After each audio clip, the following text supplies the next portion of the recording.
Bleh. It is the 15th of October, 2023. We're back. More Alan Wake. Chapter 3, I think. Yeah? 3. 4? 3. Oh, wait. Wrong direction.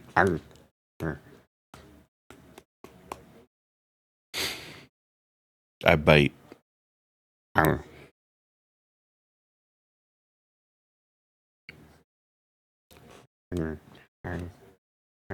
All right.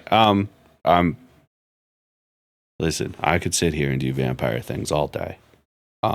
But we have video game to play.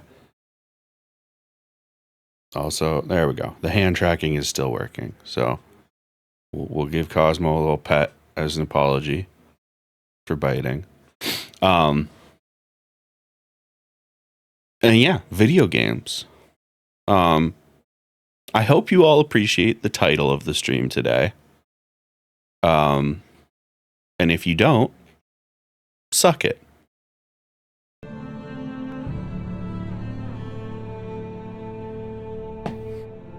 So I had the foresight to make myself breakfast before I sat down to play.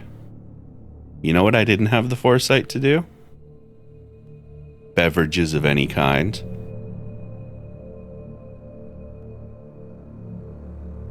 So hold on a second.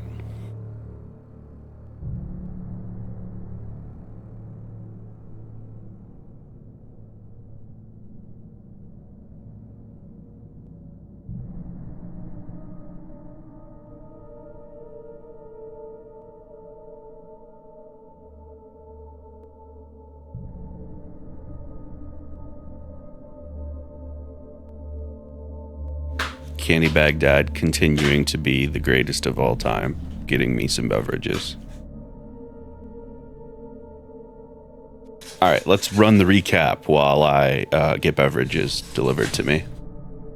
Previously on Alan Wake, Alice has been kidnapped. Alan, please help me. Alice? You'll do exactly what I say if you ever want to see your wife again. I can't tell anyone except my agent Barry. Damn it, Barry, they'll kill her. You're my best friend, and I'm worried that you're not right in the head. The ransom is a manuscript I supposedly wrote that's coming true before my eyes. It happened just the way it was on that page. So dark. I have found only a few scattered pages. I want the entire manuscript. The deadline is in 2 days. I found Mr. Wake's pages.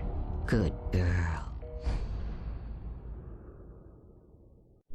How the hell did she get her hands on the manuscript anyway? I don't know. She's resourceful. I told you you were too hard on her. Listen, I found out all sorts of interesting stuff while I was digging around. Yeah. Mr. Wake, it's Sheriff Breaker. We have an FBI agent here, Agent Nightingale. FBI? He's anxious to see you. You'd better come to the station. Okay, I'll be right over, Sheriff. Let's make this quick, huh? So we've started the stream, and for those of you unaware, because I only told one person, we had ordered groceries to be delivered today. And we thought, you know, I stream at 2, we'll have them delivered at noon. And when I woke up at noon, they had been delayed. And then exactly an hour later, I got another notification that they had been delayed, which annoyed me because that wasn't an update. We knew they were delayed. We had no further information than that. But they were like, we just wanted to let you know they're delayed. Again, no further information. Anyway, now that we've started stream, I just got the notification that they'll be here soon. So we're going to play the video game until they get here. And then I'm going to, I don't know, scream. And then pause the stream. And then help with groceries. Or I'll keep streaming while my family does groceries and I'm muted. We'll figure it out. And then I poisoned your food. Death would be a sweet release, and you know it. Mm-hmm. Checkmate. I'm the manager. We're looking for Rose. Works as a waitress down at the diner. Rose, sure. Nice girl. Who wants to know? I'm Alan Wake. The writer, huh? I heard on the radio you were visiting. This remaster is so full of glitches. What is up with this floating torso? As I was saying, Alright, Al, it's weird you I can't- found all sorts he of just weird stuff burned from his the legs. local newspapers. Yeah, it's just This boots place and a is torso. crazy. Disappearances, mysterious deaths, urban legends come true, and get this, most of this stuff takes place around Cauldron Lake. Well, you ain't wrong, mister. The Indians thought the lake was a doorway to the underworld. I'm the God-fearing type myself. I don't hold with that sort of thing. Yeah, okay. Anyway, there was an island there owned by a guy called Thomas Zane. Now, some of the articles I found about him make him out to be a famous writer, but I ran a bunch of searches, couldn't find a single thing he wrote. Zane was heavily into diving, so much so that the place came to be called Diver's Isle. But the volcano under the lake erupted in 1970, and Zane went down with the island. Yeah, how about that? It was there in the morning, as if it had fallen from the sky. But it would take a tornado to lift something like that. We're damn lucky it didn't crush any of the trailers. Unexpected boat. Come on, mister. I'll take you to Rose's trailer. Shut up, torso. Alright, I missed a bunch of chat because I was following this floating torso and talking to Shorty.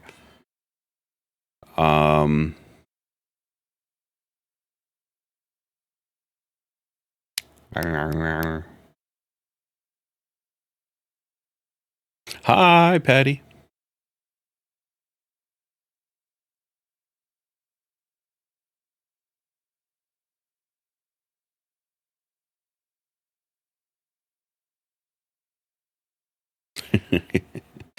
Yeah, I'm pretty funny.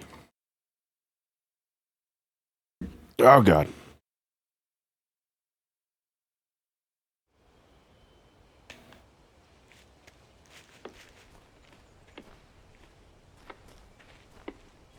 I've had to walk around like that before. It's no good.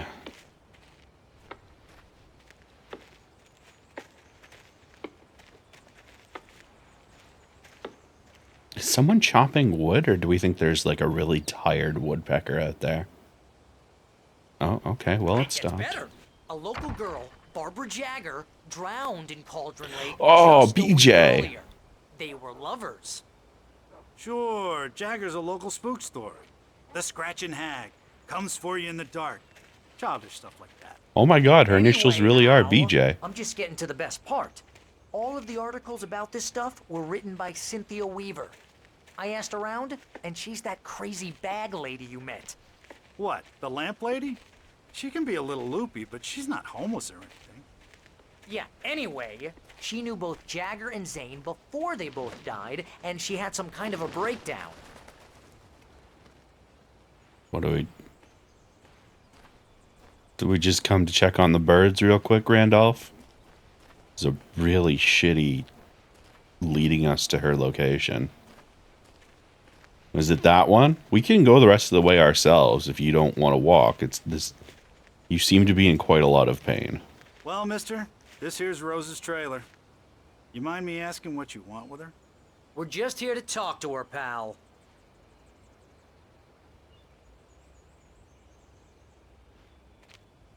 Anyway, you're just gonna hover. All right, cool. Well, I guess we'll go do this then. Knock, knock.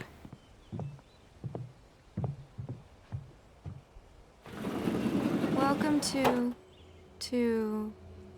Oh dear, Mr. Wake.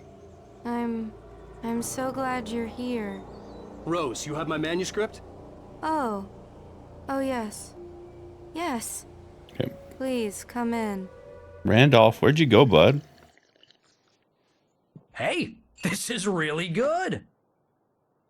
Rose, Yes, my manuscript. I really need it. I understand. I know what you need. A muse to inspire you. Oh, for Barry? She doesn't have anything. Yeah, hey, Al? Al, what's... Oh... Barry! What? What?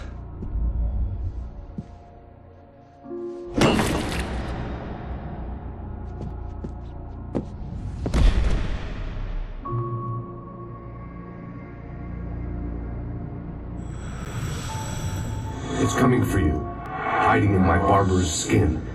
I'm too weak to stop it. You must turn the lights on. I promised I'd come visit you and your lovely wife. You must finish what you started. I insist.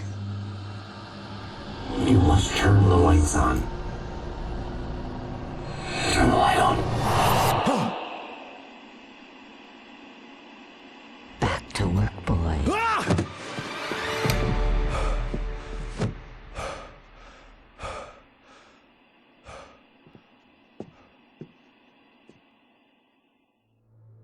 I felt nauseous, hungover. Only anger kept me going.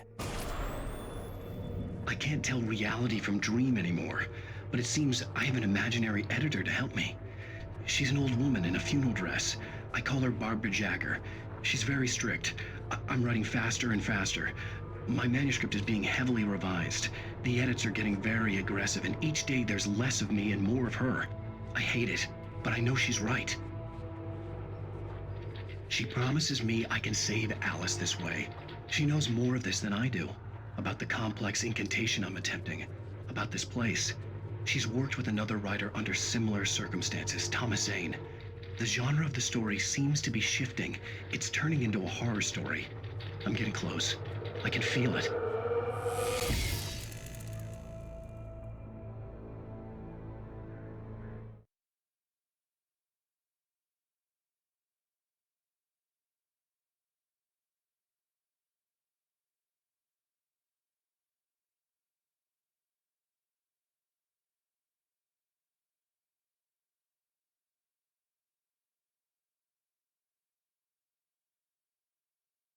All right, so I was eating some Pop-Tarts.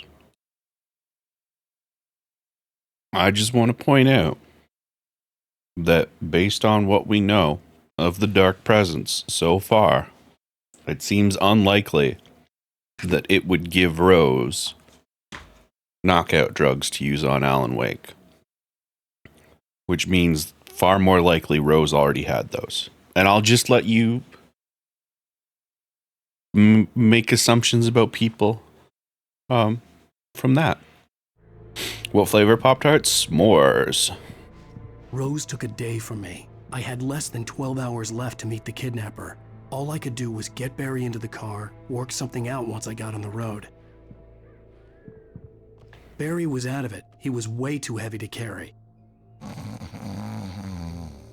Rose. Right. I deserve more money. I'm so handsome. Welcome to the Oh Dear Diner. What can I get you today? Coffee? I couldn't work up much hate for Rose. Something had used her to get to me and left its mark. First refill is free. Milk and sugar on the counter there.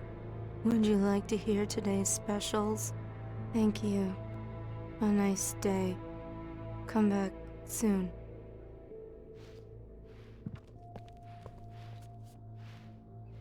All right. I don't think the Dark Presence would, but I do think BJ would. Well, as far as we're aware, BJ is the Dark Presence. My gun and flashlight were gone.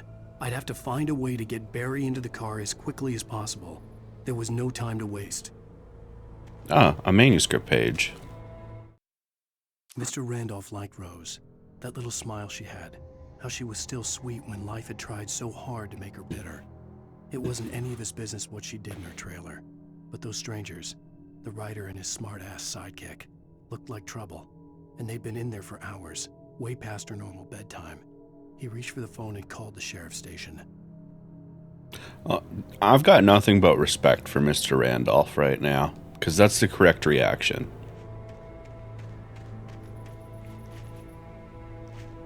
Well, it's the correct instinct. I don't think the cops would have done anything in 90% of circumstances, but you know how it is.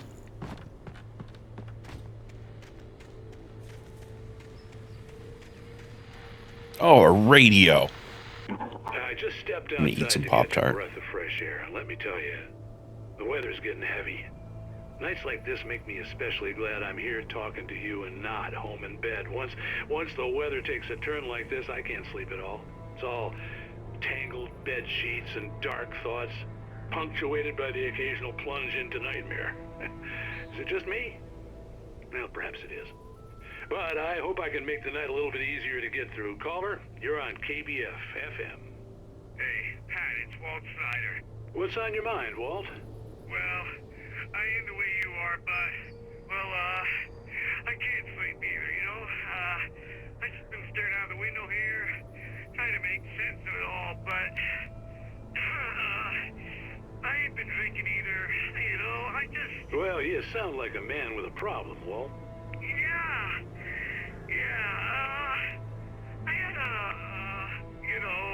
argument with Danny. You know Danny, and, then I got in trouble with the law, you know, and, I'm just, well... I heard something like that, Walt. Yeah, well, you know, Danny's my best friend, and, they let me out on bail today, and now I'm just alone here at the window, you know, waiting. Man, and there's something in the air tonight, man. I was just outside looking up at the sky above our broadcast tower thinking the same thing. What are you waiting for, Walt? I don't know. You know, something's gonna happen. You know, I think I better go. Well, Walt, maybe... No, thanks, Pat. Well, good luck to you, Walt. Hang in there. Let's take a little break, folks. This weather's really something else, huh? How can I be sure? Well, that was interesting. Oh, also YouTube. I just finished uploading the first part, and there was only one moment, well, one song that had to be muted, and it had to be muted twice, for about 60 seconds each. So that's good, and I think it was a radio song, which is fun, and that's why I'm trying to run away from the radio right now.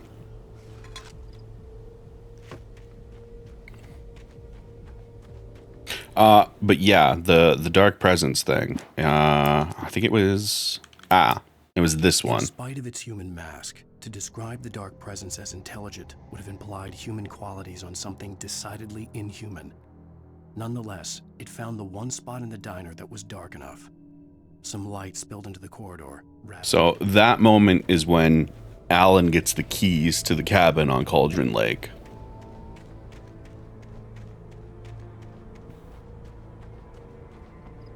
So that is our manuscript confirmed. Whatever that is, it ain't old BJ anymore. It's the Dark Presence. Exactly, yeah.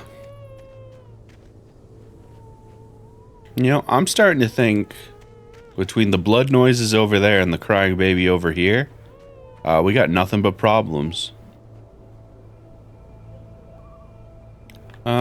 You know, it's probably in my best interest to avoid old Randolph there. But it doesn't look like there's any other way out. You're gonna get it now. Oh, it's the police. God knows what you've done to that poor girl. This is Agent Nightingale, FBI. 5050. Get him up, Hemingway. You're under arrest. You move a muscle, I'll unload right in your goddamn face. Stay right where you are, Spillane.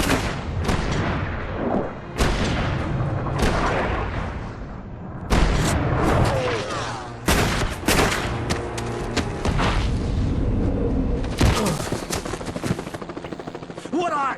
I'm standing right here, you goddamn maniac!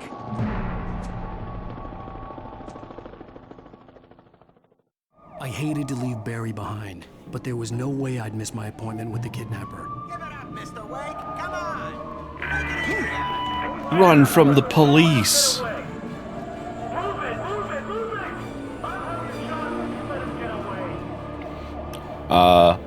So we have very interesting things to talk about with Nightingale, related to other things. I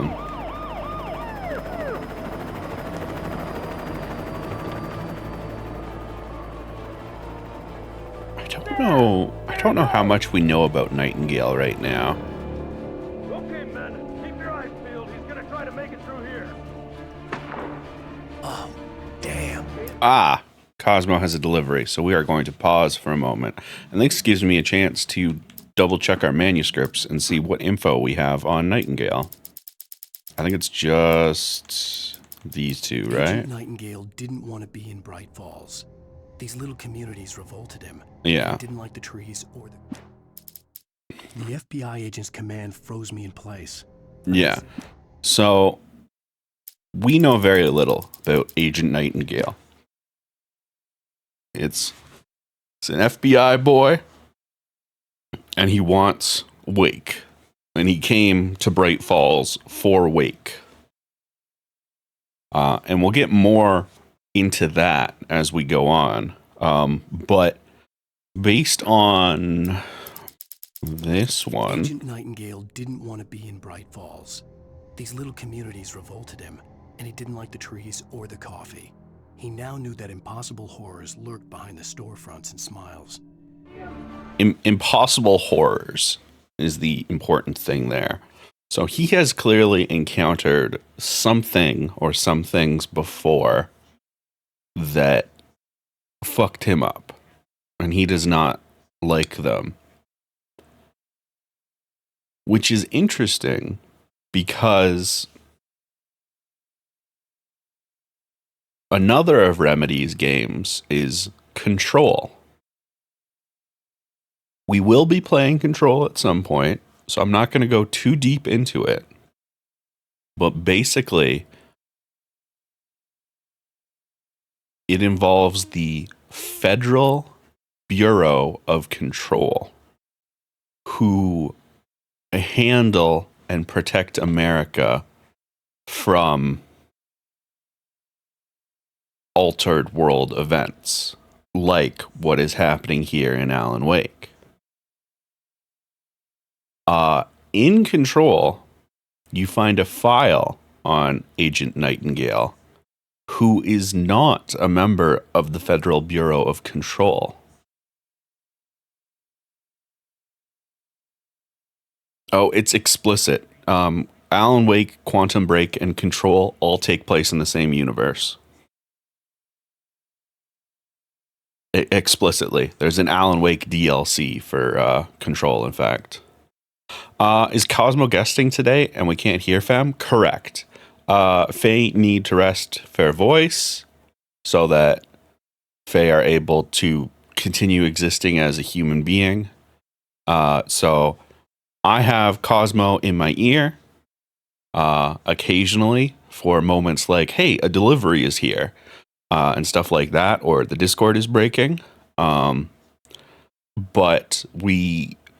I desperately want to show at least Alan Wake, its DLCs, and American Nightmare before Alan Wake 2 comes out. And with the moving stuff, we were limited with the amount of time we have a Cosmo. So we thought it was better to be Mikeless Cosmo than missing out on those things. So yeah. But yeah, it's very interesting because it would have been a really easy retcon to make Agent Nightingale a Bureau of Control agent pretending to be FBI, but they explicitly go, no, he doesn't work for the Bureau. I always thought that was interesting.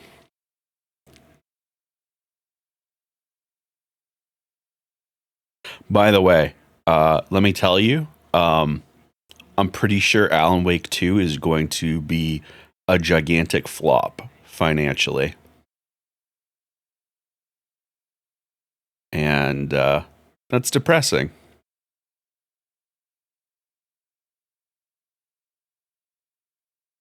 They're not doing physical copies of the game because of how you have to do physical copies of games.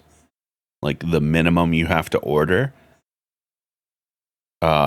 which indicates they don't think they will sell the minimum you need to order.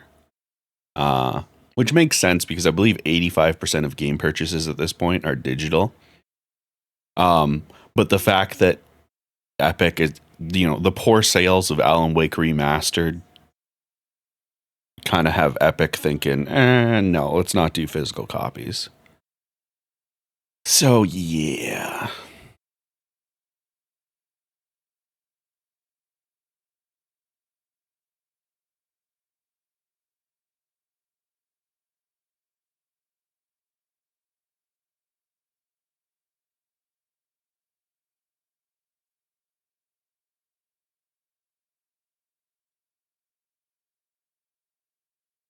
So are you good to continue? I have a little fairy in my ear. Please hold. Okay. Excellent.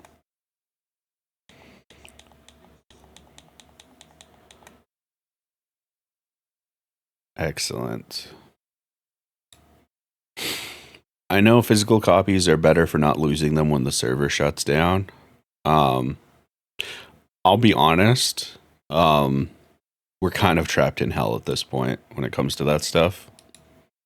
I cannot think of a single game in recent memory that didn't have a basically necessary day one patch.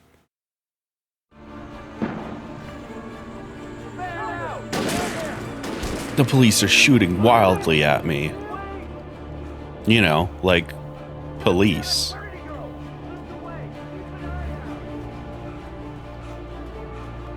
Also, can we talk about how Alan Wake is like a writer? Like, this is not an athlete. This is just a dude in this. Can we talk about Alan's drip, by the way? He's got some nice shoes. He's got them skinny jeans. He's got a hoodie, and he's got that jacket. And let me tell you, as somebody that enjoys a good professor-ass jacket and a hoodie, I love it. Manuscript page. For decades, the darkness that wore Barbara Jagger's skin slept fitfully in the dark place that was its home and prison. It was hungry and in pain. It dreamed of its nights of glory when the poet's writing had called it from the depths and given it a brief, terrible taste of power and freedom. The rock stars had stirred it from the deep sleep the poet had sunk it back to in the end.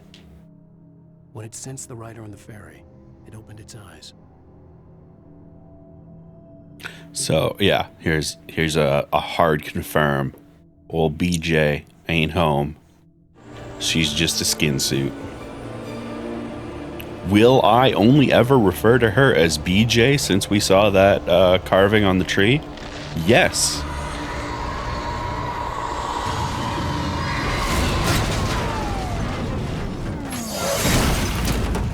Uh-oh. Now the police are the least of my worries.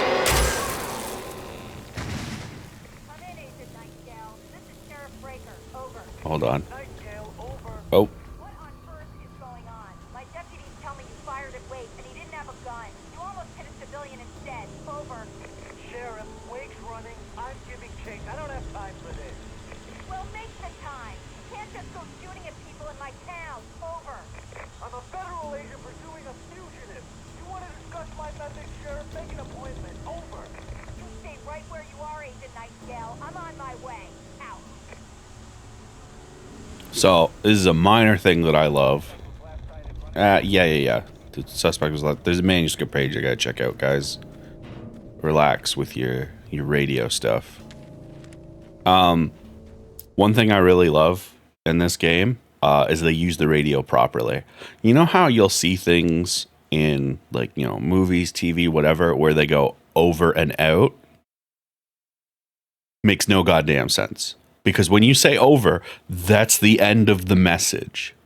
So what they do is what you're supposed to do, which is you say out instead of over. Out means message over and I'm not listening. Important. Rose didn't know how the strange old lady got in her trailer, and she looked wrong somehow. The woman showed her teeth in an approximation of a smile and traced a finger down Rose's cheek. "Pretty girl," she said. Rose felt as if she was falling asleep, but her knees didn't buckle. The crone spoke in a whisper, her words ice cold and dark in Rose's ear. God, I love this game.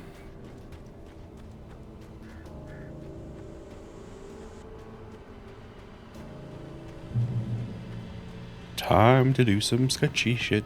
Doo-da, doo-da. Hope I get away with it. Oh, doo-da day.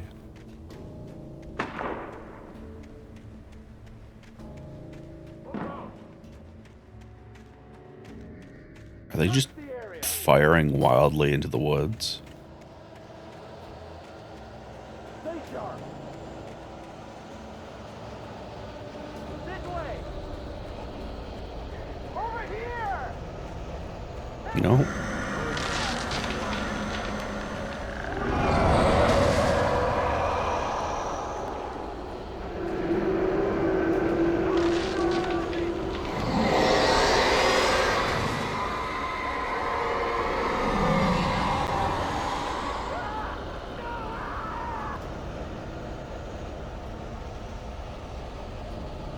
I would like to point out that the cops that were there with This horror was Nightingale, everywhere I went, circling me. The cops didn't stand a chance. They were after a writer, not a monster. I want to point out that the cops that were with Nightingale also opened fire right next to a civilian, so they're just as bad, and I don't feel bad about whatever just happened to them.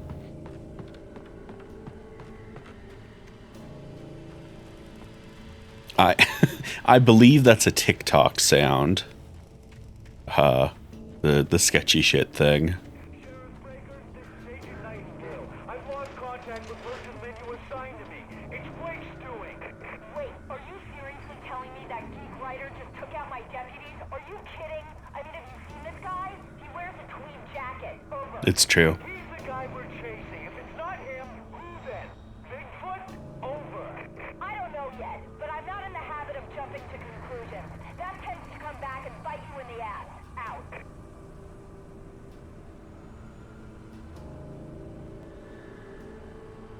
Well, just checking my phone real quick. Please hold, because I just realized I never took my pills. And that's kind of a big deal. Ah! Hold on.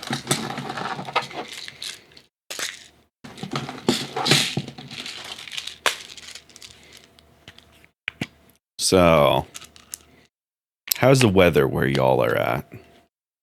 Do you have good weather? Apparently it's 9 degrees here.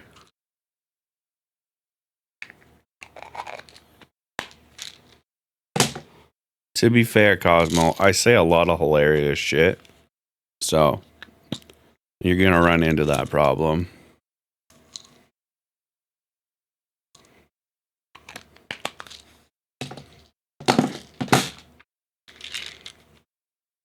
You need a space between the Dell and the Tress.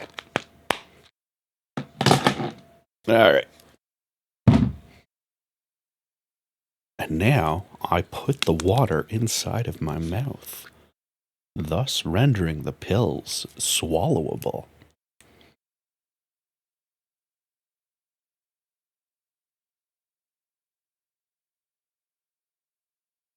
Ah.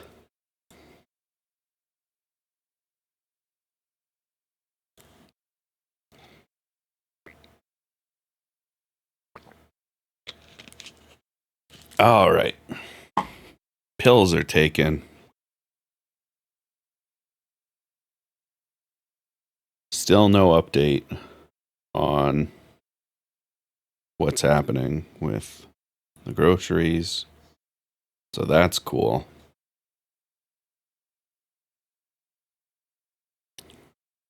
Meh. All right. So video games. Escape the police. I mean, the police have been turned into a consistency resembling cream cheese. So I'm not too worried about them. I am worried about the monsters, though. And Nightingale, who's still alive. But he's not police. He's FBI. It's an important distinction. Helicopter.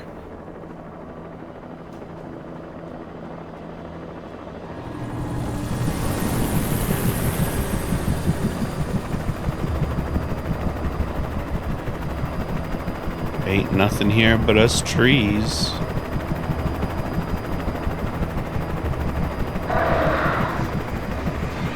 Oh my god.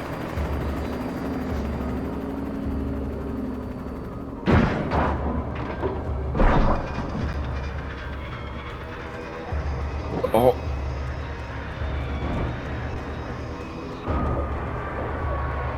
Well.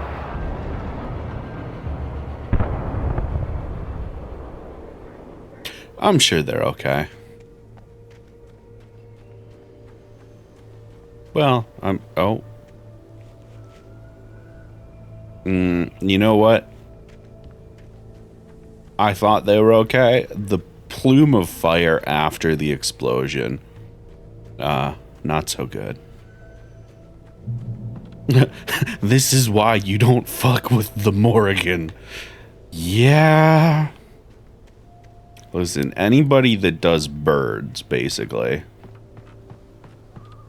Don't fuck with birds.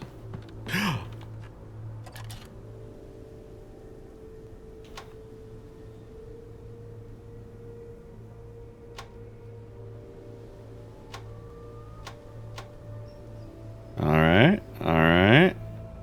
Yeah, that's just fire.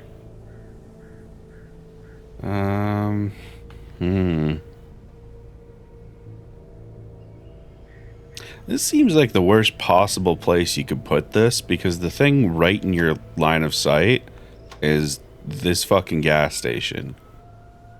You know? Like, why wouldn't you put it on the other... over here? You know? Ah, see, this makes a lot more sense. Because, there's just the fucking radio tower. I could see the lights at the radio station in the distance. Oh. Radio station. Nice. There's still some... I guess this isn't like a tourist thing. This is like... somebody hangs out up here looking for fires, right? That's a thing that people do? Like, they would sleep there, and this is where they make their coffee. And they listen to the radio, and that's their life during fire season. This is James. Mulligan, Thornton, come in. Over. Thornton here. James, we got both Wheeler and Rose in custody. They didn't put up a fight or anything. But it was... Hey, what are you doing? Come on. Sit down and give me that. James, Mulligan here. Over. Go ahead, Mulligan. Over. We got Wheeler and Rose here. Wheeler's drunk or hopped up on something. Speaking of which, that Fed had a pretty distinctive whiff of Otis Scotch about him, if you know what I mean. Over. I don't have anything on that, Deputy Mulligan. Over. Well, whatever. Anyway, Rose is just being plain weird here. You better get Doc in to take a look at both. Over. Gotcha. You better get them here quickly. The Fed's gonna want to interview Wheeler. Over. Oh yeah, I bet he does. Looks like they have a lot in common. Mulligan out. Do you know how much you have to drink, or how poorly you have to drink to smell of alcohol like that?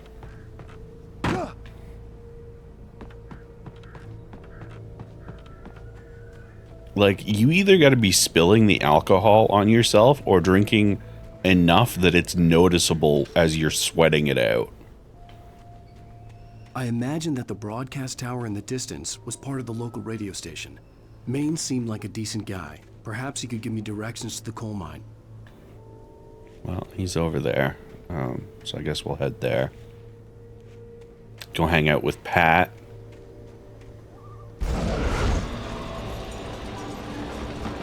Maybe we won't hang out with Pat. Unnatural shadows clung to the gate.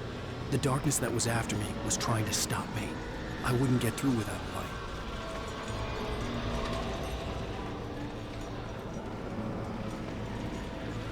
Hold on, Alan. I got some ideas. The coffee thermos. Nah, but for real, we should probably do this. That's still not the interact button.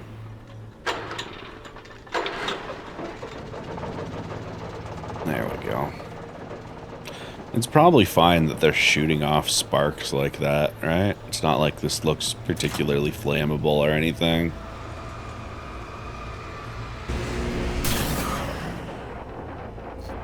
Get fucked, gate. What are the coffee thermoses for? They're just delicious.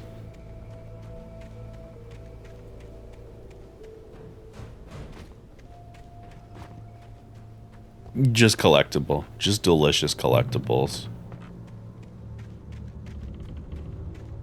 Alright, we're 13 minutes away from ads. Don't let me forget today. Because I've forgotten previously.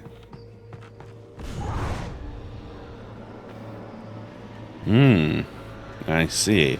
Now, it would be a simple matter to just climb over a different part of the fence, but I guess we're doing this. Who just leaves a perfectly good working flashlight out here, you know?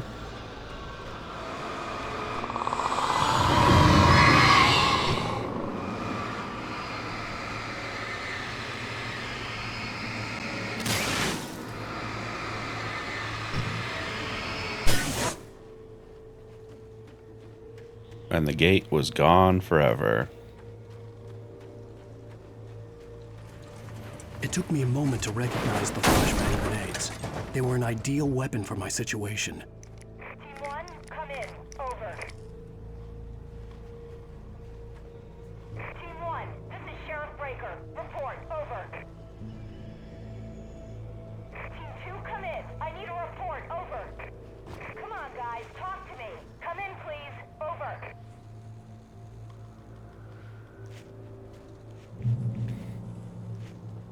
Well, those cops are dead.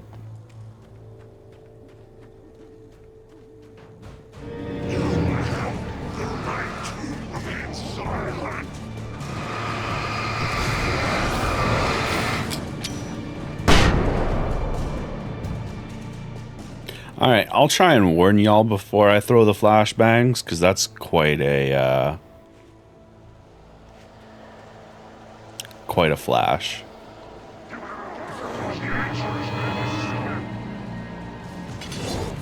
Cops!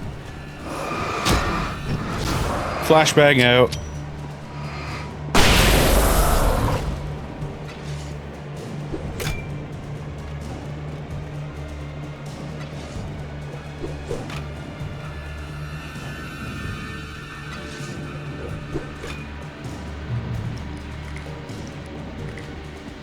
You guys really brought a lot for one guy. Like, I have found 10 flashbangs so far.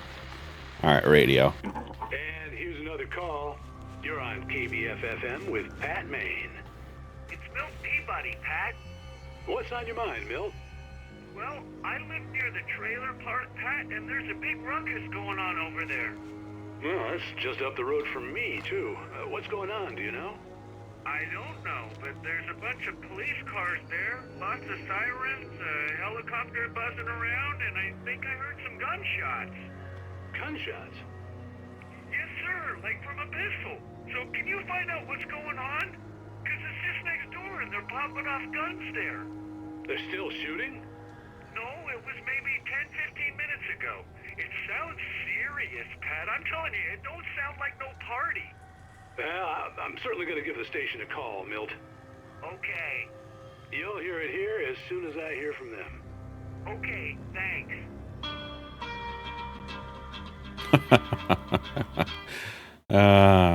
Well, that's terrifying, isn't it? Anyway, it's time for an ad break. I'm going to sit here and eat Pop-Tarts and try and figure out what the fuck is going on with my groceries. So, YouTube, BRB. YouTube, you're back. We're not going to be playing the game for a moment, but you needed to come back to hear this story. Okay? So, Let me jump over to just chatting, actually. So I had to call and figure out what the fuck was going on because it was like delayed. We had no indication of what's happening. And so I call, I'm put on hold, and then somebody answers the phone after like 5 minutes. Hi, who are you waiting for? And it's like, I don't know. I didn't even get a word in edgewise before I got put on hold. I'm trying to figure out what's going on with my grocery order. And they're like, oh, okay, I'll transfer you. And they transfer me, and it rings for 5 minutes. I give up and I hang up. And so my dad calls the next time, and he asks what's going on. Apparently, the driver claims that he tried to knock on the door. Nobody answered, so he went back. My office is like, I can see the front door from here. There is absolutely no way I would not have heard if he had knocked on the door. And my dad told them as much. And she was like, yeah, we're going to have to report this driver because that's the second complaint like that we've gotten. And it's like, all right, cool. So now we have another driver. So our groceries that were supposed to be delivered at noon will be arriving soon, hopefully. But the moral of this story is that I've never had more problems with a grocery store than I have with Walmart. Very good prices, but I think the prices are so good because they only hire incompetent people. Oh, that's the thing is they have our phone number on file, and they might have tried to call my dad, but the person that called, he could not understand because they had such a thick accent, and it was an Alberta number, and we live in Ontario. So he rightfully just assumed it was like a telemarketer. So if you call somebody and they say, I don't understand you, why would your first instinct be, nah, fuck this, and then just assume they're not home? Like, somebody answered the phone. What do you mean? Exactly, yeah. No, there are so many levels of incompetence with this situation. It's just like incompetent or desperate. Well, and that's the thing is, I can tell when it's incompetent versus desperate because the desperate people, like, you can tell they're running themselves ragged, you know? Like my thing is always, you get paid minimum wage, put in minimum effort. And if you do that, I don't care, you know? If you're just, walking along or whatever, not giving it 110%, I don't give a shit. As long as you do the minimum required, that's all I ask of you as a consumer. The problem is a lot of these people won't even put in that much effort. And that's annoying. And I hate it. But hey, video games. Oh, more people coming for me. Flash out.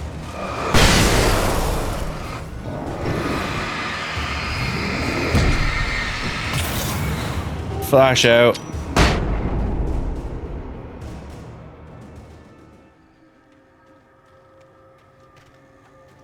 I've had people with thick accents delivering, and you can see when they're trying. Yeah, exactly. That's the thing. Like, if you have a thick accent and you're actually like putting in the work, it's like, oh, you can't understand like, just shout like grocery or delivery. You know what I mean? Flash out.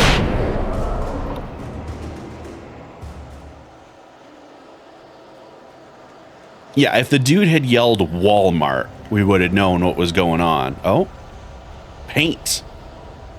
Is that an arrow? Ah, paint. Hold on. I hope there's a flare gun. Oh, hold on. Flash out.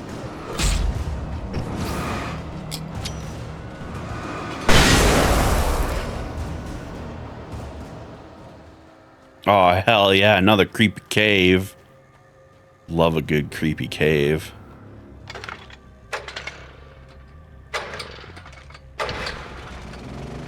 But yeah.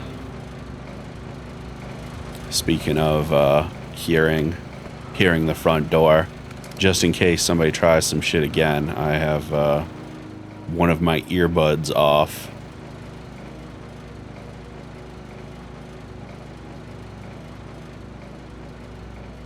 Just in case, you know?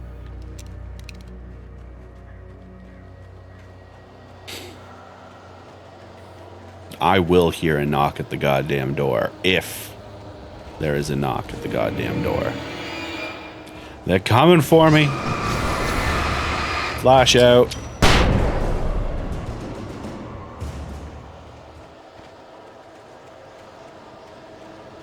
Hopefully I'm giving y'all enough of a heads up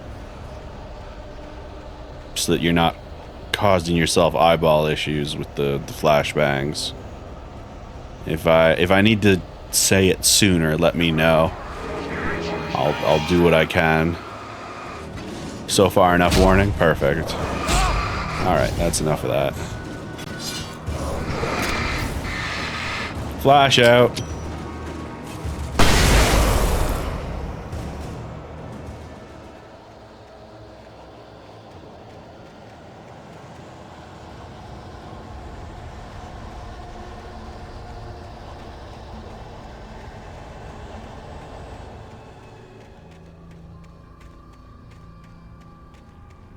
Hey, SJ.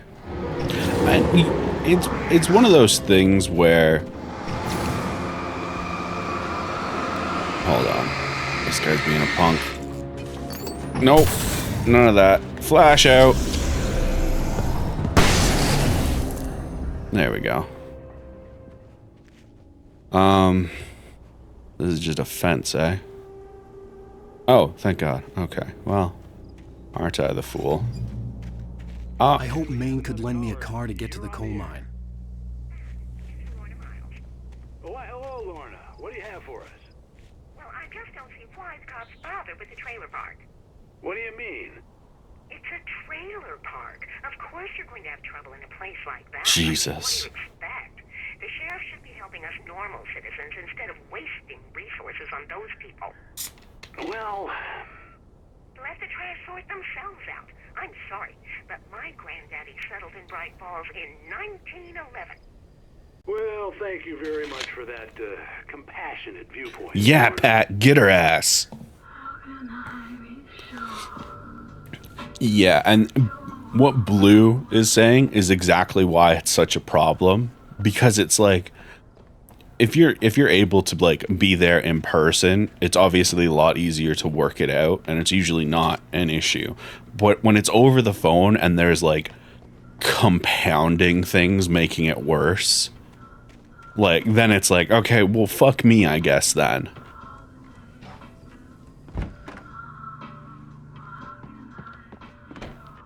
The Night Owl, the voice of Pat Maine, all night, every night.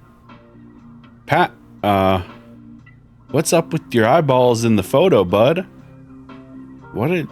Oh, it's a reflection on the glasses. I thought he had, like, weird, like, anime... Y'all see that, right? You get what I'm saying?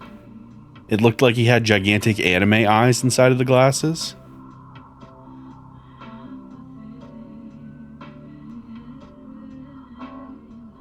Oh, Pat, you're so wacky. Oh, here's a little surprise.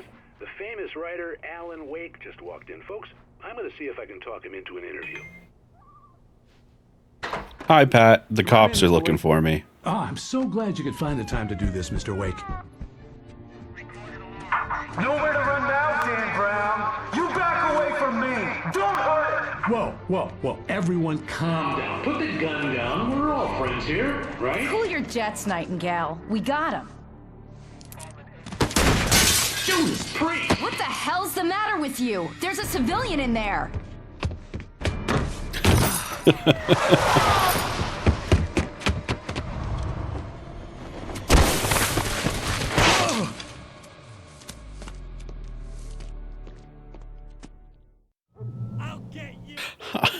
I love.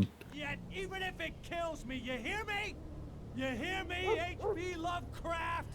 I had fallen off so many cliffs it was ridiculous. That's what you get for naming a book The Sudden Stop. It was probably good I hadn't had the chance to tell Maine where I was going. I'd have to lose the cops and find my own way to the mine. So I love two things about Nightingale: his complete disregard for anyone's safety ever, and more important than that, okay? He knows so many famous author names. His entire life of reading has led to this situation so that he can scream at Alan Wake all these different writer names. It's amazing. Okay, also, I'm gonna throw us over here for just a second. That's the wrong scene. There we go. So I have been like, I've put in the work for my little my hand tracker. Sometimes it has some issues because it's on the couch in front of me. But I've put in the time for it, right? And like, I could smile now and ooh, oh, that kind of stuff. I've put in a good amount of work on both the software end and working on the model myself. And I have felt like an absolute fucking fake for a lot, like big imposter hours. Like, oh, I'm not a real VTuber, I've been watching clips of some VTubers that I really look up to. I'm not going to name names because that would be rude, but like, because I've like done the phoneme stuff and the like mapping out my face and all of that stuff, my VTuber tracking is pretty damn good. Like, I've done a quite a good job with that end of things. I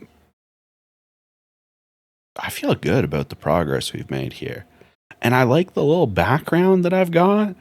And I like hold on. While we're on this scene, because I just realized, just slide that over a little bit. I like the background. I like the vibes overall. I'm feeling really good about where things are currently.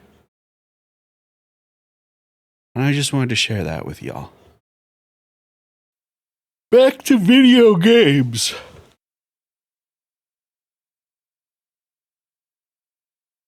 I think Lovecraft was deliberate as it came after the cops met a horrible fate in the wood. There have been lots of Lovecraft references so far. I appreciate that, Cosmo. I do feel like I'm a damn good streamer some days. There are definitely moments where I might feel inadequate in certain aspects. But there are some things that I know I'm genuinely good at, and I won't ever really pretend otherwise, like even depression-wise. Like, I'm good at talking to myself just in general. That, like, we've talked about that before. I'm really proud of that skill that I've honed there. And I'm good at the technical side of stuff. And I've always said that. And it used to be that I did more technical stuff than the actual streaming. So that's why I feel like I've got such a good handle on it. But yeah, I appreciate y'all's support. Nightingale stared through the broken studio window into the dark woods. He turned around, started to walk out, but Maine grabbed his arm. "Young man, you almost shot me. You don't shoot off rounds at people like that. What's the matter with you?" Nightingale shook his arm free, marched out. His cheeks burned with rage and humiliation. I also think my VTuber is quite nice. I like that you can still tell it's me right now. That's my favorite thought. That's my favorite thought there. Their thoughts are very fair.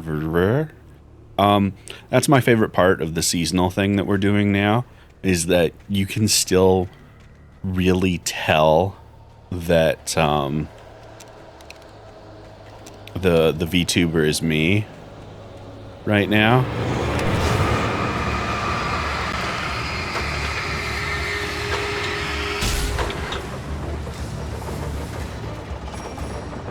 Haha, fuck you guys. Power of light and gun is on my side.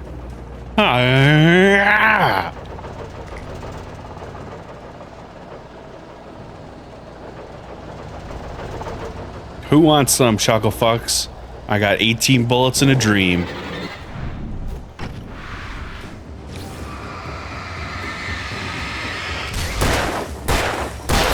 Oh, Alan Wake is back, baby. Who's next? That's what I fucking thought.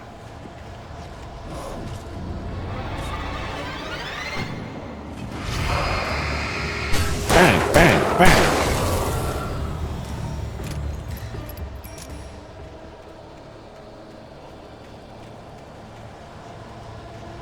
No, I'm starting to think there might not be anything up at the top of this. I think maybe, I think maybe this was not the correct path.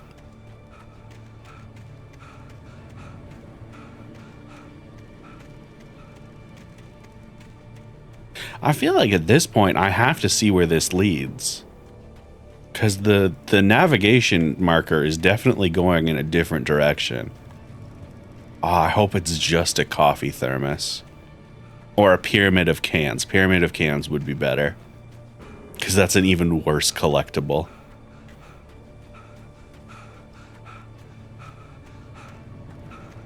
Or, what's the other collectible? Oh, it could be a sign. Yeah.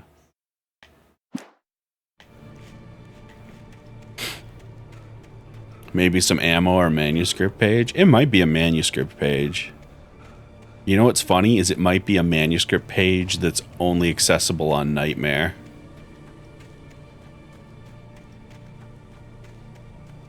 Or, actually, you know what would be even funnier? If this is the correct path, but I had to go the other way to trigger something up here. Now I'm gonna have to run back down and then back up. Oh, man. Oh! Some flares in a manuscript page. It was all worth it. Danny had stepped out, but what stumbled back in was something else. Something alien. A monster. Walter tried to kill it, first with his fists, then a chair. It wouldn't die. Instead, it kept coming, unaffected by the beating it had taken. After Walter managed to kick it down the cellar stairs, fear took over. He ran, got behind the wheel, gunned the engine. The booze wouldn't make him forget, but he knew he had to try. And now we know what happened with Walter. Yeah, he was right. It wasn't Danny. It was a motherfucking Taken.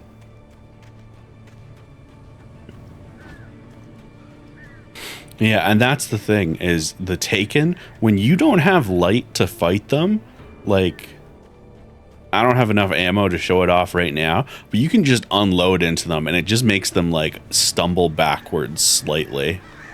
Oh, fuck off with this shit.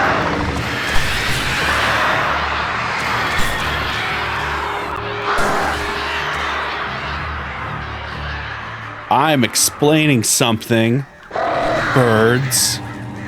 You bunch of dickheads.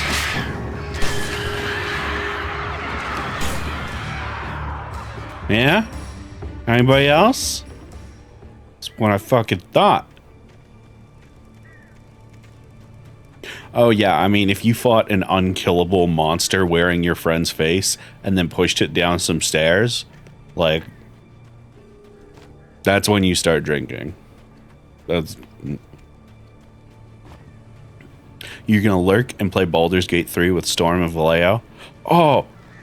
Als, can you tell Storm the name of my stream today? Because Cosmo was worried. about the things that it might cause. Alright, well, how about this, birds? Yeah, how about that?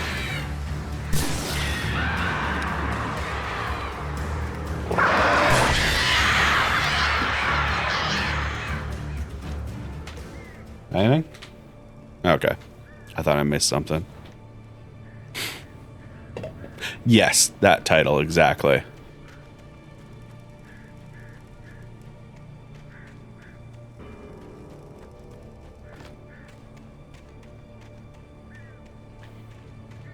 You think our groceries are gonna get here soon? I can take a look at the thing. Maybe we have new tracking. I've got a message that our order was delayed. So maybe that's that they've swapped it to a new driver. Who knows? We can try tracking it now. It appears to still be exactly 6 minutes away. In the exact same spot.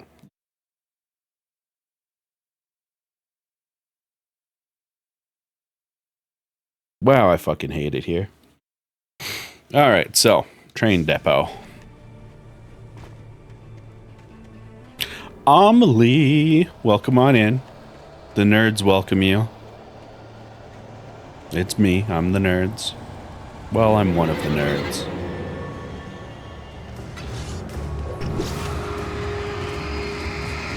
What's up, Mr. Policeman? Not used to somebody fighting back?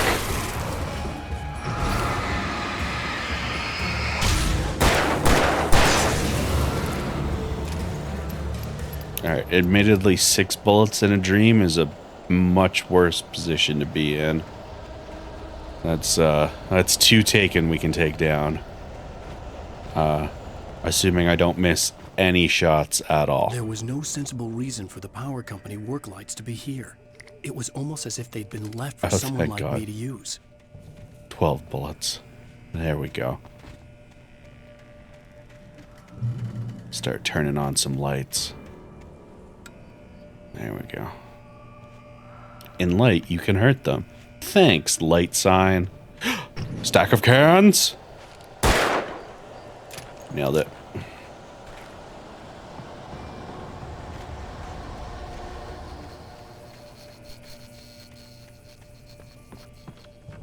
So, shotgun. Shotgun ammo.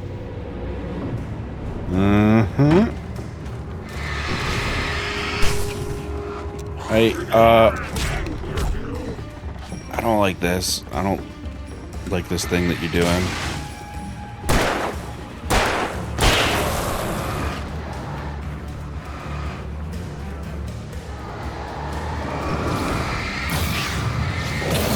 Flashbang out.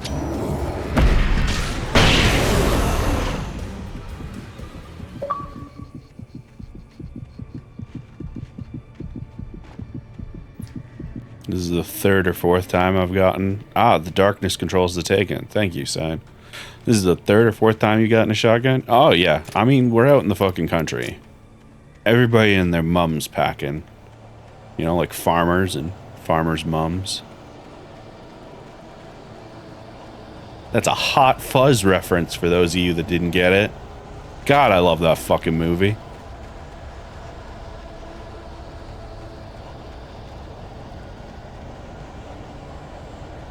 Oh, is that a manuscript page? Manuscript! What you got? Sarah trusted her gut, and her gut said Agent Nightingale was an asshole. Correct. He felt wrong, and it wasn't just the smell of stale booze. It was in the way he flashed his badge, pulled rank, the look in his eyes when he wanted answers. Where was Alan Wake? What was this about an accident? Where was his wife? And most importantly, why did she let Wake go? He wouldn't answer her questions. Federal business was all he'd say.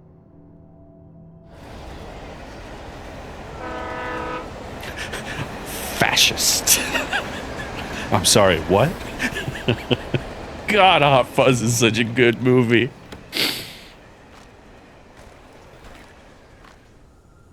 Shaun of the Dead is so good, and The World's End is Oh. Is it berry time? Hello? The most stubborn man I've ever met. Alice? Alice? Alan. Alan. I'm so afraid. Keeps me in the dark. Please help me. I look at you, Alan, and it's not you. Something else. Looking out from behind your eyes.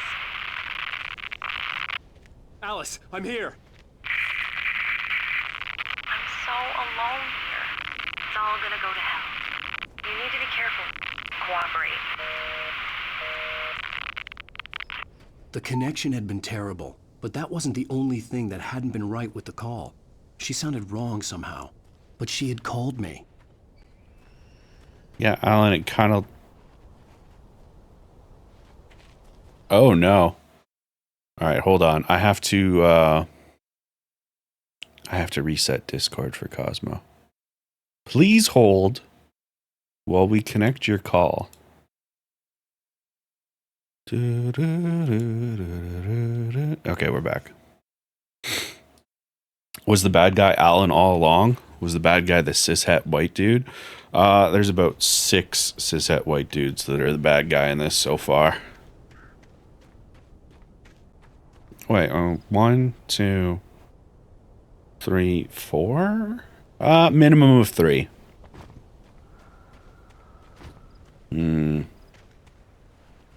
Yes, arrows.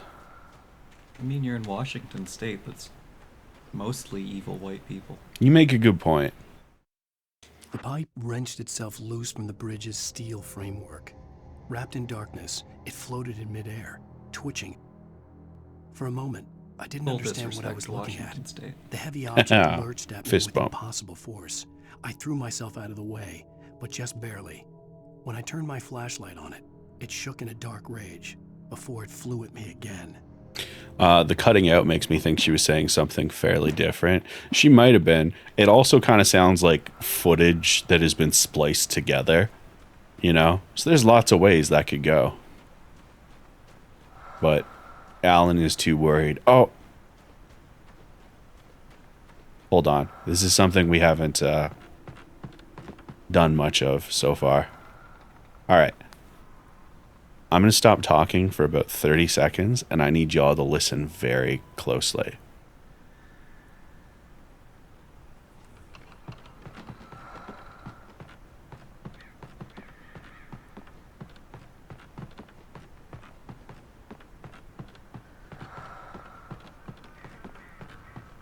I don't know why they put so much detail into presumably Alan's breathing. But it's utterly terrifying when you're running through the woods and there's this breathing like to the left and behind you a little bit. But that's video games, baby. Yeah, there's a lot of murder shacks and you get led to them with the... I'm trying to explain a game mechanic. Flashbang out. Fuck it.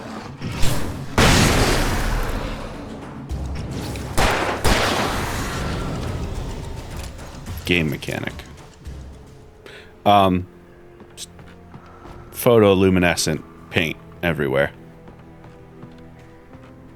Very cool. But let's get on back to it.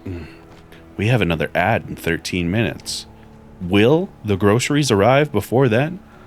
I don't know. I'm starting to think the groceries are a lie. I could see a railway bridge up ahead and a warehouse of some sort on the opposite shore. I hoped I could find a car from there. We could probably steal a car.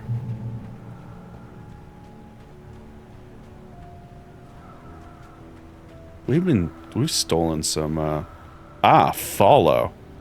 Thank you. What would that be called? That type of paint?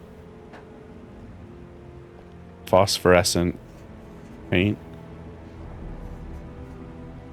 I don't know. Yellow paint.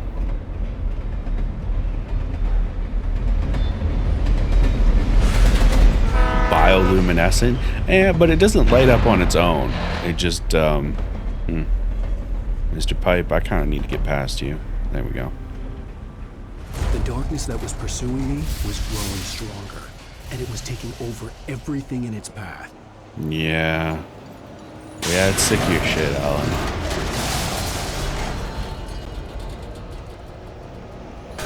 Uh-oh.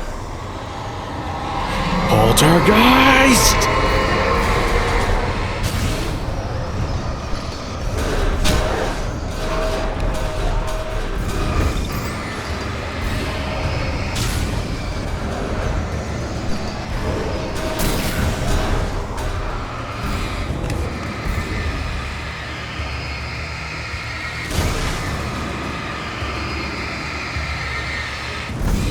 I'll see you in hell, Poltergeist!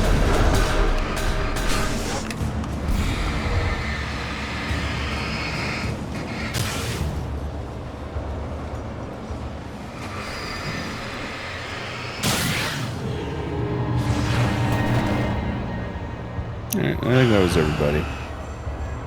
I think I'm a gigantic badass and I won. Oh, I missed one.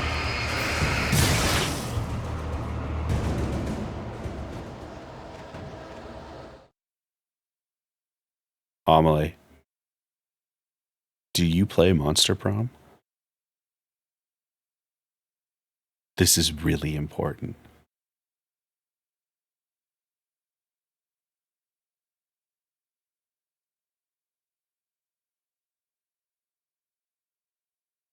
Oh my god, okay. We have to play Monster Prom at some point. We have to. I love Monster Prom so much. I love Polly. Okay, sorry. We're doing Alan Wake things. I gotta focus, but this is an important friendship connection that is happening.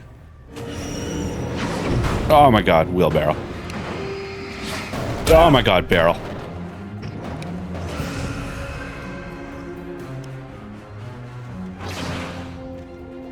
How does one play Monster Prom co-op? If you all own the game, you can do multiplayer with it over the interwebs. You can also do like couch co-op for it. If you do, like Steam has the Steam Play Together thing. You can do it that way, or you could do it with one person playing as multiple characters. There's lots of ways to. We could just do it via screen share. Yeah, exactly. Just starting to get interested in writing. Oh, more Stephen had been a King source stuff. Of inspiration to me. I thought about all the inanimate objects that had come to life in his books. No one is safe in a good horror story. Certainly not the protagonist. That's what makes them fun. This was anything but. The darkness could possess anything, and it was getting closer. Yeah, you're kind of fucked, Alan. Don't worry about it, though. I slammed the door shut right in his smug face. He pleaded for me to open the door. True to form, the asshole actually thought I would obey. I had no sympathy left, no guilt either, not for him. I took a moment to savor the scream. I bet I had a smile on my face. It was all that I had time for. The dark presence was inside the lodge with me. Oh no. I wonder when that's from. Hold down B to switch to a heavy duty flashlight. It's so big. This is the type of flashlight that security guards use in the mall so that they can bash kids' heads in. Normally, not a flashlight I would be a fan of, but in this particular case, yes. Shout out to one of the best improvised lines ever in Harold and Kumar Go to White Castle, when the security guard at the college is going up the stairs and he pulls out his flashlight and starts holding it like a club and yells, "I just want to talk." So good. Alright, this looks like a fucking boss arena. So here's what we're going to do. We're 7 minutes away from ads. So I'm going to grab all of these ammos. I'm going to place myself here at the button I assume will activate the boss. And I'm going to pause the game. And I'm going to take us to a magical realm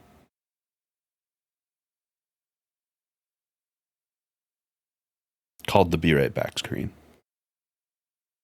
And I'm going to press the advertisement button. I'm also going to find Spotify among my various tabs, and we'll listen to more synthwave. And YouTube, I forgot to pause you. I normally pause you before now. My bad. Badoop. All right, we're back, YouTube. Groceries are here. So good. So happy. Yes, and Amelie, Cosmo, we're discussing a movie in the chat that has a super strong premise, but because they do other scenes that explain things, it all kind of falls apart. And I think that is the perfect thing to be discussing right now, because as Cosmo pointed out, literally the first line of this game is about how Stephen King says something about how, I don't remember the quote, and also I'm a little out of breath. Stephen King says something about how explaining the thing makes it worse. Did I call 911? No.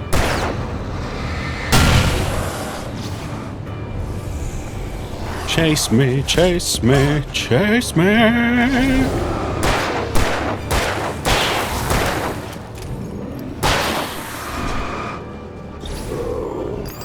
Hey, buddy. Hold on. Can you stand next to this? Thank you. Bye. Well, a good horror story in particular is best when it's you don't explain everything. And I quite like what Alan Wake does, where that was fucking rude. Did you throw a fucking bucket at me? No, none of that. None of that. Back the fuck up. And you, why do you have a sickle and a tracksuit? Oh my god, the ghost of communist Russia?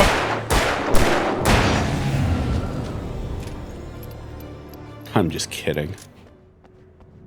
Nobody uses sickles anymore. Yeah, one good thing about Alan Wake is they explain a lot of things, but not all of it. They leave just enough to be like, oh, I don't know. What is this all about? You know? Oh, we got some flares. Bullets. Battery. Television. It's time for my favorite segment. Take the facts of our existence for granted, unaware that they are merely a thin veneer of desperate self-delusion, covering a vast cosmos of madness. I'm gonna drink my beverage while y'all watch. Too often, the stars are right. In Night Springs. Tonight's episode, a family occasion. Journalist Alvin Derleth's trip to study the local customs of an insular community in Night Springs has been less than successful. Until tonight. Well, I'm glad you changed your minds about this. Ancient customs, local mythology. My editor loves this kind of stuff. Well, Mr. Derleth, we don't want to feel like we're on exhibition. But you have demonstrated the seriousness of your intent. Oh, I am serious. Really, just do your thing. I'll stay out of your way and observe. Actually, I thought you could assist us. I'm afraid we are a man short. It would provide you with an intimate perspective. Could I really? Of course, Mr. Derleth. Well, I guess that's the least what would I have to do? Oh, here. Let me show you with a kiss.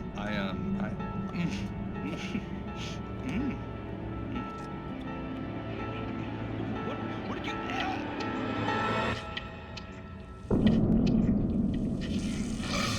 Oh, Mr. Derleth, you have well pleased Nixie Perka, the dweller in flesh. Your body shall host his 1,000 young, and all shall be glory.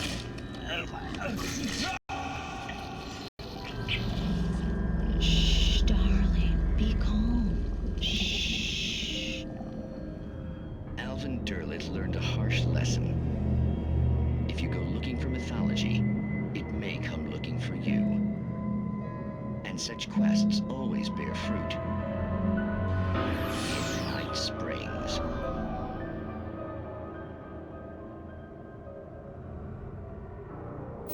I love this game so fucking much. Alright. Now, thankfully, they did not show the body horror much. They showed the crawling under the shirt. And some bad noises. The darkness surged towards me, sucking everything loose from the ground into its depths, tugging at my clothes. I saw the flare the kidnapper had dropped and threw myself towards it just as I felt my feet leave the ground. The darkness embraced me with the force of a tornado. Somehow I managed to light the flare. The darkness roared and cast me away. I fell toward the dark waters of the lake far below. Yeah, and that's something we talked about before, where this game has done a good job of not showing the gross portions of things for the most part. Huh. You've put a lot of these things here. Could this be another arena within which to do the fighting? Alright, we're full up on bullets and batteries, folks.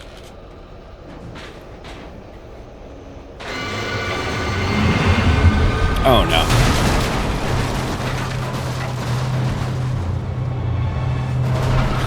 Oh, vehicular combat! Dun dun dun dun dun dun dun dun dun dun dun dun dun.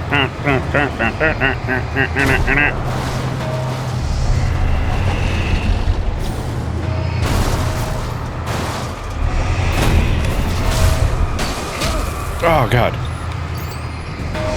Explode! Who's next? I just killed a fucking vehicle. You motherfuckers really think you stand a chance? Alan, goddamn, wake up in this house. Anybody else? Huh?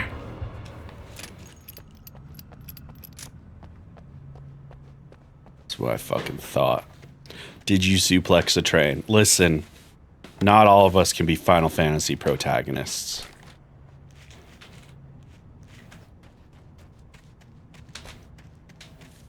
I would pay money to watch Alan Wake suplex a train, though. That'd be pretty sick.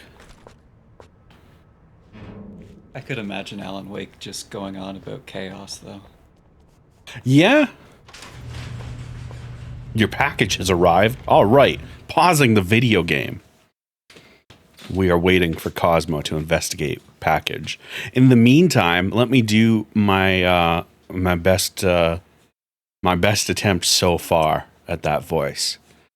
I have the power of gun and flashlights on my side. Hi-ya! How was that? Was that good? I hurt my throat a little bit doing it. I'm not gonna lie. I'm gonna drink some water now. That screech at the end was not good.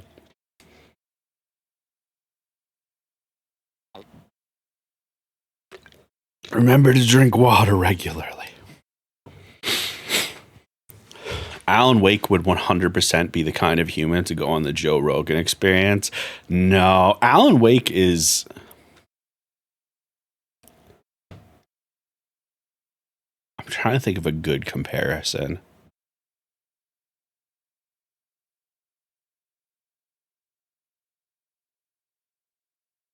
Average white American Democrat.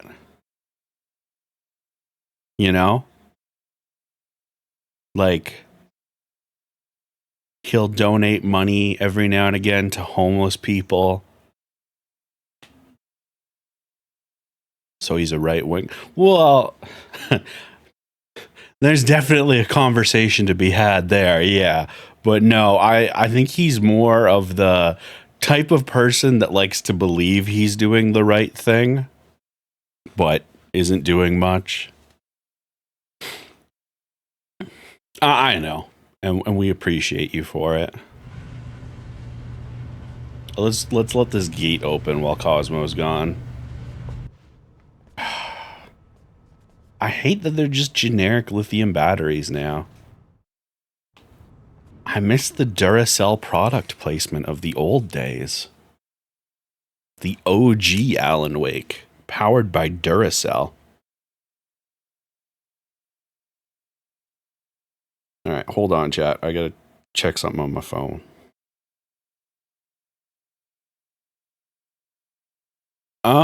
We don't know how long Cosmo's gonna be. So actually, YouTube, I promise I won't do anything while you're gone. I swear, you can trust me. YouTube, you're back. So good to be back. Playing video games. I also love that we do the ableism boops. Because it's always a gentle little boop. It's never like, hey, you can't say that. You can't do that.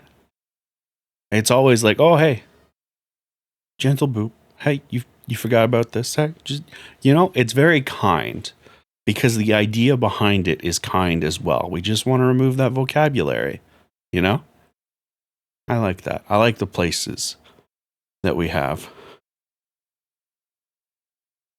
Thank you, Meerkat, for the offer. If Charlotte tries some bullshit about refusing to let me pay at all, then I shall. All right, so video games. Let's steal a vehicle. Thermos!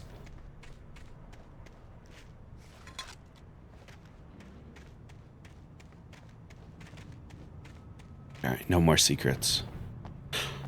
Oh. Bright Falls Light and Power. Why? I'm powerful.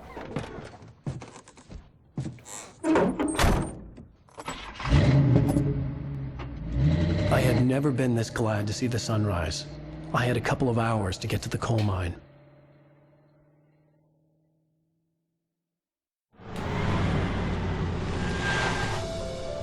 Ba-da-da-da-da. The coal mine wasn't far now.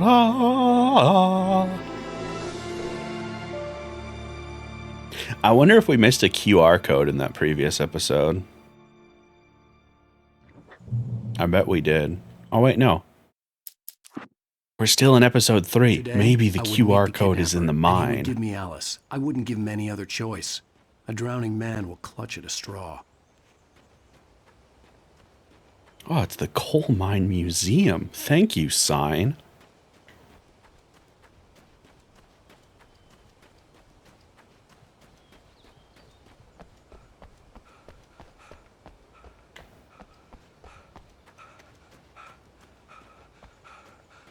Alan, you're not doing so good, buddy. You sound like a vacuum cleaner that picked up a penny. Or me after going up the stairs.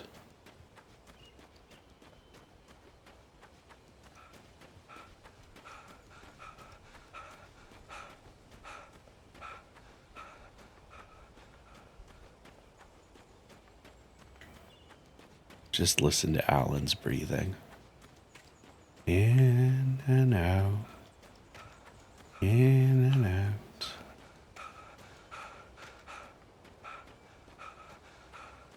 Sorry, I went somewhere in my own mind for a second there. There's no other way to explain it. Why the fuck did we get out of the car, Alan? There's so much further to go. Can we steal this? Then why the fuck? All right.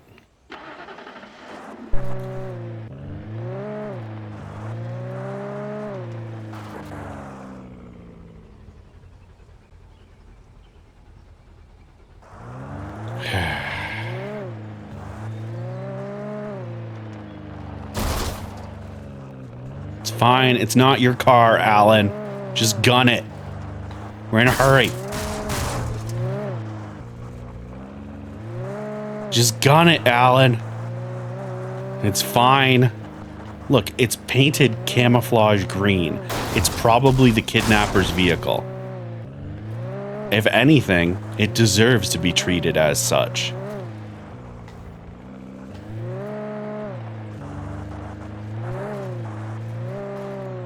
Oh, hold on.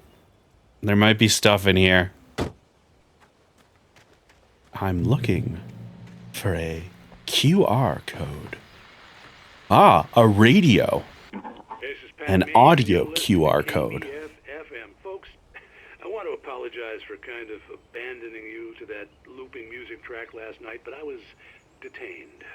You see, I encountered a big-shot G-man with an itchy trigger finger who could use a lesson in manners and a boot in the ass. Not necessarily in that order either.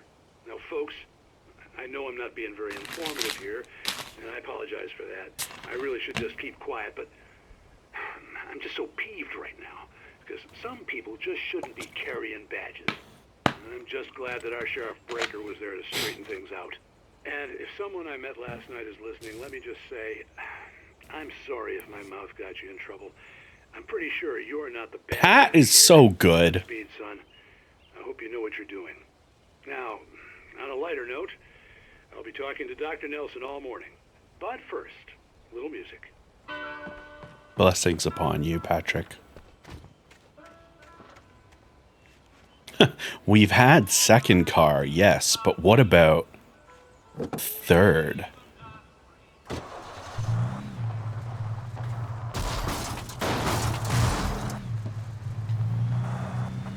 We can make it, Alan!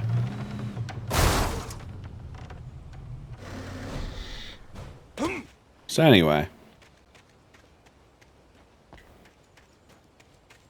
That is both not the correct direction and still a broken bridge.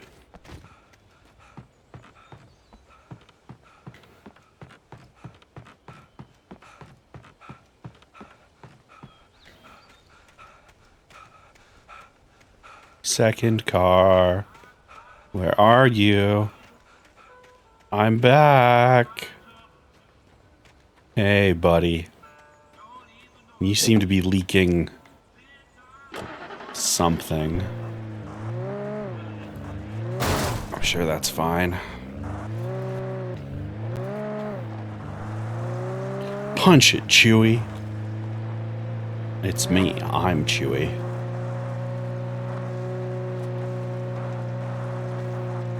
This is, in fact, a hill. Thank you for those signs. It being a hill is the least of my worries. I've been day drinking and I don't have a license.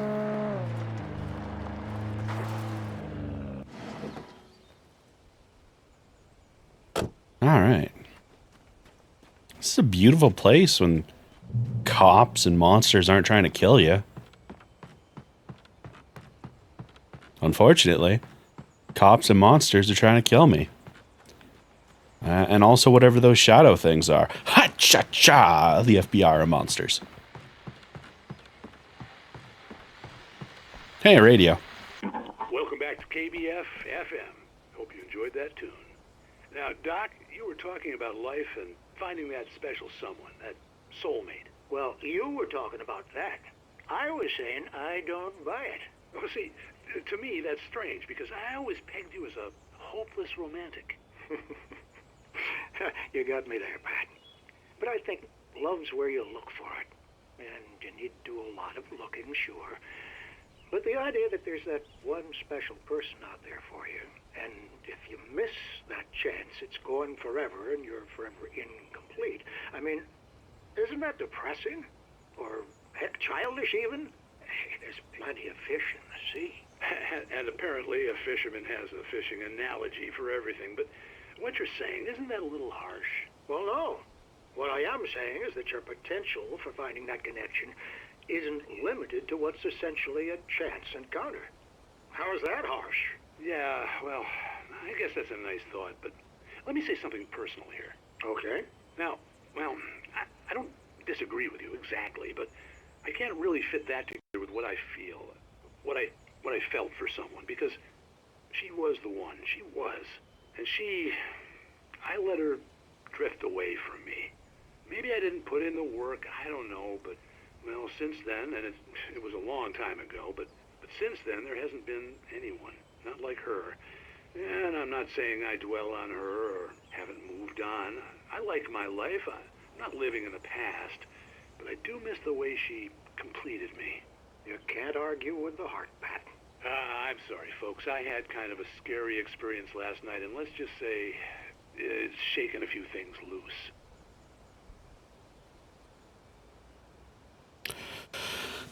Sounds like Pat's hung up on something, and it sounds like the doc is definitely in at least one polyamorous relationship right now. We salute you, Doc. Live your best life.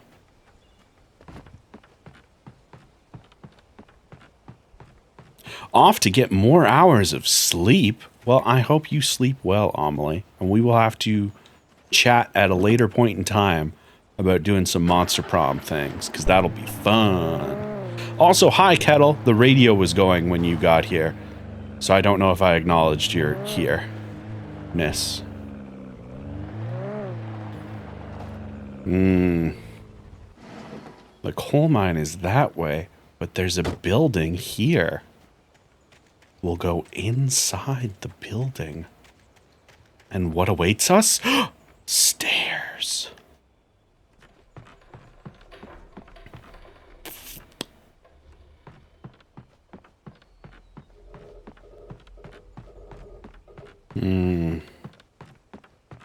Okay. Okay.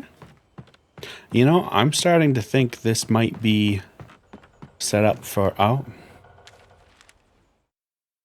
I spoke too soon! For Mott, spying on the writer on the ferry had been a disappointment. His boss had made Wake out to be something special, but Mott hadn't been impressed. He'd gotten a good long look at the wife, though, and he liked what he saw. Mott had fantasized about goading Wake into a fight, but it hadn't happened. Still, he'd get his chance to see if the writer had anything in him. He'd been promised as much. Interesting. Intrigue. Drama. Hey, Rainey. It is indeed the scariest of months.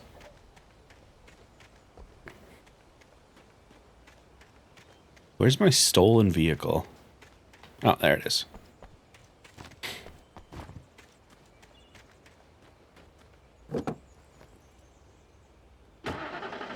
And yes, we are in the season of awakening on this channel. Get it? Because we're playing Alan Wake? So we got our Halloween costume on. And we got our Halloween background, and we got our Halloween overlay colors. I was supposed to meet the kidnapper at noon in the main building.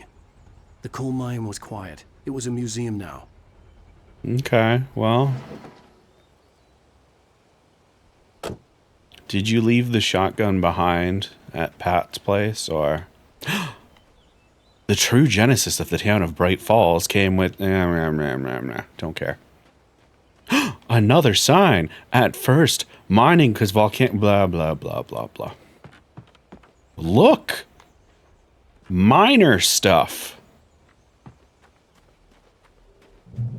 Another sign.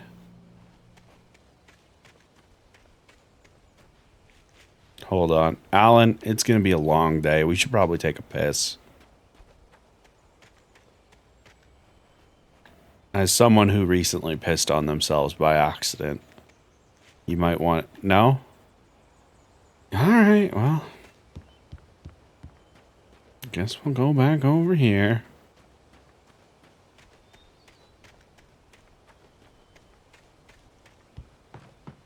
Oh, manuscript. What say you? With Nightingale gone and the night wind blowing in through the broken studio window, Maine stared at Sarah. The sheriff looked away. Maine's voice shook with barely controlled anger. That boy's doing more drinking than thinking. I hope you know what you're doing, Sarah. He's got a sickness in his eyes. You take my word for it. He wants Wake for a reason, and it's not for anything good. Pat, you're so good. That man looked an FBI agent in the... Oh, there's a volcanic eruption that killed 32 miners. I guess that's why they don't mine here anymore, eh? So did the darkness come from the mines? we don't know where the darkness came from. We do know one of the characters mentioned earlier on that a lot of the mystical rumors in the area can be traced back to Cauldron Lake, including some ones from indigenous folks that were living here originally. But aside from that, we don't know. I didn't want to go outside. Cops had to be looking Scary. for me. The noon sun turned the place into a sauna. The day dragged on. Different scenarios ran through my mind. Ways of how I'd torture the kidnapper to get Alice back. Or the different horrible things he could have done to her. I imagined her dead. I had no way of knowing she was still alive. It was killing me. That's your only chair, Alan. I was running on blind hope. It was all a waste of time. The bastard never showed up.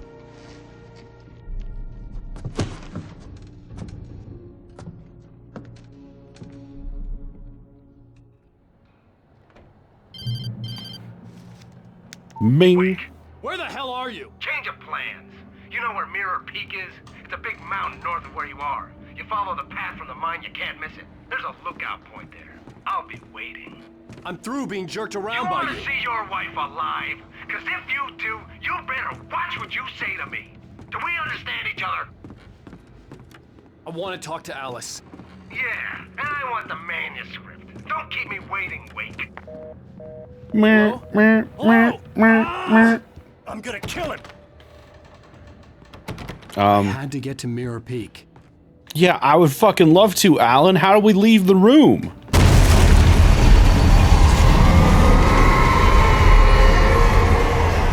Okay, you didn't have to respond so aggressively. Maybe closer than ever before. Oh. All right. Now? No? Okay.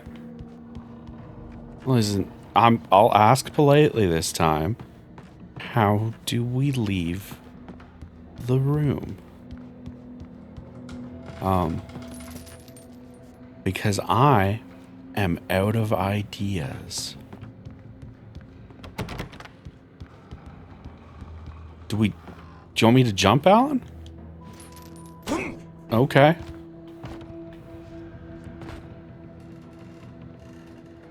That didn't feel correct.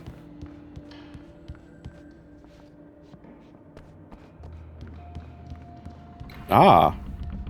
Coffee. Yes, excellent. Flare. Lithium batteries. We're full up, though. Oh, did I keep it? Oh, thank you, video game. We kept everything from last time. We got 16 flares. Full stack of fucking pistol bullets. We got a shotgun. 26. The flare gun with 4. Oh, hell yeah. Yo, we're ready to fuck, Alan. Is this kidnapper Mr. Can't Shoot? Correct. Hey, train. Don't start shit, won't be shit, okay? I'm gonna pick up this manuscript page. When Thomas Zane fell for Barbara Jagger, it BJ. happened fast. She was young, vibrant, and beautiful, full of life. He had never been a very happy man, and without any seeming effort, she had changed all that. Zane felt good for the first time in his life.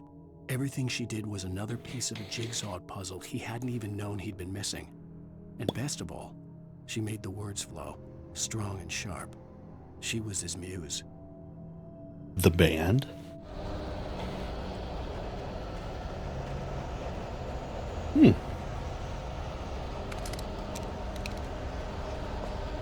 Ah, it's always good when they give you a bunch of revolver ammo. Hi, guys. Hey, how's it going?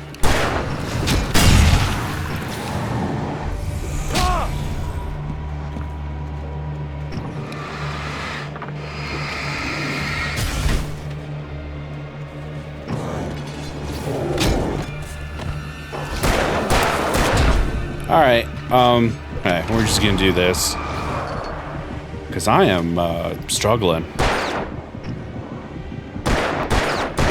There we go. Could you fucking not?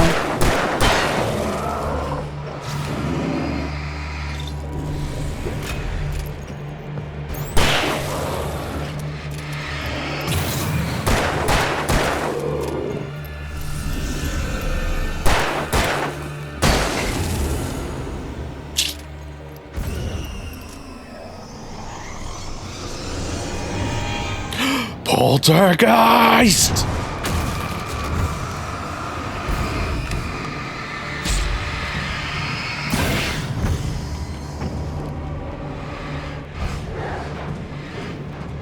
Who the fuck do you think you are, Poltergeist? Explode! Explode! So anyway, what were we talking about?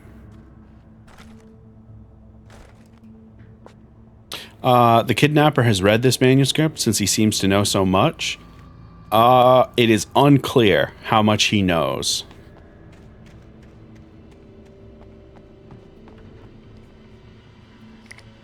The recent page that we just got, where is it? For Mott, spying on the writer on the ferry had been a disappointment. So Mott was sent here by someone, Out to be something special. and he was spying on us on the ferry. Which, if you'll remember, Alan did not write the manuscript until we arrived. So how could Mott know about the manuscript before then? There is an answer, and we'll get there. And it's awesome. But you'll have to wait and see. Do you think this is going to come to life and try and kill me? It didn't.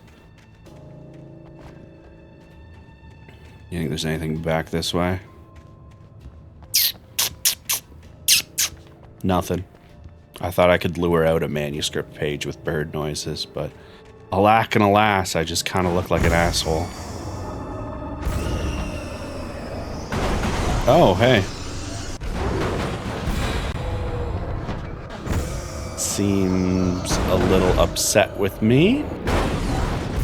I'm just gonna go up. Is that okay?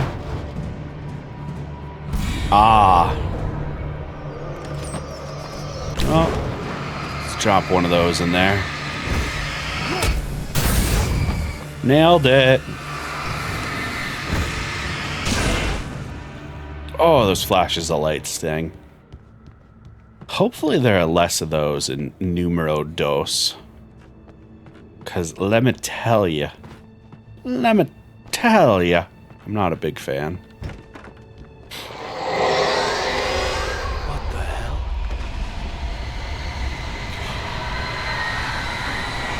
Darknado!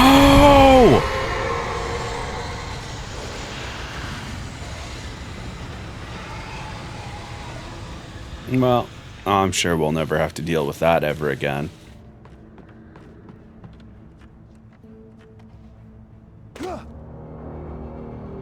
The only way to reach the hillside ahead was to go through the building. I had to find a way to avoid electrocution.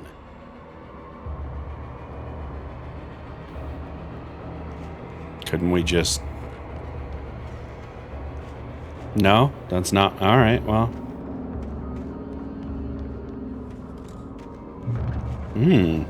A vehicle. This should come in handy. Try not to hit any of the exploding things.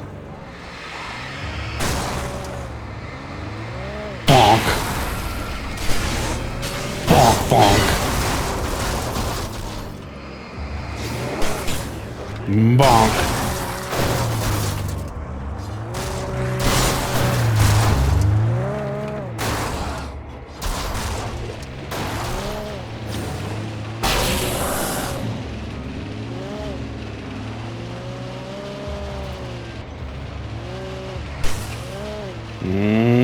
Bonk.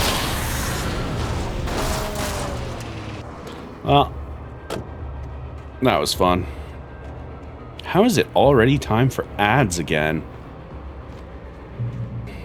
That is the question, isn't it? Oh how does the clock go round? Oh, how does it spin and win? Dun, dun, dun. Anyway, this works out because I gotta take a piss. So, BRB. Welcome back, YouTube. More video game. What are we talking about?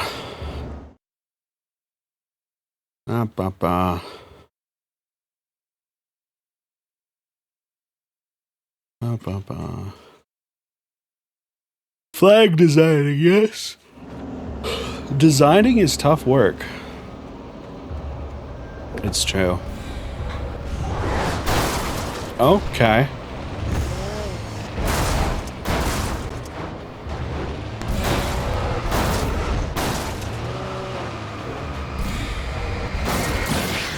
Yeah, what's up? You weren't expecting headlights, were ya?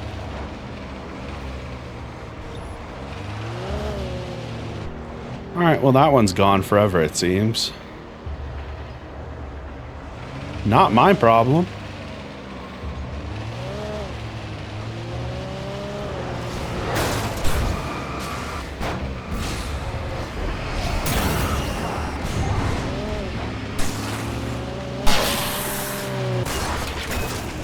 Alright, car's fucked. Flare. Flare.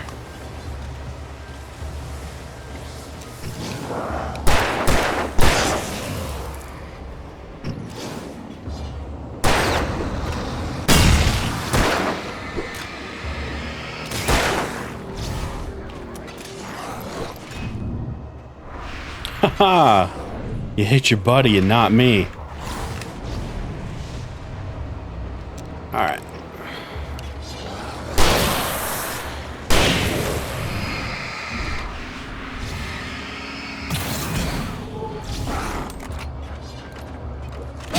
Ow.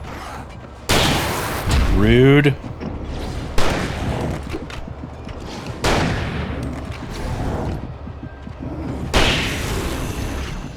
Stop being such a dickhead. The rudeness. The absolute audacity of these boys. Burb? You enjoy your burb, Blue. You go somewhere and then you return. Right quick. Such is the nature of burb.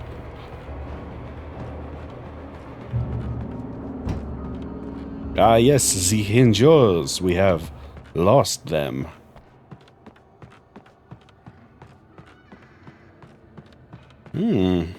What say you, table? Revolver and batteries. Don't mind if I do. Well, that answers that question.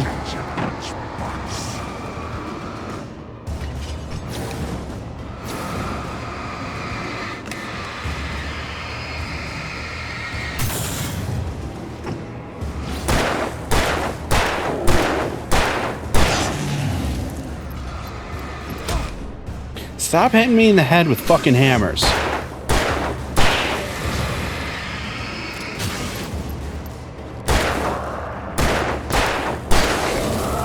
There we go. Oh, hey, more flares. And batteries.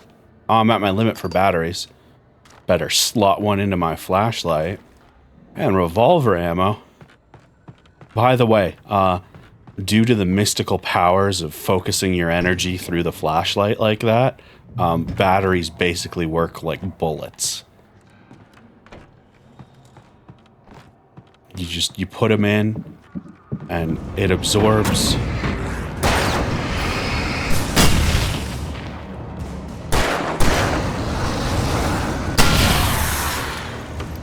It absorbs all of the power of the battery.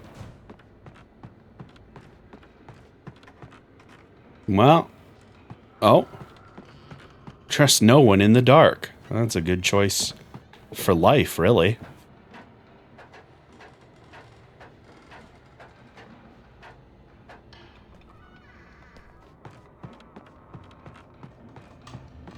Coffee.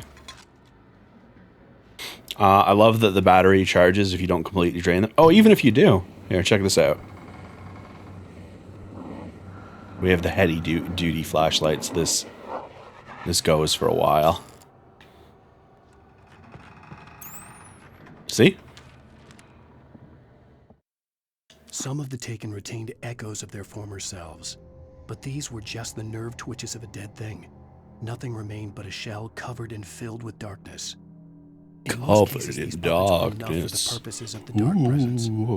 But for anything more elaborate, as with the writer, it was different. It needed his mind. And so rather than taking him over completely, it merely touched him.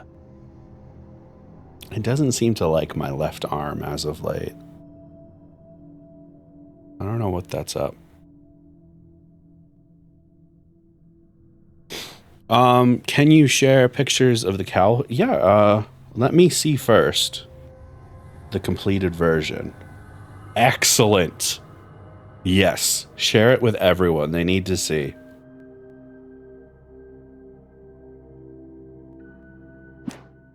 It's so good. I'm so excited. I think adding the little tongue was a stroke of genius.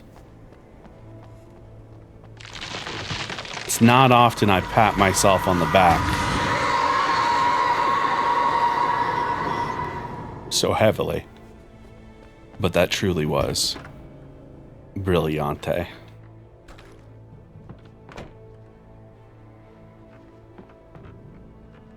What do you do? Gate? Excellent.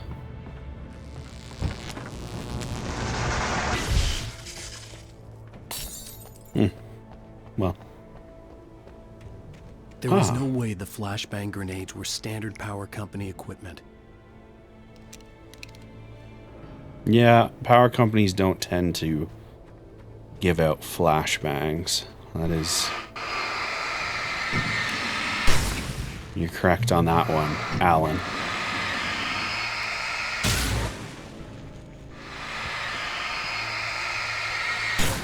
Do you think it might be connected to the yellow paint all over the place, leading to light-based supplies and bullets?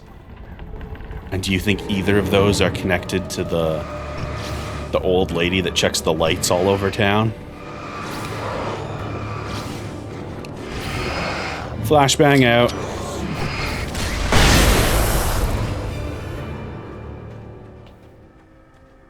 So anyway, I started blasting.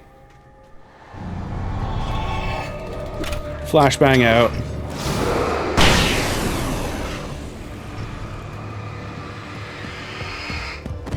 Alright, that's my bad.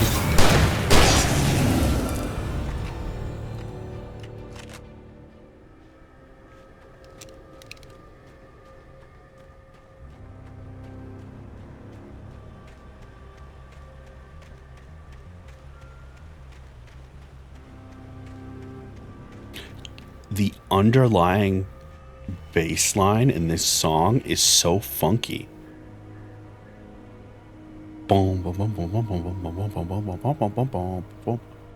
Sounds like a fucking Doom song. I stared through the bars of the jail cell. Barry stood behind me, swaying on his feet, looking as ill as I felt. Agent Nightingale stood on the other side of the bars with Sheriff Breaker. Nightingale had a stack of manuscript pages in his hand. He seemed unhinged as he gloated. Well, I've got you now, Raymond Chandler. It's all here. All the evidence, including conspiracy to murder a federal agent. I think he's used Raymond Chandler already. Did he finally run out of sweet writer references? Coffee! Coffee, coffee, coffee. Coffee, coffee, coffee. Coffee, coffee, coffee, coffee, coffee, coffee, coffee. Coffee, coffee, coffee, coffee, coffee, coffee, coffee, coffee. Coffee!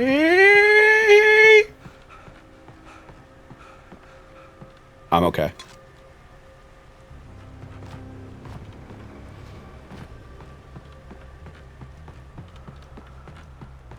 Anyway, let's go into this mine. You back the fuck off. Oh no, you're just bats from the mine. Alright, it's cool. We're cool. You guys live here. I'm just gonna pick up the flare gun and the flashbangs.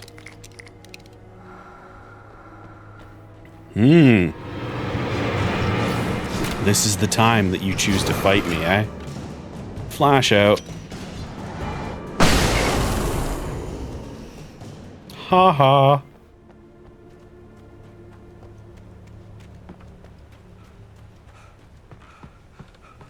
Wake up, Mr. Wake.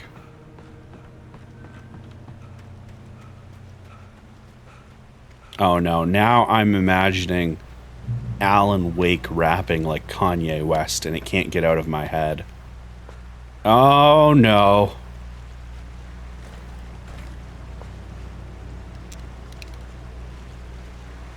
I had no real plan. I was going to give the kidnapper all the manuscript pages I had for Alice. If that wasn't enough, I'd hold him at gunpoint and make him talk. Hmm.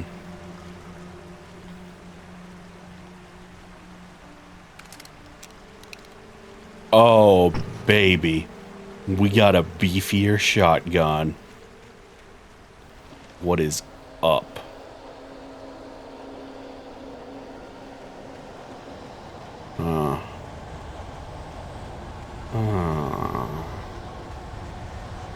Things seem to be intensifying.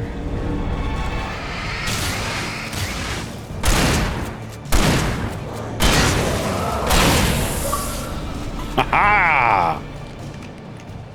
Shotgun, motherfucker!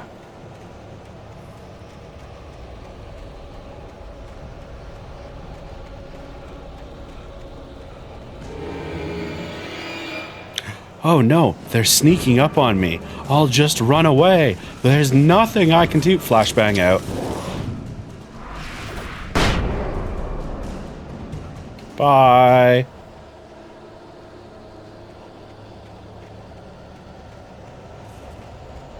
We should probably use some flares for a bit. You know how it is. That looks like a house over there. Did I go the wrong way? Hold on. There might be manuscript things this way. I can hear someone chasing after me. Yep. Hold on. There's a thermos in here. Some shotgun ammo, flashbang. How's it going, guys?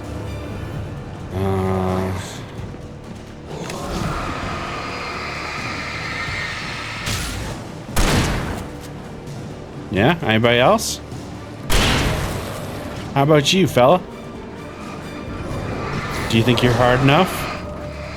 Come and join me in this closed space.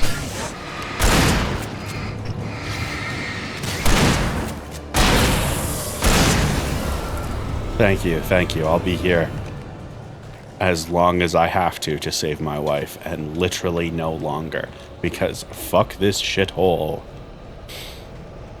Anyway, so mirror peek.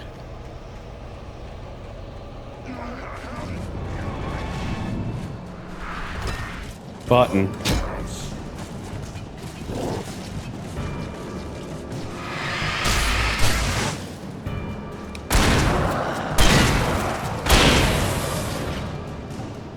Is that everybody? Hard to tell. Yeah, I think that was everybody.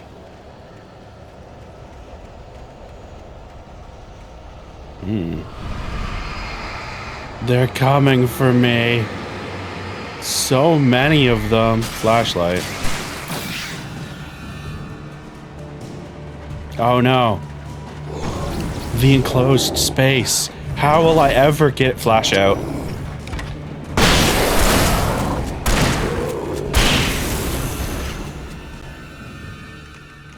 The camera when fighting seems like a pain in the ass. No, it's actually quite helpful.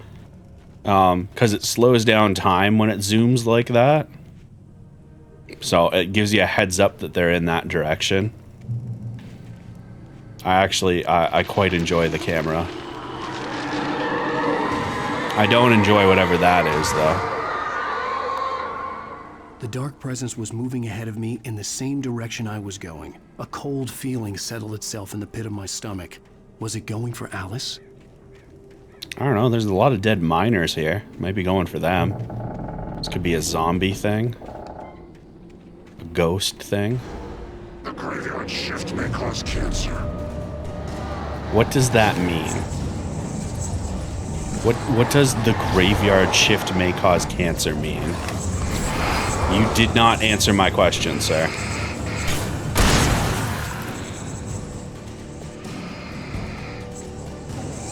Alright, hold on.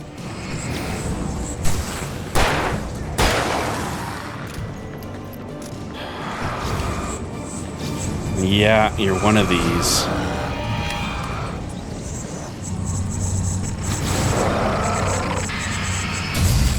Thank Christ. Alright, well. As with so many things in life, we can solve it with a flashlight and bullets.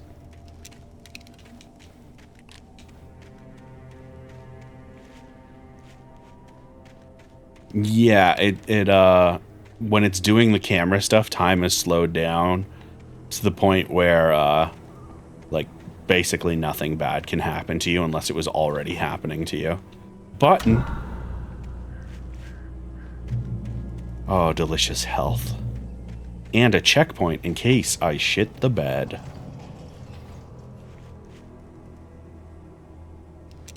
Don't start shit, won't be shit. Don't start shit, won't be shit.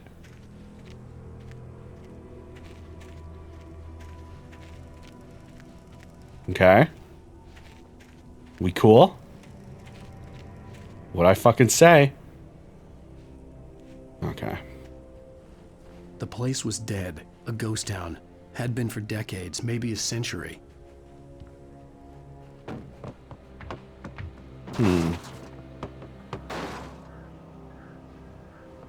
Feel like there might be some poltergeist shit happening. I knew it. All right. Alan, we can handle a lot, but you are just a mortal man. So let's back up and let that health regen a bit, buddy. All right, so flare gun? Flare gun.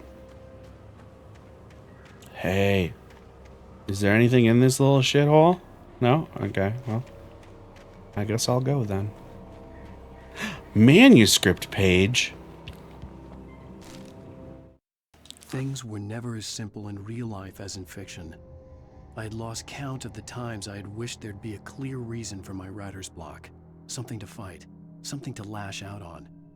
There wasn't. I was filled with doubt. I was nothing like the hero in my books. Alex Casey had gone through his life with single-minded determination, never wavering from his goal.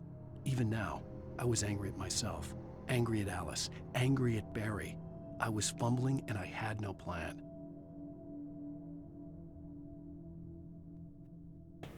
Ah, delicious water. Cross the ghost town. Surely nothing here will be a problem.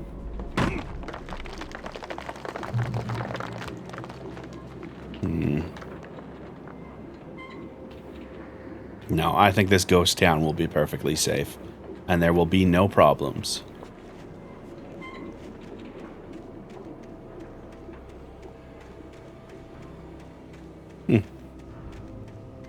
Wait, maybe there is something in the ghost town? Another manuscript? Oh, a coffee thermos! Well, not only did the ghost town not have any problems, it had an offering of coffee. Truly, this is the best possible outcome. Unless... Oh, I thought I saw a flare. Alright, well, truly this is the best possible outcome and nothing bad will happen. And we'll go rescue our wife and the game will be over.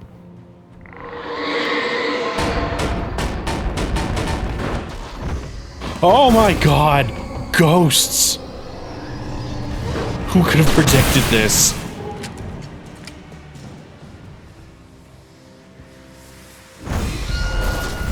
More ghosts!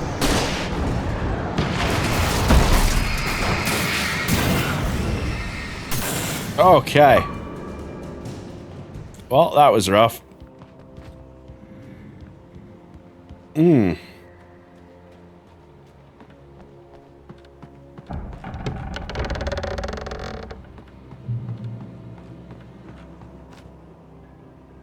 feel like maybe I should put an epilepsy warning.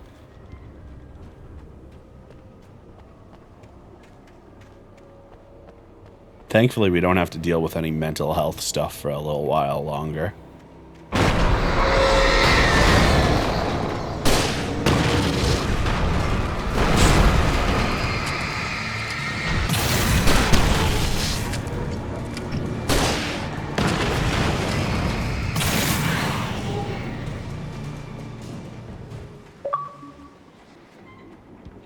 Iron Horse. Encountered a steam engine. Apparently this is a safe haven. Door? Door locked. A key for the door. Key? Ah, keys. Alright, let me get to the next cutscene and I'll throw up the epilepsy warning and the mental health one. Anything outside of writing is a struggle. I feel ill. I managed to make my way downstairs. There's a shoebox filled with books and papers by Thomas Zane. It's very hard to focus, but I managed to read some of it. He's a poet, and a good one. He writes of muses and creators summoning fabulous things from a magic lake, using his powers to shape the world of a realm of gods and dreams and demons, dark things that wait for a chance to slip through, wearing the flesh of men as disguise. Zane writes about himself, his girlfriend being taken over by a dark presence, about growing scared of the lake. Zane believes it's a mirror to the gaping void of darkness above, where some Lovecraftian presence lurks. I crawl back upstairs. I'll borrow these things for my story. They ring true. They fit.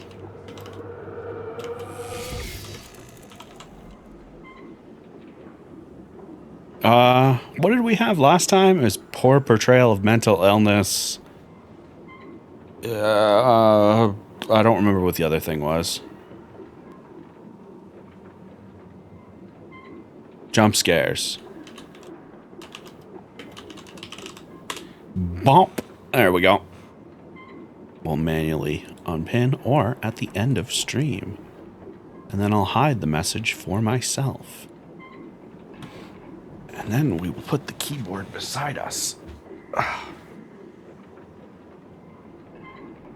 Is he talking aloud? How did they get audio of him talking?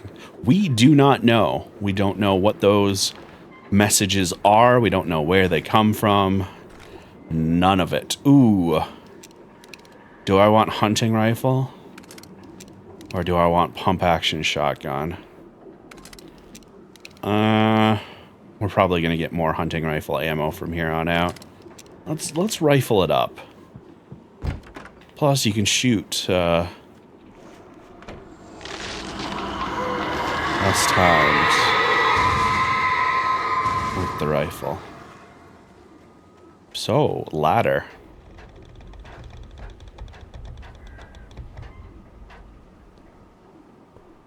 I'm leaning towards the shotgun, but we have flashbangs and stuff.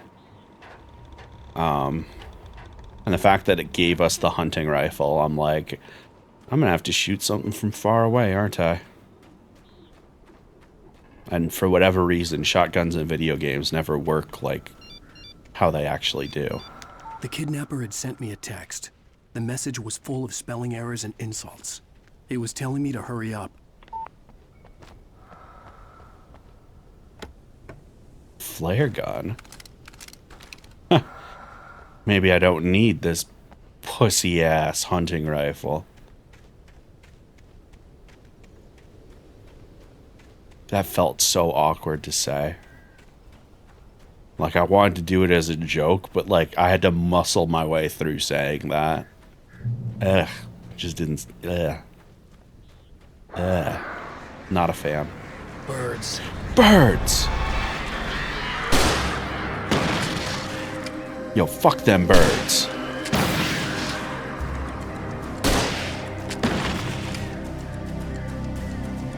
You want another taste of it, birds? Show me what you fucking got. Yeah, that's what I fucking thought. Keep your distance. Keep your fucking distance. Oh my god.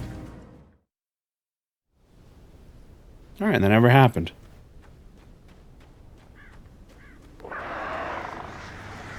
Birds.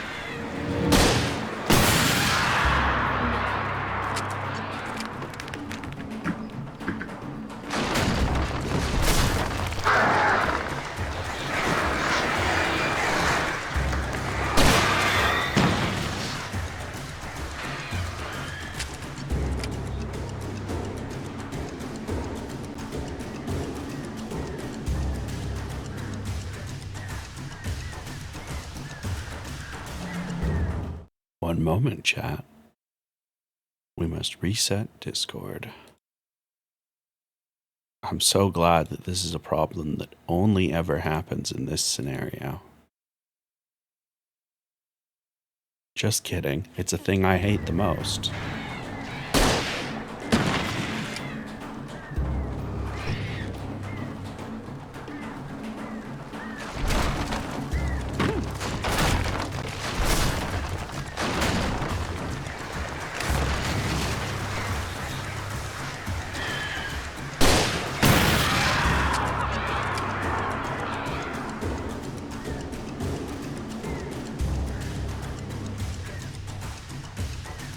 Exactly, and I always think of that bit from Trevor Noah, because it's true. They can take a pounding like nothing else.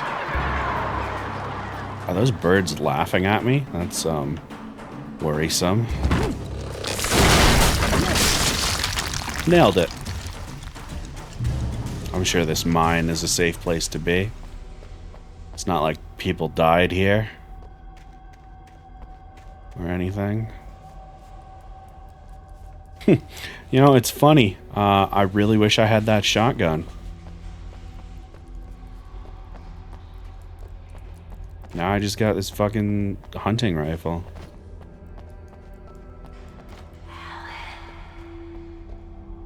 Tunnels go to Cauldron Lake.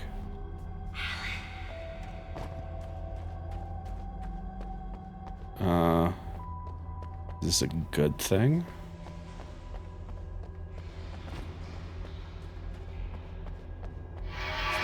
Without warning, the headache stabbed at my brain.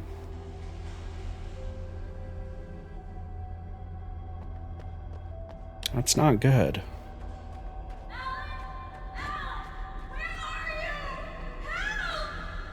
By the way, the opacity thing with the subtitles, where the further you get, the more translucent they are, brilliant. Because directional audio with subtitles is always a pain in the ass. Alice?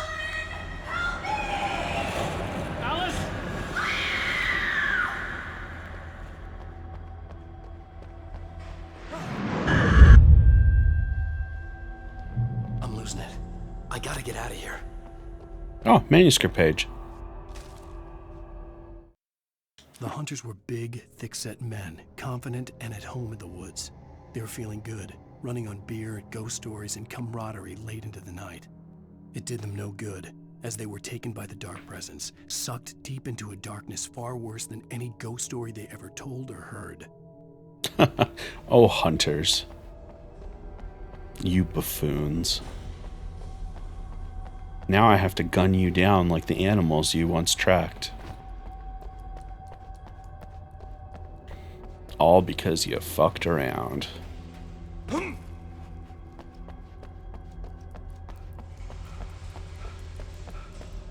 Well, this is a nice creepy cave.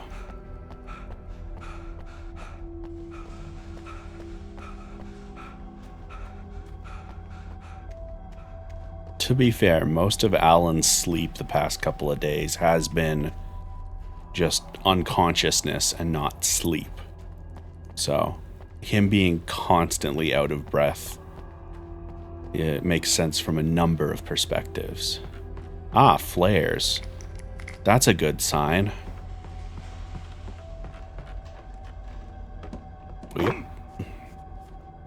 Ah, manuscript page. Even behind the closed doors and curtains of his grimy room at the Majestic, the local motel, Michael could feel the locals' eyes on him. The unrelenting pressure of their judgment. He forced it out of his mind. For all he knew, they could all be under Wake's spell already. You do what you have to do to get the job done. He took comfort from the bottle in his hand. Please, he thought, just let me get through this.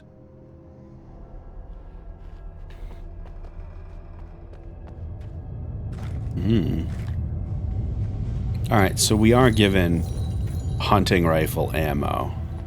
So that's...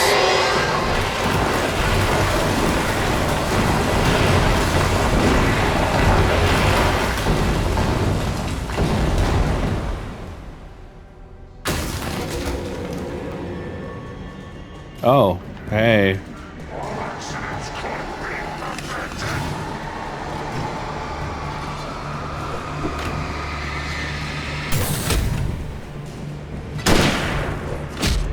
Could you stop throwing shit at me?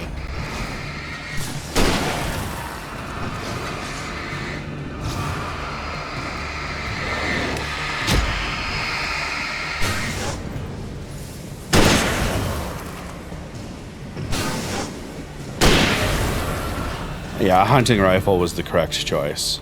I forgot how much stronger it is than the shotgun. Alright, well, I guess this is my path out. Coffee! This can help me replace my sleep.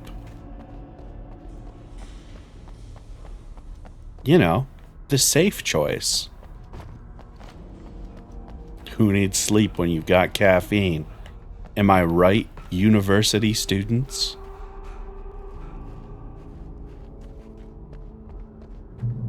I'd have to make my way up this mine shaft in order to go on. Maybe the machinery could help me with that. Yeah, probably.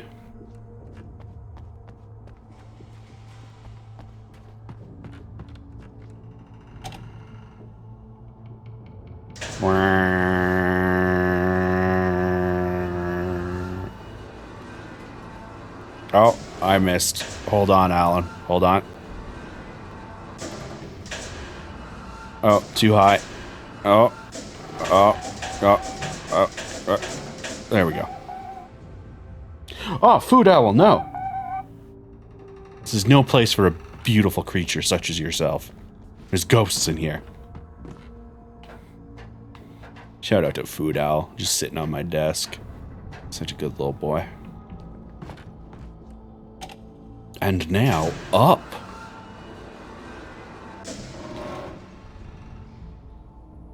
Yeah. Yeah.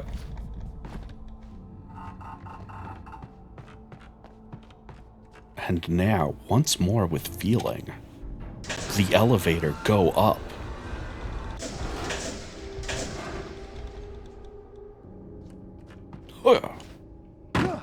Climb, Alan, climb! Alright, so... I feel like we're making good progress here. Huh, unless...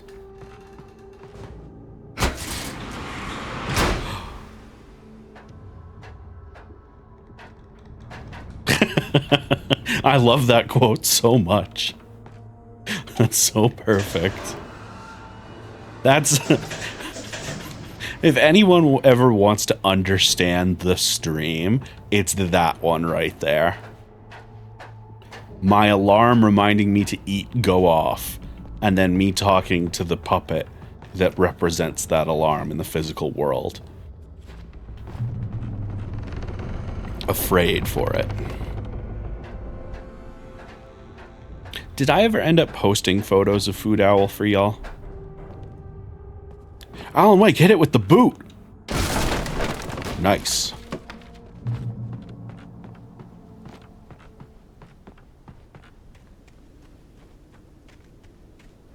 Well...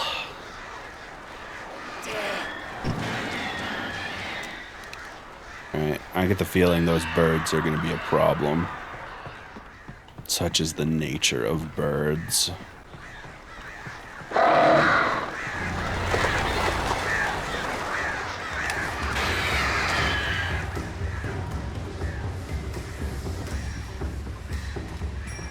Alright, Alan.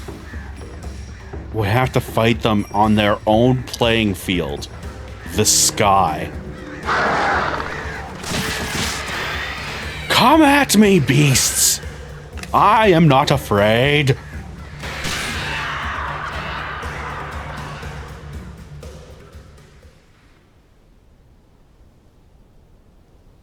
Wow. That's a mountain.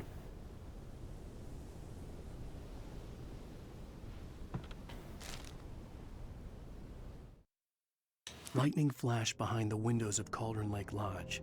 Tor Anderson laughed and held the steel hammer above his head. Nurse Sinclair was trying to calm him down without success. Tor grinned madly and shouted, "My hammer's up. Here's a friendly poke from Molnir, wench." He brought the hammer down with all his might on Sinclair's head. "We're on a comeback tour, baby." Oops.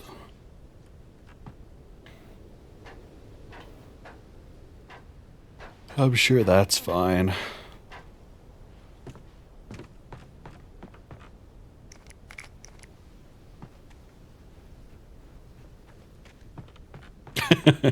You know what? Yeah, that is pretty good.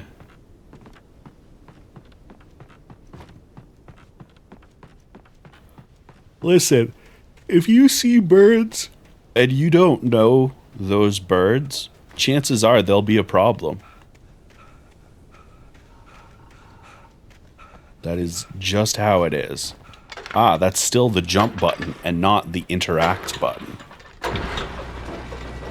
Also, oh fuck. Yeah. Oh, great. Another cable car. Just great. The last one worked out so well, Alan. Come on, buddy. Look, this one doesn't even have a gate at the back. This'll be fine. We have the flare gun. It's not like we just fought birds or anything.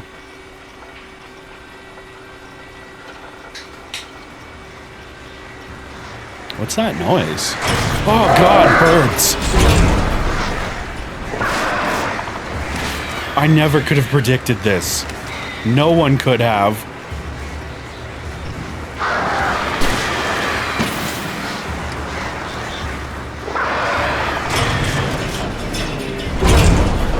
Stop beating up my fucking thing.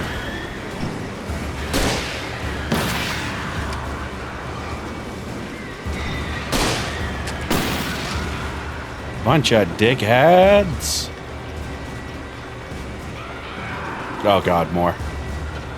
No? No. Okay, we're good.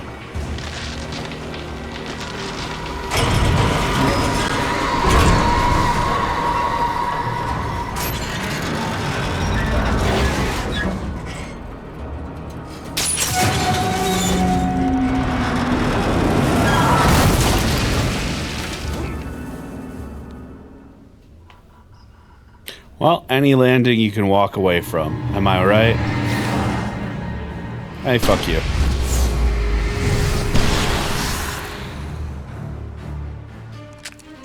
Guess who is all out of fucking shit to give? It's me, ya boy, Alan motherfucking Wake.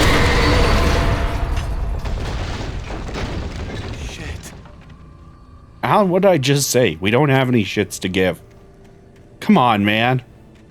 Darkness is gonna think you're fucking basic ass bitch if you keep this up. Pretend to be tough. Hold your gun sideways while we shoot this thing of cans.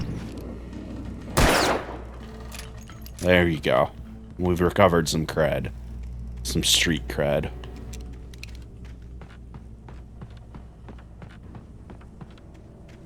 All right.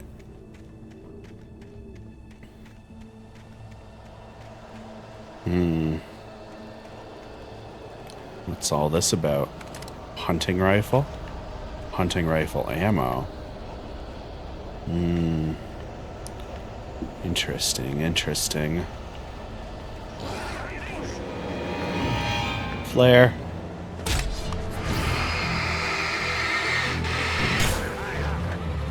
Oh, hold on. You little dudes with the knives only take 2 shots, so... Plus, we are just up to our tits in revolver ammo.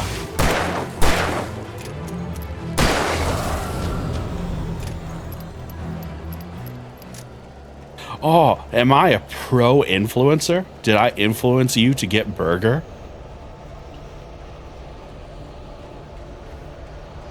Hey, brands that want to work with me in the future. I'm not saying I'm easily influenced and am an influencer, but look at how Squishy is eating a burger right now. And just, you know, maybe think about giving me a call or an email. It's in my bio, you know. CJ@candybag.media. No big deal. And then no brand ever saw that clip ever. Because it was just a bit. Run, Alan! This bridge is treacherous. And get a flare gun in case of birds. Ah. I see, I see.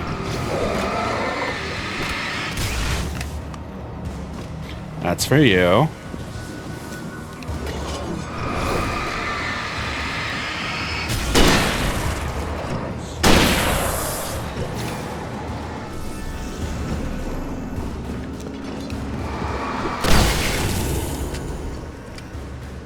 Hi. Who the fuck thought you could get away?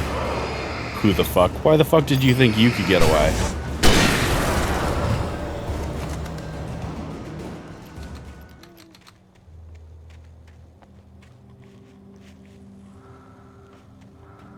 Oh, perfect. I didn't even have to ruin the influencing claims. Hell yeah. It's not self-sabotage if somebody else does it. Flare gun. I love flare gun. Thank you, mystery box.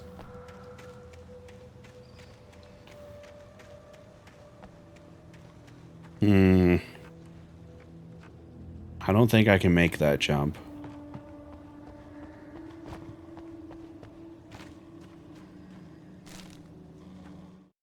Maud had checked all of Stucky's rental cabins. There had been no sign of the Wakes. It was dark when he'd found their car parked at the end of the road by Cauldron Lake. It made no sense.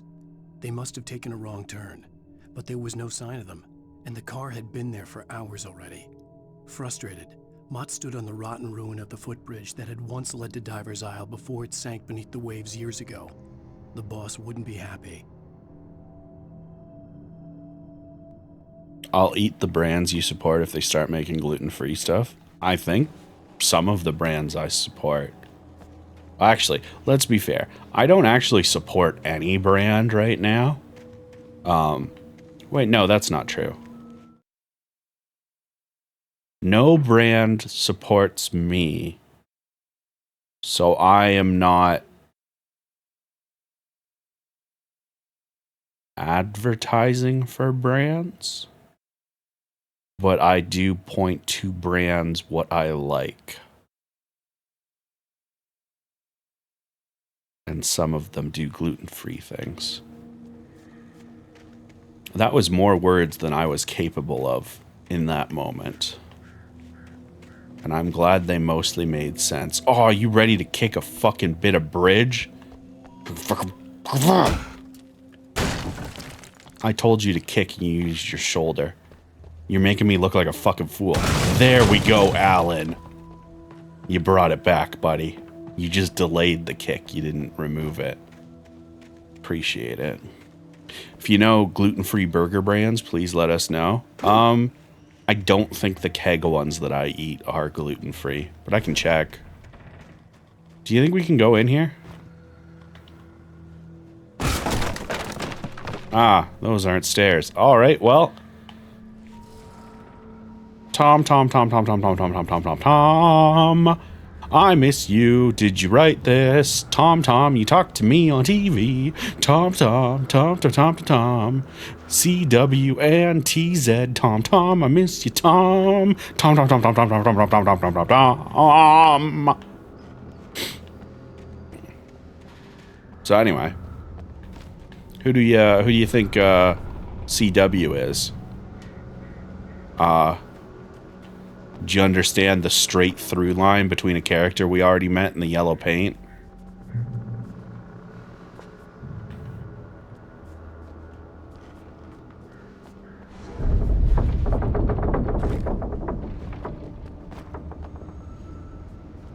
Is CW the lights lady? Yes.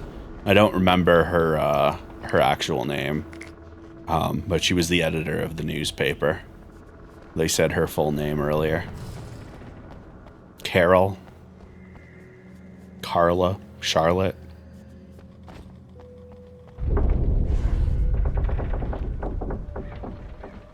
Now we don't have the Lies of P emote here, but I just want you to imagine. Yeah, that feels pretty sturdy.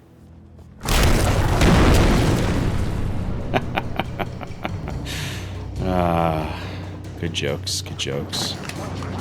Anyway, fuck out of my way. Please join me at the stairs. Have any of you shadow beings seen the hit movie 300 or are familiar with the historical events that led to the movie 300? The hot gates of Thermopylae? Anyone? Any history fans here? In the smoldering pile of ashes that used to be a bunch of shitheads that tried to fight me on the stairs?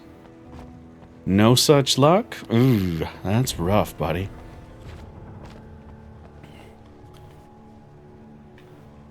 I had been waiting for one that I knew for sure was going to break. By the way, the YouTube short version of that, I watched it after I did the captions, and I legitimately laughed out loud. The timing was so perfect.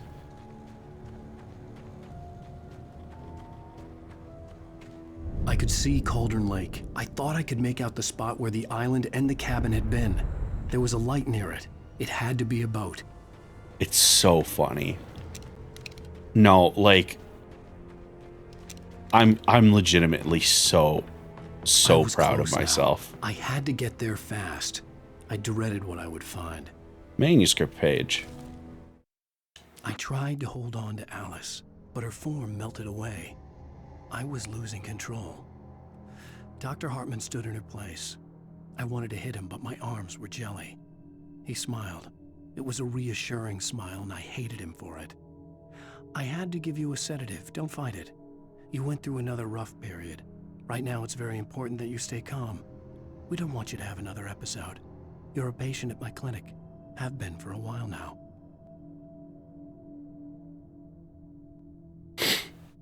Oh, that wacky doctor.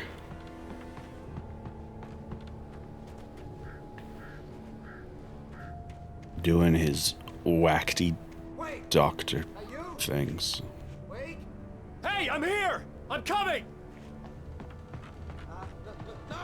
Get away! Sorry. Please, lady. The boss didn't know who he was messing with. I didn't know. I swear, I didn't know. We don't have his wife. We don't know where she is. She's probably drowned. We just said we had her to make him play ball. You see? To get him right in. Well.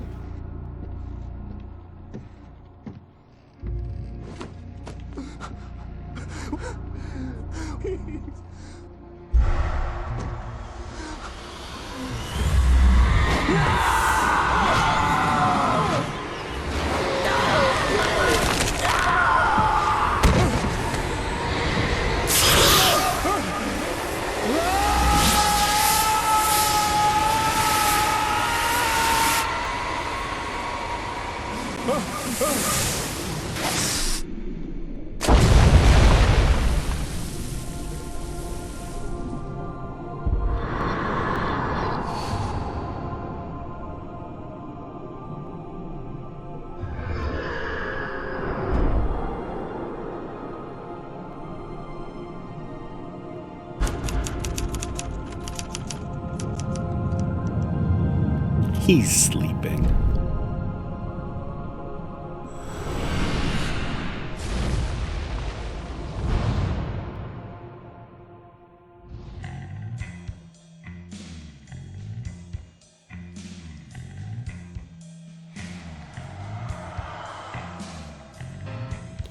End of episode 3. We're halfway through the game now.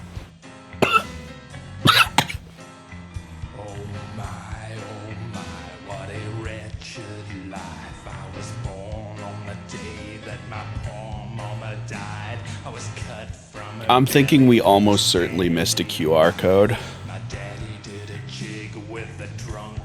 I am going to look that up now.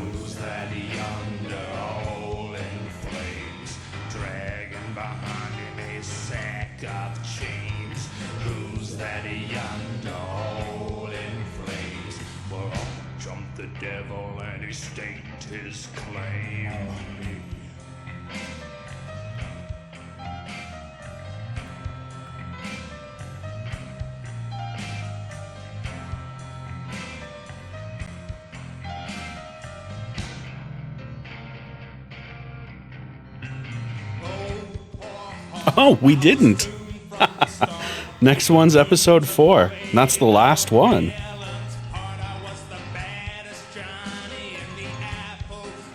That's funny. And originally, those QR codes just led to advertisements.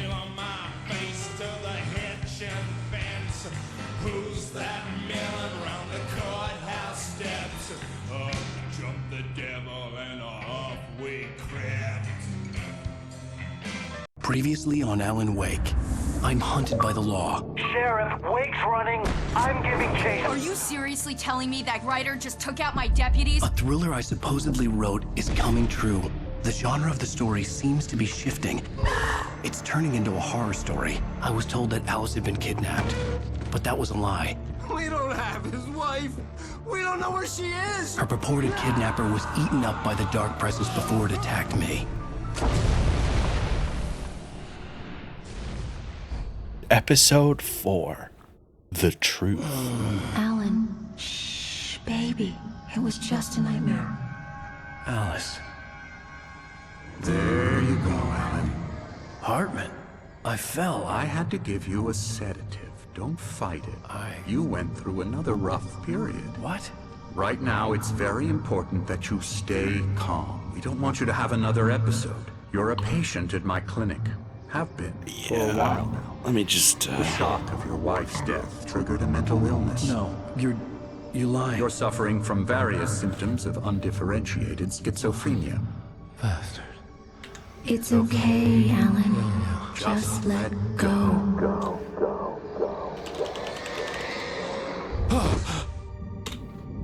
Yeah, we'll just update that.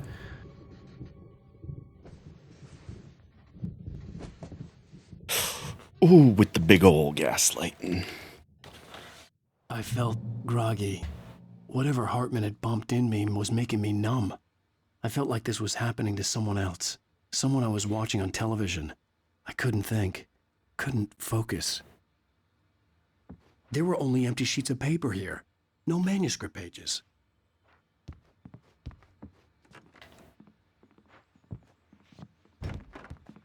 All right. Come on, Alan. The door was locked. I was a prisoner here. Run at it at full speed. Oh. Good evening, Alan. Are we feeling better now? Feeling calm? Yeah. I see you brought your pet gorilla with you. So sure, I'm calm. I get the message. Loud and clear. Quite right. That's the spirit. You're being very brave, Alan. I understand you're confused. I would be more concerned if you weren't suspicious of me. I don't blame you for it. Big of you. Now, why don't you come with me? We'll reacquaint you with my clinic and go over everything you might have forgotten. Little walk and some fresh air? Yes, it will do you good. This corridor is for patients. Most of them aren't here right now. Jack took them out for a fishing trip, except for the ones who are particularly vulnerable, of course. I encourage creativity as a part of the recovery process here at Cauldron Lake Lodge. I specialize in treating artists. Yeah, you should. I bet you do. Splendid, Alan. I honestly believe we can get this thing under control if we work together. This way, Alan.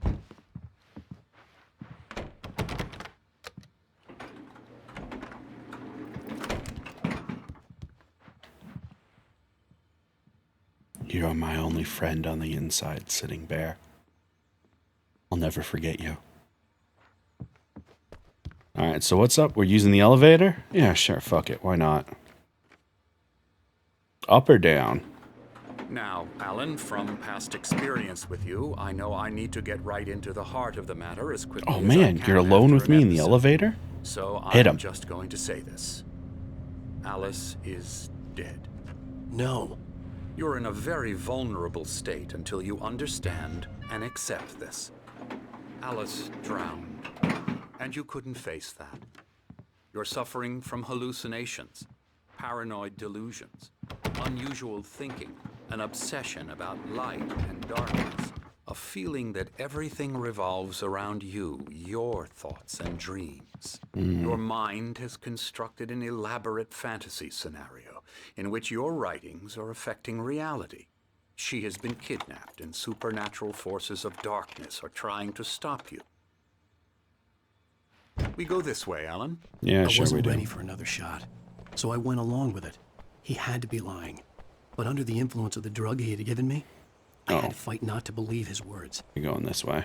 Alright, I'm gonna It's check out all this in your direction. head. You've been making it up. Ah. Apart from the tragic accident with your wife, no one has been killed.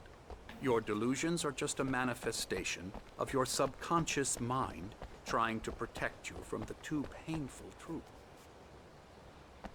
Unless we fight the fantasy, it will return. I know the instinct is to resist me, but think about it. Doesn't this make far more sense than the insane supernatural conspiracy you have concocted in your mind? You're a skeptic by nature, Alan. We both know this. Everything can be explained logically. Sure it can, buddy. You know where this all falls apart, though, Doc? If at any point I get to talk to Barry,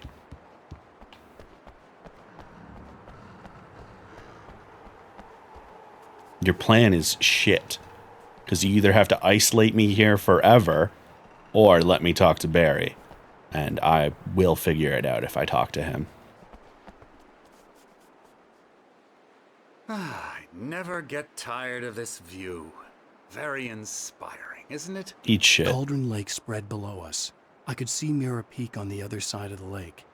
I thought I could make out the spot where Diver's Isle had been when You're I a terrible arrived with Alice. doctor. Now there was nothing but waves. It seems there's a storm coming. Funny, I don't recall there being a mention of that in the weather forecast. Well, no matter. This way. Follow me. Man, fuck you. Alan, what I'm telling you is good news. Right now, we're in control. Every time you have a relapse, it gets more and more difficult to resurface from the dark depths of your imagination. Not surprising, considering your profession. Imagination is what you work with. After all your nightmares, this should come as an immense relief to you. If it doesn't, why is that? Because I'm lying? Or because you don't want to admit that you're not well? It's very natural for you to think of me as your enemy. It's part of the I illness. let him talk. After all, Hartman I'm the obviously one loved trying his to own bring you voice. out of the His world words you've echoed constructed madly for inside yourself. my head. But I I can't dug my do nails it into by the palms of myself. my hands to stay You need focused. to work with me. Once you accept that, we can begin the journey towards your recovery. Good talk, buddy. Come along. Let's go inside.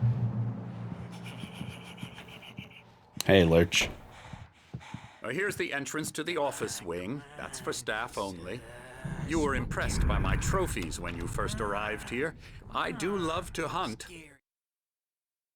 I love that particular lie because it's such an obvious one. It's like, you were impressed by my trophies. It's like, my dude, I live in New York City. Why would I even care? I'm not impressed by your trophies. Oh man, you killed some fuzzy thing with horns and some different fuzzy thing with horns. Fuck off. The great outdoors, man versus nature. It's wonderful stuff. Shut the fuck up. Pretty damn wonderful, yeah. Can I explore now? All right, peace. Scary, scary, scary.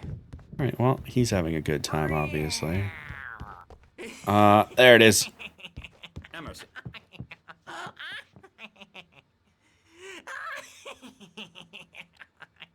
I'm a real bad dream, mister. You should be afraid of me. Don't want to run into me in the night, that's for sure. Please, Emerson. Mr. Wake is confused enough as it is. Yeah, you'd like me to go away so you won't be scared. But you can't just decide what kind of dream you have or when you have it. Emerson. Okay. Sorry. Boo. All right. So, we are going to run the ads because it's almost ad time again. So I'm going to start these ads, and in the meantime, I will get the video file ready for us.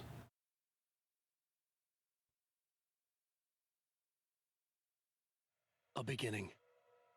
A primordial forest. The colors of the fall. The mist. A caldera lake. Silence echoes. Loud. It's too late to hear the words. The man, naked, crawls to the shore. Like a birth? To say that would be a lie. Nothing like a birth. The opposite. He staggers to his feet. A carcass of a deer lies on the shore, rotting amidst driftwood. The man is afraid, beside himself. Who is he?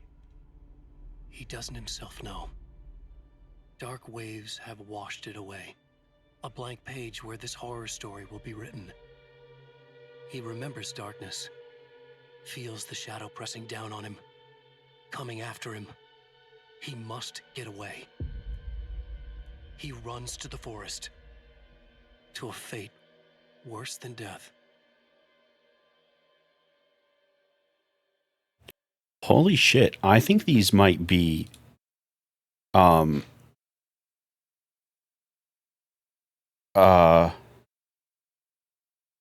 brain shut down. I think these might be teasers for Alan Wake 2.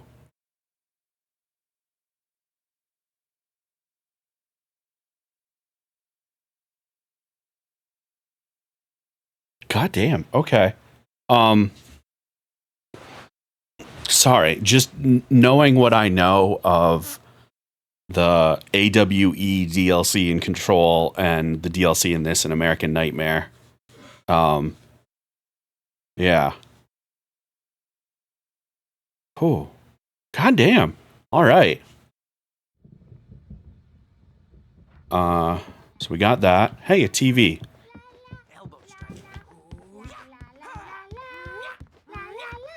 Get him to the head.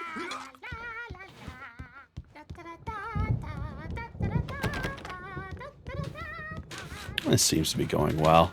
Alan, please, this way. Yeah, man, I'm exploring what's obviously going to be a level later on when things go wrong. And also stealing all of your coffee. It's helping me power through the drugs that you put in me. Now, you might have noticed the typewriter in your room. You've been writing as a part of the therapy. As soon as you feel up to it, you should continue. Oh. Blah, blah, blah, blah, blah, blah. Blah, blah, blah, blah, blah, blah. My rheumatism's killing me.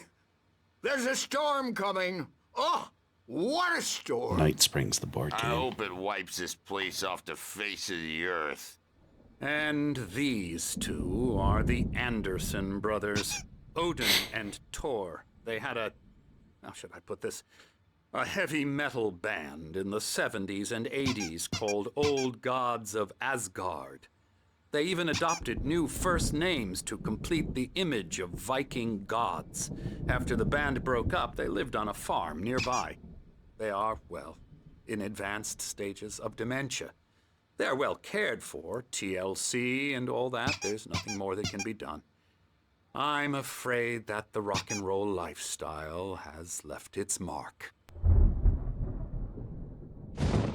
Oh, that won't do.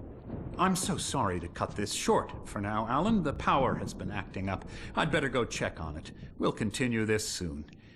Meanwhile, when you feel up to it, return to your room and try to write. It really is for the best. Don't you think? I'd like to bash his head in with a hammer. Oh, he'd love to fish out our secrets, but he has no clue. He's not crazy enough. Not crazy like us, Sonny. Yeah! Being crazy's a requirement, Sonny. Who else could understand the world when it's like this? It takes crazy to know crazy. That's the sanest thing I've heard in a while.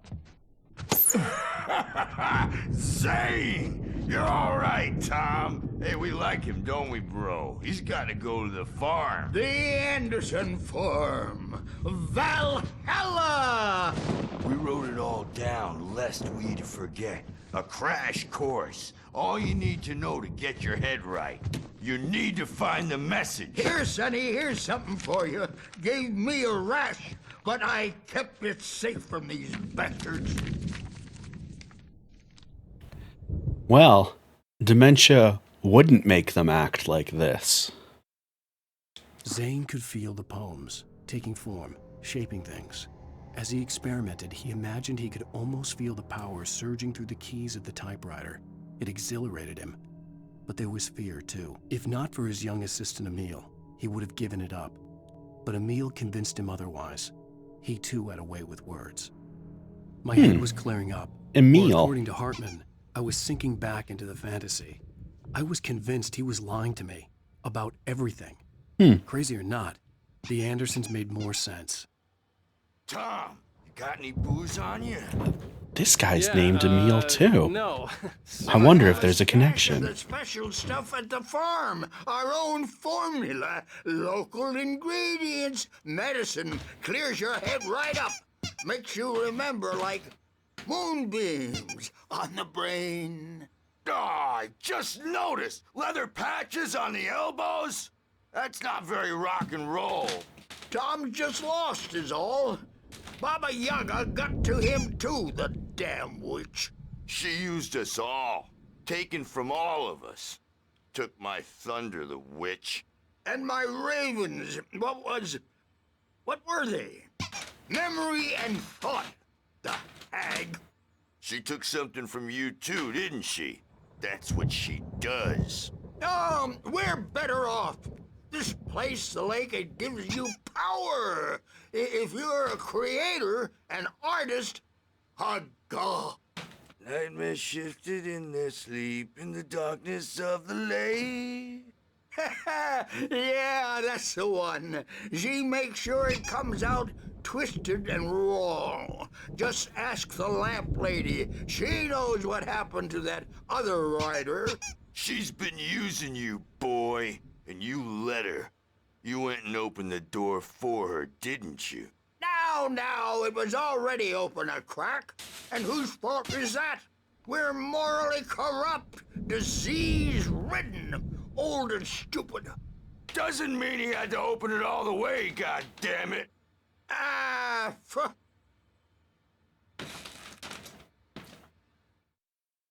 So, the toy hammer, what is the point of it? He's Tor.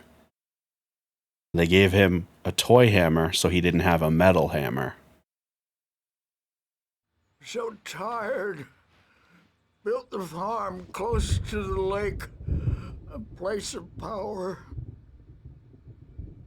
We had parties there, man. Oh, you're not done yet. You should go there and have a party. That Bob Balder threw the amp through the window. Hit that hippie chick in the back of the head. 15 stitches and a concussion. Bob's dead now. Leukemia. Stitches, snitches, and narcs, man. Bad scene. I am tired, man. So tired. So they're obviously, you know, what's wrong with them is not what Hartman said, but they're not 100% okay either. Well, the thing is, why is it an obvious toy one? Because, how do I put this? Think of who would have given him the toy hammer instead of the metal one.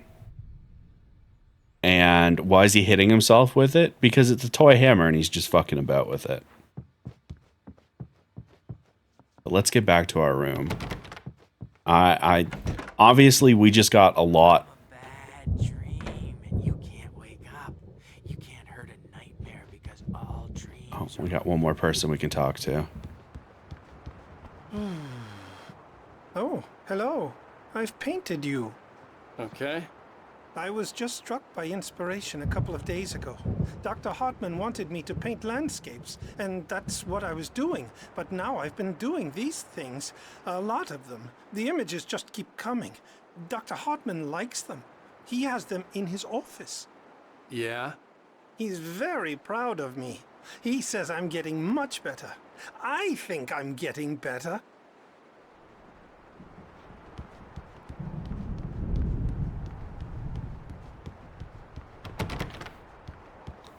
Yeah. Tor's actions are to fuck with the doctor. And we've gotten a good chunk.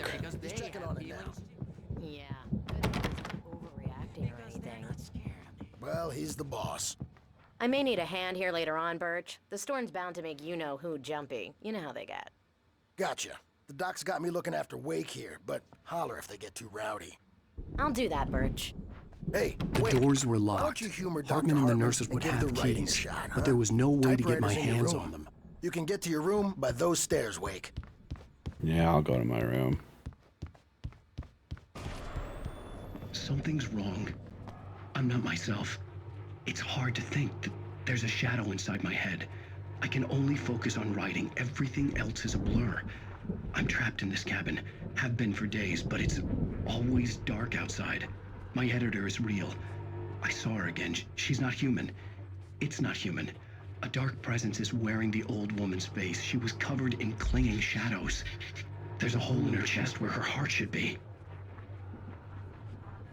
I think I've made a horrible mistake. I don't think I'm any closer to saving Alice. It's been lying to me, using me to get the story it wants, and the story will come true. So we're starting to put the pieces together. Appropriate for the chapter called Hartman had mentioned The the Truth. power had been acting up. Maybe that was the reason for the generator and the work light on the balcony. The generator hadn't been activated, and there was no key.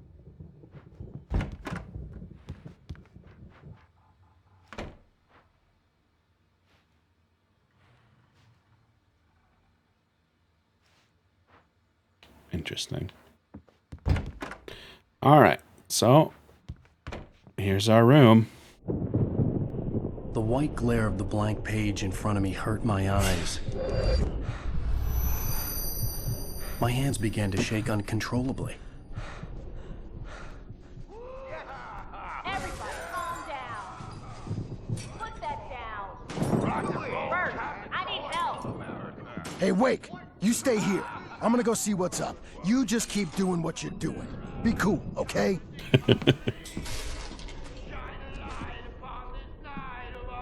I didn't know what the chaos was all about, but it could be my only chance of getting out of here. I don't know.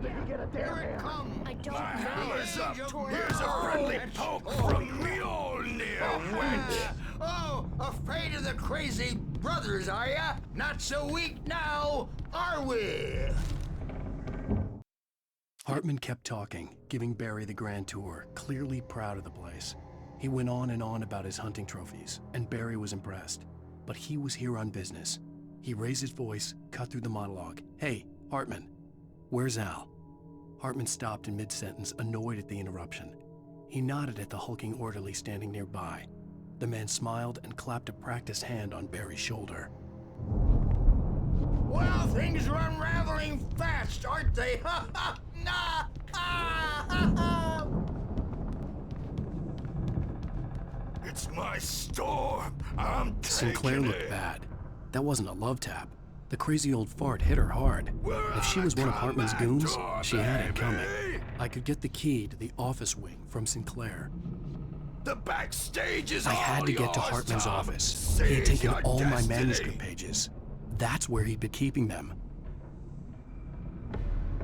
Come out and face the music, Birch! It's time to pay the piper! Maybe you could come out and beat our wrinkled adult diapered asses for us, since you're so tough, Birch. I love those two. We were on the road, man. You think we haven't seen punks like you before? All right. The markings on the tape said they were recordings Hartman had made at the sessions with his patients. I saw Alice's name on one of them. For a moment, I couldn't breathe right. All right. Manuscript page. Hartman wasn't happy. Mott could see it in his eyes. He quickly lowered his own. He had made a mess of it, and he knew it. The shame of failure was hard to bear. He hadn't expected Wake to say he needed more time, and he blurted out 2 days, less than Wake had asked for to show him who was in charge. But that wasn't part of Hartman's plan. This is the first chapter of the second half. We're on chapter 4 of 6. And it is not shorter. We will be, based on the time, we'll likely be wrapping up stream partway through this chapter instead of finishing it, because I do believe it's the same length. But I don't remember. Also, that was a really important manuscript page because it means Mott's boss is Hartman. Now, Mrs. Wake, can you tell me about Alan's problems? He's more and more out of control all the time. The parties, he's so angry all the time. He's getting violent. Do you mean with you? No, not with me. No, never.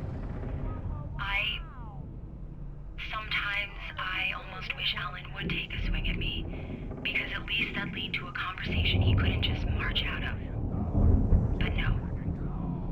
Mott was the kidnapper. Quotation marks, kidnapper. So that's why we got 2 days, because he told Hartman 2 days instead of the week that Alan told him. Alan doesn't really sleep. And the work, well, he's not writing at all. He sits there for hours and just gets more and more frustrated. And I can't talk to him. Yes. Tell me, Mrs. Wake. What would you say to him if he'd listen? I don't know. I want to say, I look at you, and it's not you. Just some stranger who resembles you. Looking out from behind your eyes. And I don't like that guy much. And now it's all gonna go to hell. But you don't ever say this. No. I've tried, but he's not listening. He's too deep in his own problems, always going on about something else. I'm so afraid I'm gonna lose him, and we're not even talking anymore. He doesn't let me in anymore. He just keeps me in the dark. I'm so alone here, even when he's home. Please help me, Doctor, because I'm at my wit's end. Well, if you can just get him here, I'll absolutely do my very best. Yeah, but Doctor, you need to be careful with him. He's not just going to listen to you. The torso was the guy at the trailer park. Mott was the guy in the full camo from the ferry. What she was saying made me happy and sick and guilty all at once. Worst of all, I recognized the words. The phone call from her. It had been a cut-up of this. Just a recording. And now we know why Alice sounded so weird.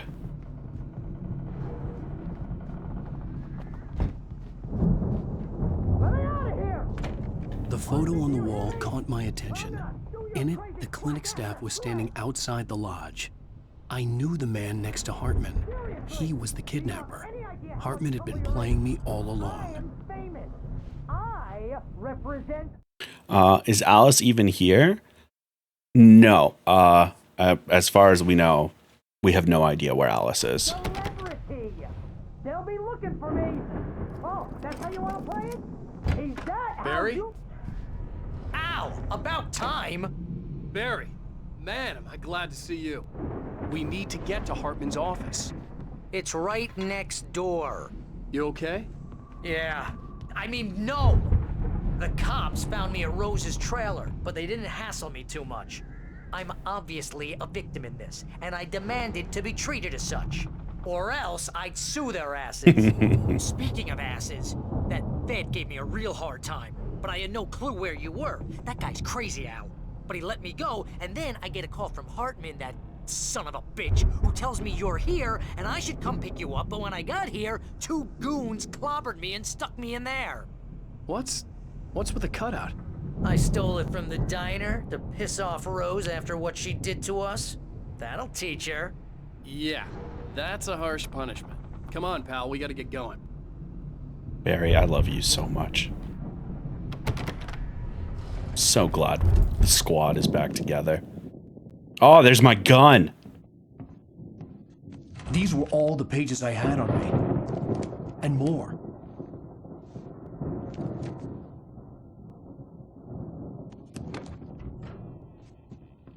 Alan, please. You're sliding back into the... Tell me one more lie and I'll shoot you in the face. Ah, well, it was worth a shot. Really, Wake, come on. Let's work together on this. You have no idea... Hartman, shut up! Barry, get out of here. I'll catch up with you. Get a car. Oh, Al, let's just... Go! Wake, listen to me. This is a mistake. Don't you see? Together we can create something absolutely wonderful. With your ability and mine.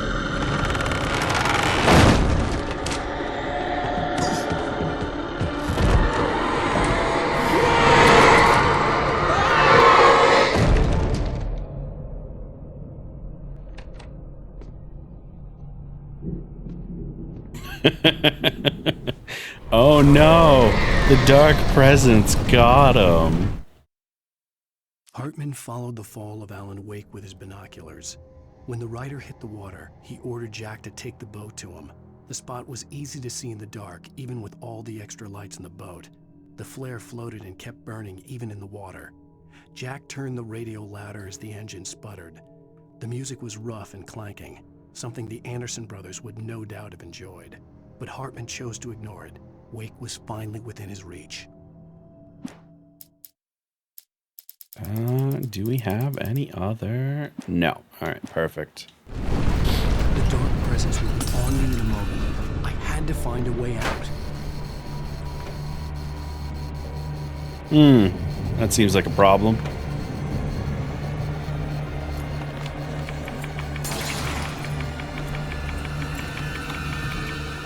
My hands are not built for mashing.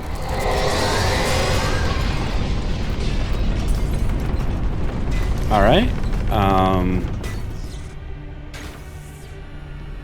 Nope.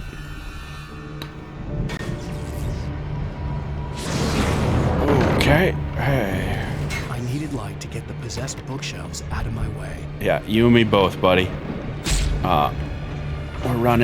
We're running out of lights. Second floor, generator. Sitting bear, you fucking traitor!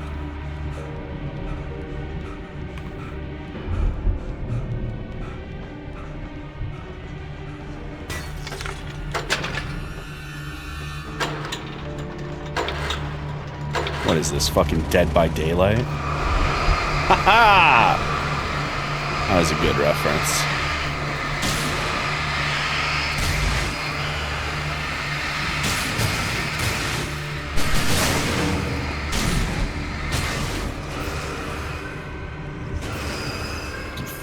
traitor.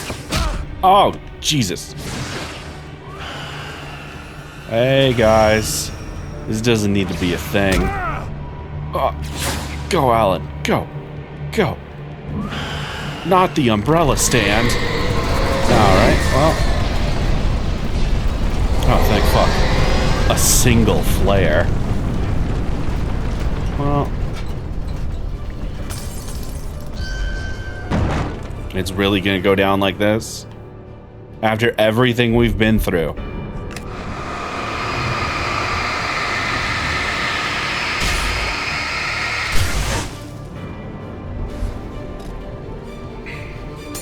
Manuscript page. I saw it earlier. Hartman knew he was no creator. He had no ambitions on that front. And he certainly didn't want to end up like every artist he had been, damaged in ways that were hard to describe, or worse. It was enough for Hartman to maintain creative control and provide direction, to be a producer. That was what most of these people were in need of anyway. Of course, suitable subjects were few and far in between. Most of us have felt its shadow on us. A shiver down your back. It lives from the corner of your eye. You can't find it on purpose. But take a wrong turn, board the wrong bus, wonder where you are when you wake up, and you will find yourself in the small town of Night Springs. Yo, give me the Night Springs subtitles, y'all. Tonight's episode, the Deuce Marathon. Sometimes, even the simplest things prove impossible. Consider, you get in a car and leave a life behind. Easy? Not tonight. Thanks for the ride, Mark. I'm so glad to be leaving this place. You have no idea. What, Night Springs? Come on, Linda, relax. It's not that bad. Hey, what's that up ahead?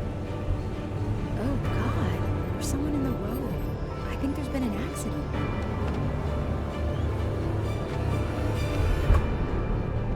I'm upset the subtitles aren't working. Oh no, Linda! Oh no! It was me on the road!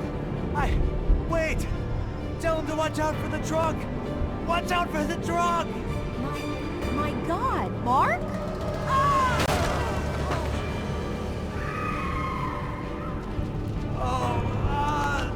Oh, please!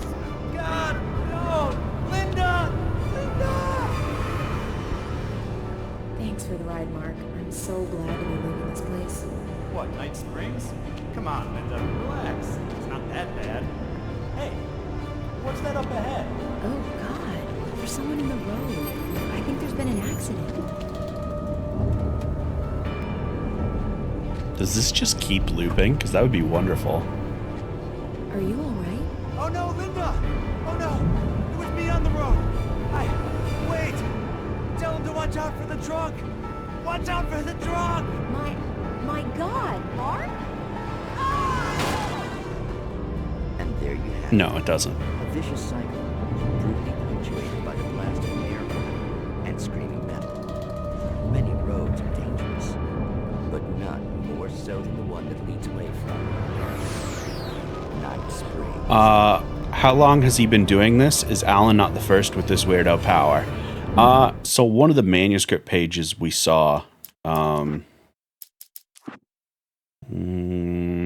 Zane could feel the poems taking so form, shaping things. Thomas As he Zane experimented. was able to do the same thing as well, and Emil, his assistant, convinced him to keep doing it.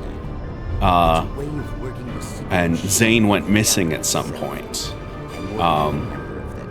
So it looks like Hartman's been looking for somebody that could do it since then with this this clinic he has made.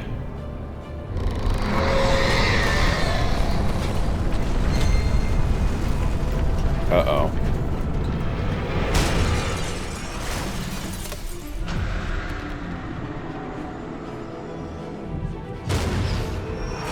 Okay.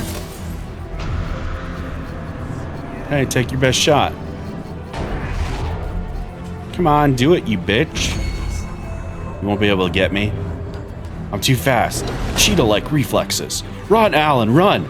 Our reflexes are actually kind of shit. This could be a problem. Alright, made it. So... I guess these doors, huh? Not these doors. Oh. Unless... Hey. You know what you're good at? Opening doors. Alright. In my defense, I moved a lot sooner.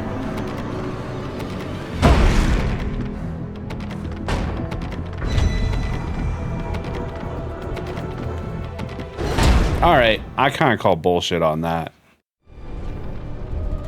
Alright, bust up the thing. Dickhead.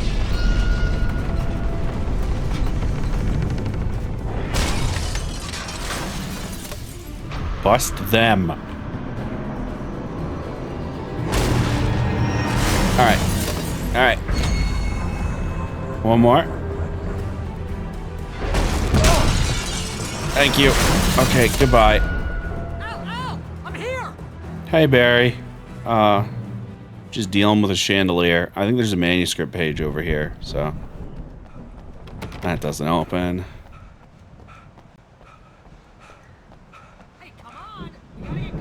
Barry, the life juice that is coffee is over here, though. So, hold on to your fucking tits. I gotta get the coffee. Alright, now we can go. Oh. Al, I'm over here. I heard you, bud. I'm coming. Man, did you see that shit with Sitting Bear? The gate's locked. You're gonna have to go through the hedge maze over there. Barry, I don't have a light. Take this, Al. Oh, God! Look at the house, Al! Look out! Huh. Oh, that's a big ol' eyeball up there, too, eh?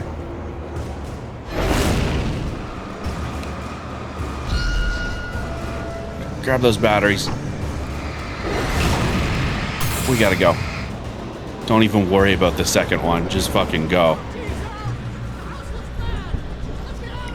What do you think I am doing, my guy? Alright, hedge maze. As always, we all know how to solve a maze. Left. Left. Left. Left. Left. Alright, left, left, left.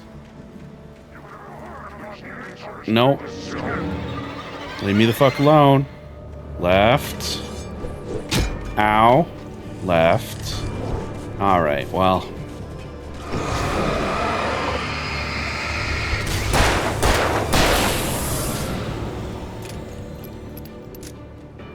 When I went to ECGC years back, I remember one of the writers being confused people shipped Alan Bear. Really? That's kind of funny.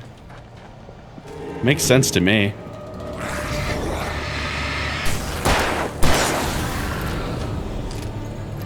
I personally don't ship them, but I can totally understand why people would.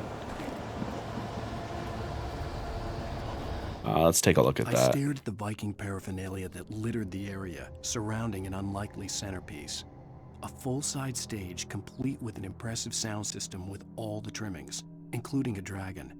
It took a special kind of crazy to build something like this in a remote field.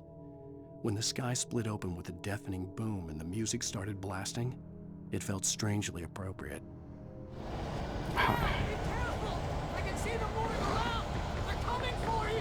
Yeah, I kind of figured, bud. All right.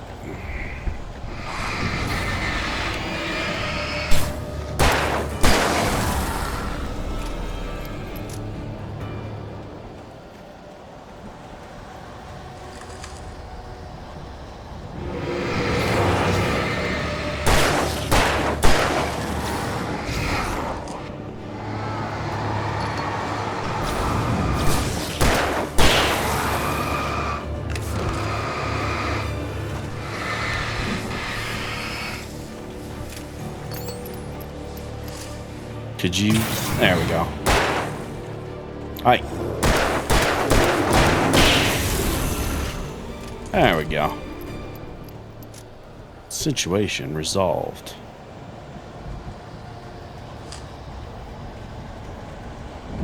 Ah, manuscript page. Hartman hurried down the corridor. He had disliked leaving Wake when he was surely at his most susceptible to therapy. But this was not an ordinary storm. Wake had been writing, and he had woken something up in the depths of the lake. Now, it was coming for him. Hartman had naturally prepared for a situation like this.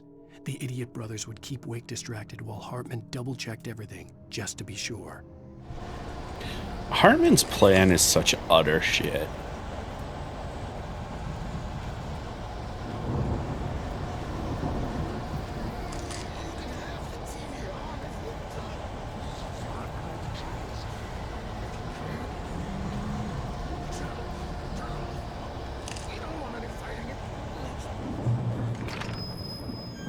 Well, sounds like therapy ahead of me.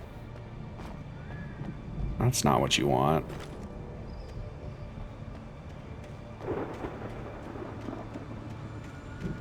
You get 2 pills in the morning, and then you'll be nice and calm all day long.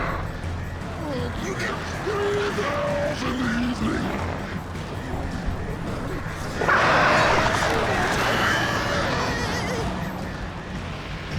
Hey, buddy. Back it up.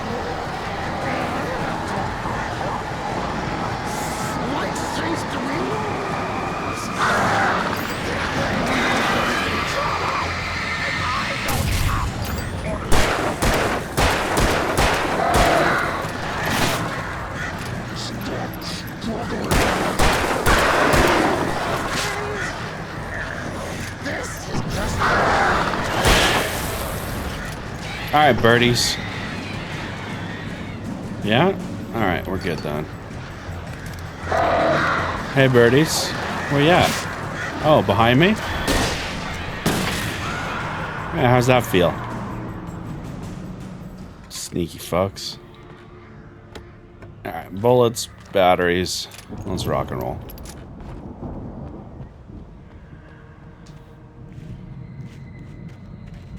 Oh, I mean, Hartman's original plan with like the artists and stuff is fine. His plan with Alan was utter garbage though, because it relied on Alice never being found, dead or alive. It relied on,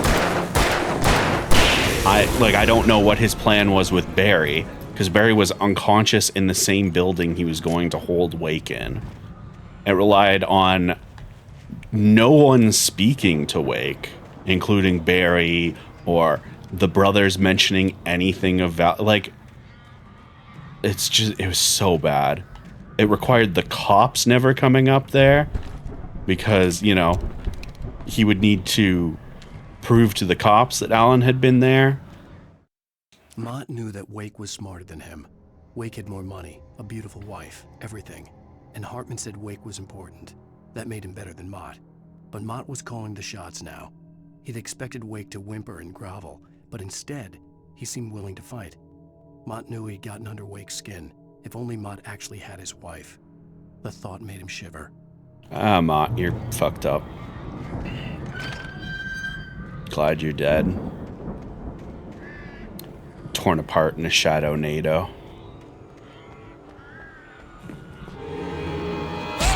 Oh!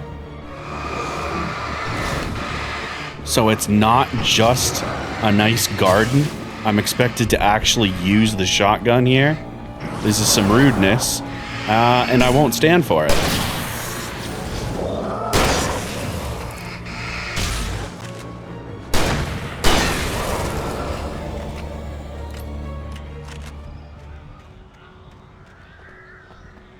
I mean, that's fair. Gaslighters tend not to be the most prepared individuals. All right, we got a flare, 2 shotgun shells, 23 revolver rounds.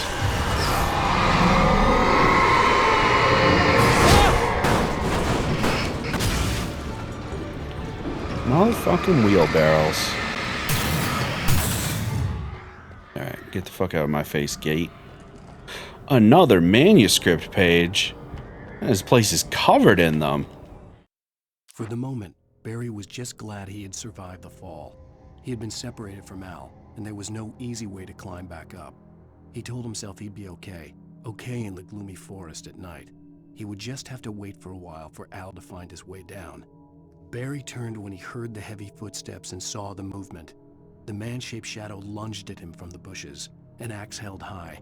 Barry screamed and threw up his hand. The world exploded. Not the world.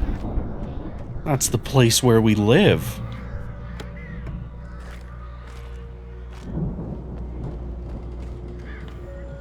Oh, we got some Duracell lithium batteries.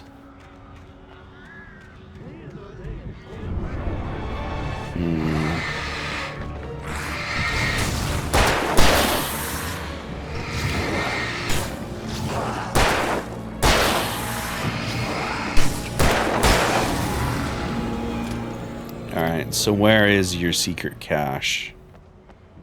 Oh, yellow paint. Over there? Yeah, it is.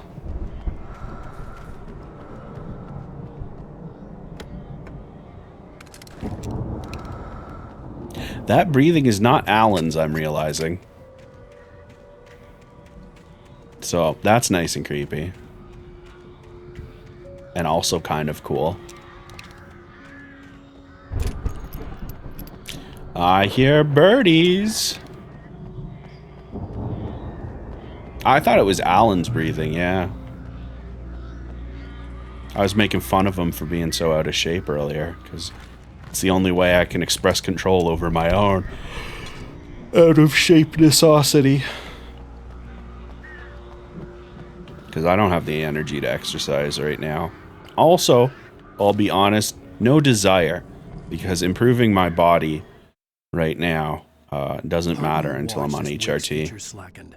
The man was bullheaded, no doubt. Even lying on the bed, he'd almost broken Hartman's nose the second time. But with a little time, he could break Wake down, give him proper direction. Wake was easily the most promising subject he'd had. Well, since Tom, really. Sleep well, Alan, Hartman whispered with a smile. Let me take care of you. He sniffed hard to clear his throbbing nose, swallowed blood, and barely tasted it. So yeah, we got him in the fucking nose while we were drugged up, which is pretty funny.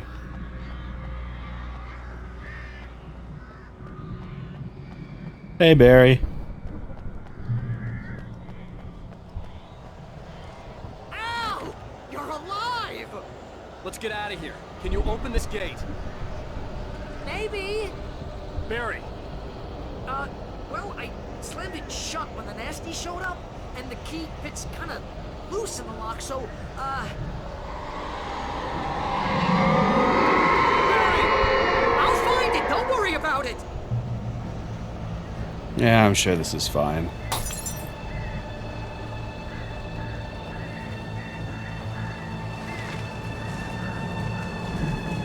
Hurry up, Barry! I'm on it! I'm on it!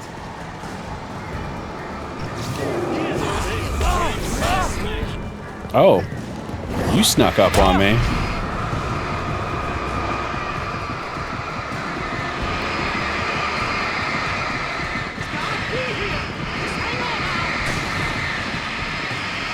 Hanging on as best I can, buddy.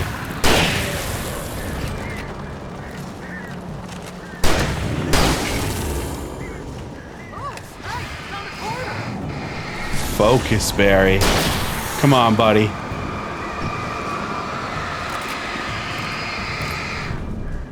Sick dodge. I found it! Ah, no, wait, that's a twig. Barry, come on. Let's see some focus, buddy.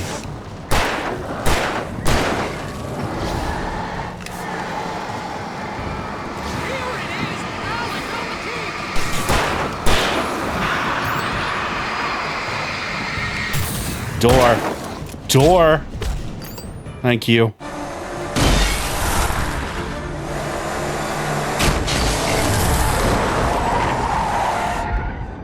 Al, please just tell me we're headed for the nearest "You're now leaving Bright Falls. Come back soon" sign. We're going to the Anderson farm. I knew you were gonna say something like that. You know what? You owe me big time for this. When this is through, if we make it, I don't care what anybody says, I'm done with darkness. You're gonna buy me a tanning bed as a gift, and I'm gonna live in it. I love Barry so much. Because he's just mildly annoyed about this, right? Like, there's no pushback about it. He's like, damn it, I knew you were going to say that. You owe me a tanning bed that I'll live in to never deal with darkness again. I'm crazy, but that's fine, Barry. Oh, you got that right, Al. You're barking mad. You are by far the craziest... But maybe that's inevitable when you deal with crazy stuff like this. It helps. This is happening, Barry. Alice, they never had Alice. She's trapped in the darkness at the bottom of the lake, but she's not dead. Al, how can you know that? I know, Barry. I can... Al, No, listen. I can bring her back. I can find her. There's something special about this place. The lake, it does something to the works of art created here. It makes them come true. But there's a catch. The dark presence, whatever that thing is, twists it to its own ends. That's why all of this is happening. It's using my manuscript to take over everything. Al, I believe you. It happened to Thomas Zane before it happened to the Andersons. I believe you. Crazy or not, you're not delusional. Weird shit's going down. That's a fact. I'm on board, man. I'm with you. The Andersons knew about it, but they were too far gone to tell me with all the drugs they were on. But they wrote it down. There's a message somewhere at their farm, Barry. We just need to find it. Look out!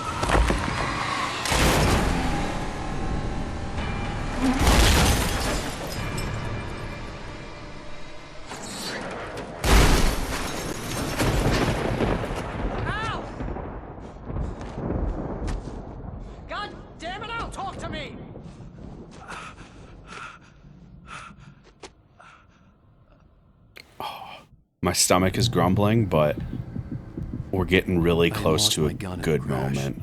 Barry was nowhere to be seen. Barry! Barry! Oh, man, you're okay! Jeez, it's good to hear your voice! I was trying to get out of the car, but the ground gave way. Man, what a drop! Don't worry, your cutout is fine. I love you, Barry. Forget that! Are you okay? I hit some bushes, didn't get a scratch. There's no way you can climb down, though. It's like a sheer wall. Al, there's something moving down here! Barry, it's a taken! Use a flare, Barry! Yeah! Barry, are you alright? I'm good, Al! I'm great! Guess you never messed with anyone from New York City before, to find your way around to the farm, Al! I'll be waiting! I love Barry. Barry, just wait for me, okay? Al, I'm not staying here! It's suicide! I'm going to the farm! I'm gonna go ahead and secure the area. You can catch up. Don't worry about it. I'm on the case. Now he's Rambo. This would turn into a disaster if I didn't catch up with Barry. Yeah, probably. But also, the single coolest moment in the entire game is at the farm. We're gonna run a little late today, folks, because we are so close to the moment on the farm, and I need you to see it today. It is so good. Oh, poltergeists. All right, come on. Come on. Just get the light on. Get the light on. All right, cool. And go.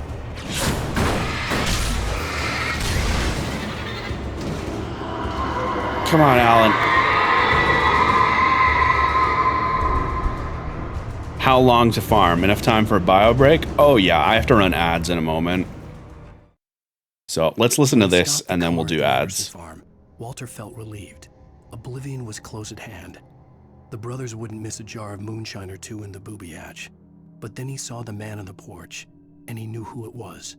Driving for his life and knowing it was useless, he didn't realize he was crying until he couldn't see the road for the tears. So Walter's not doing so well, as you can tell, after he got out of jail. Or maybe this is before he got out of jail? I don't remember. But yeah, let's do Be Right Back real quick. Ads and music.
All right.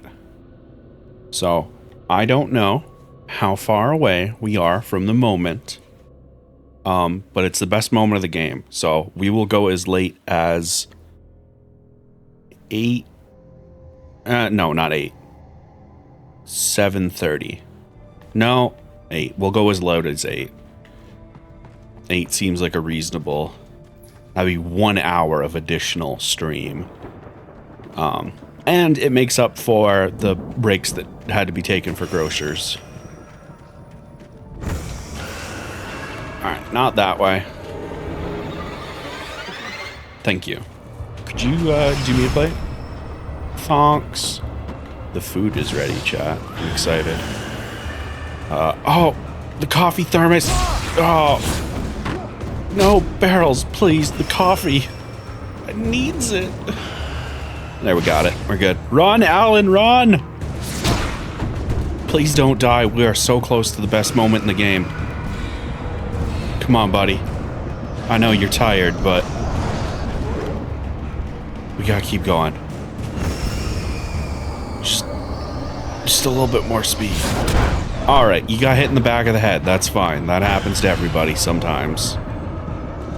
Listen, it's sometimes affectionately referred to as the donkey punch. We're not gonna get into that right now. We're just gonna try and keep on moving forward. Shadows crawled over the gate. I needed a light to destroy them to get through. A light. Now we just gotta turn on the light. It's not that way.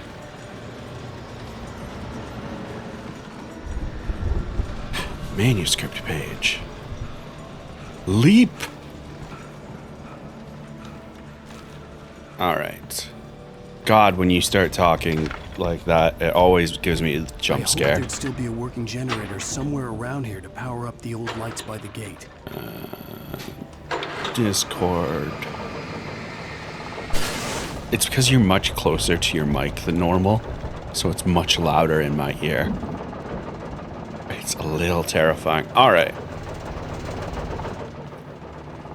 Discord is reset for Cosmo. That is a good call. Cosmo's being quiet for throat. Alright. I could sense the movement in the woods ahead. Facing the enemy without a flashlight. weapon was dangerous, but I had no choice. Trust no one in the dark. Thanks, yellow paint. Alright, we just gotta get to the farm. It's so good if we can get to the farm.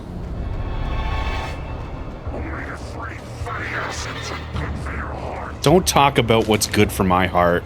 You wanna know what's good for my heart? Not dying in the woods. Come on, Alan. Alright, that's not gonna happen, eh?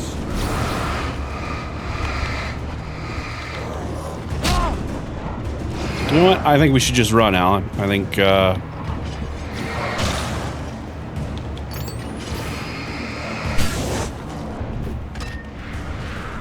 Please. Please. Please. Back up.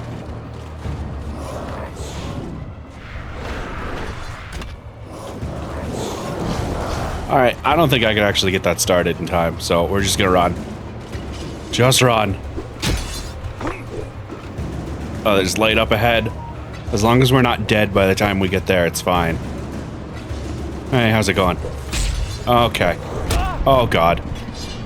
Go, Alan, go! Serpentine! Oh, health back. Oh, thank fuck. What are the random sayings the zombie darkness keeps spreading? Oh, they just say things from their, like, regular life. A car was driving away from the farm, headed in the same general direction as I was. For all I knew, it was Barry, caught in the consequences of leaping before looking. Nah, it's probably the guy on the manuscript page that we found that stole moonshine. But, you know, that's a missable manuscript page, so I can understand your confusion.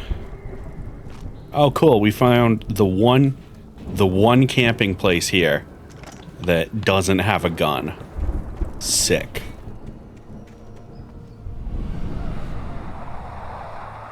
The car was heading for the cabin up ahead. It wasn't far. If it was Barry, I would see the damage soon.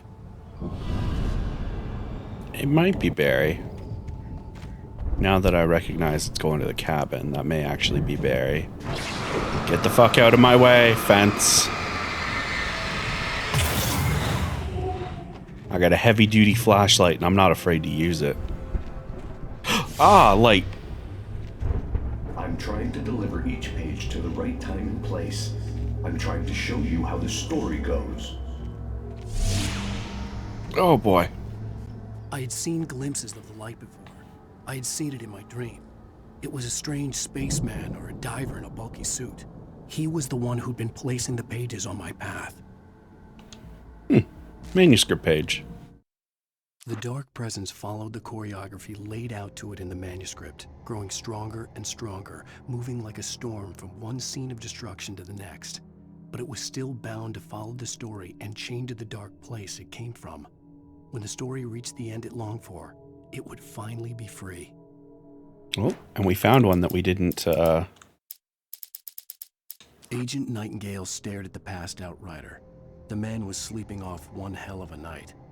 Nightingale felt a stab of envy at Wake's oblivion, but he had a job to do. He put the gun to Wake's head and almost became a murderer. His hand shook and his throat felt tight and dry. Biting his teeth, he tried again to pull the trigger. He lost the nerve. Wake stirred. Nightingale would have to settle for an arrest. Classic.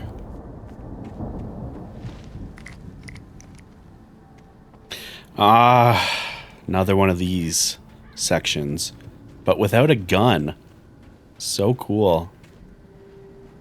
Alright, just try and keep them in your sight. Don't walk anywhere without shining a light. And then run. And then run. And then run. And then run. Wait a second, that's not a goddamn house. Manuscript. Hey, we should probably, before anything happens, huh? Yeah. Yeah, that seems important. The storm raged on as the Anderson brothers walked unsteadily away from the clinic with the other patients in tow, knowing that this time they wouldn't return. The darkness around them seethed with horrors, but Tor and Odin were unafraid. Their eyes glinted with guile. They knew every secret path, and there was blood on their hands. They had fought these shades before. I love this. This is such a cool bit of, no, they knew Tom, and they know the fucking darkness too. Someone had left a gun behind. Now I had a fighting chance of reaching the farm. The Taken are filled with darkness. Yep. Alright, let's get going. I'm so excited for that cowl hoodie. Like, it's gonna be so gender. They're gods, right? It's interesting that you ask that. Because we will be, alright.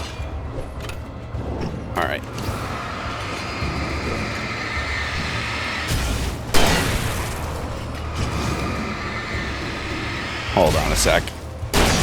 I gotta deal with these jack-offs. It's interesting that you ask that, because that is a legitimate question about the story. Are they Thor and Odin? Are they the gods in human form?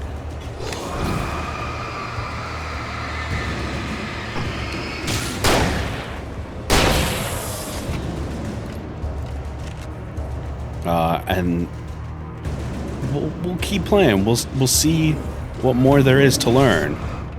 That guy almost got me. He almost fucked my skull with that sledgehammer. Joke's on you. I made it to light. I could see the car, but there was no sight of the driver. Alright, he's probably inside the house, you know, with all the lights turned on.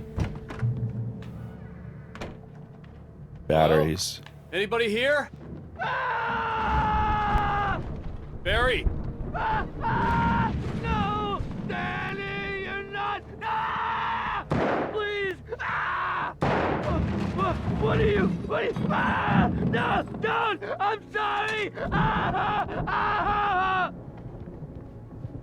So yeah, not Barry. I was correct the first time.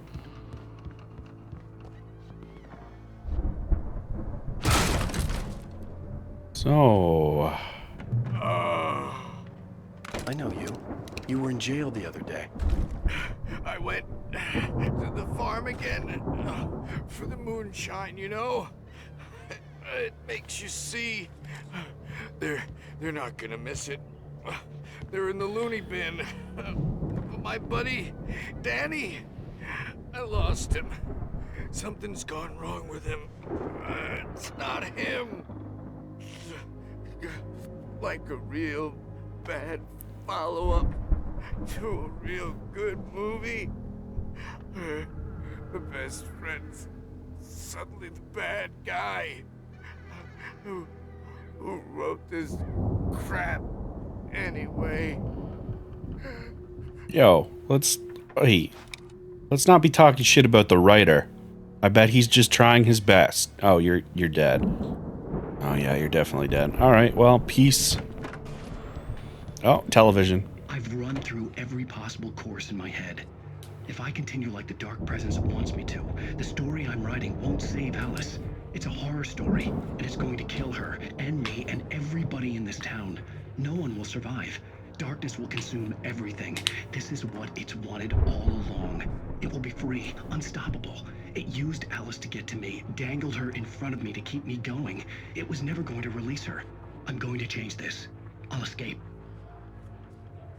I've written myself into the story. I'm now the protagonist. This feels like a terrible risk, but it's the only way to save Alice. I'll be bound by the events of the story just as much as anyone else who's been woven into it. The story must stay true for this to work. There have to be victims along the way, near escapes, cliffhangers. In a horror story, it can't be certain that the hero will succeed or even survive. He almost has to die. I'll write my own escape into the story next. I need help. Zane's going to be the one who'll help me. I'll make it happen.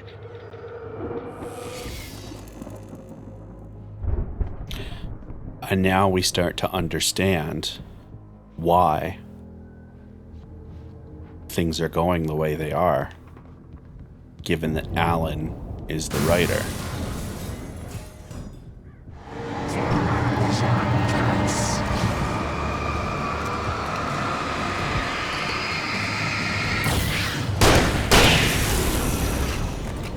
Let me guess.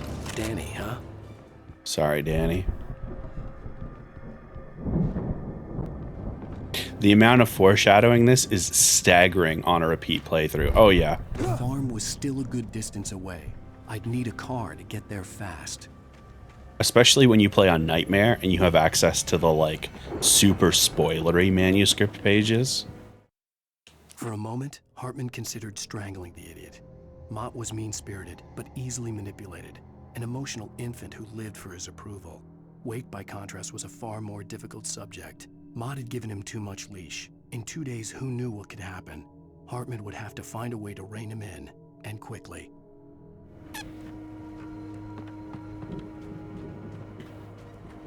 Alright, let's take this car. Come on, we gotta get to the farm, because that's where it happens. If Barry wasn't up here, he was probably in trouble down at the farm. For a moment, I felt bad for doubting him. After all, I'd made it this far myself. But Barry, no, it's not worth it. Barry. No, it is worth it. We need the caffeine. We'll never get through this night without more caffeine. Oh, thank God. I feel so much better now. Oh, that was totally worth it.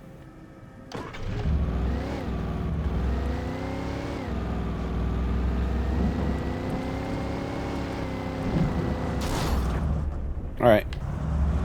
I hit a stump. That's okay. We're just gonna take a right turn here. Yo, is that a motherfucking thermos? Oh, hold on. Barry, hold on. Barry, hold on.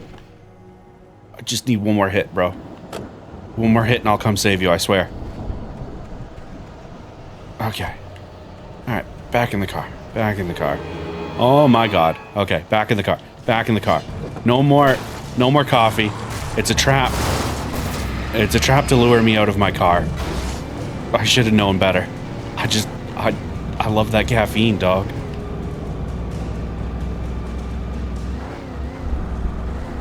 All right.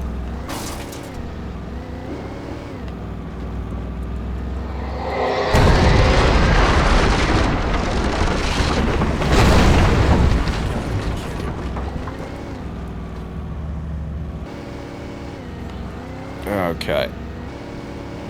We go over here. All right, out of the car.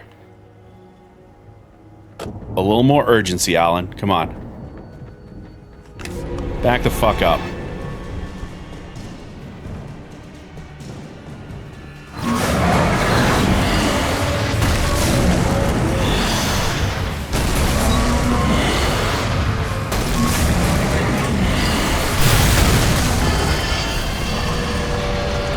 We're so close.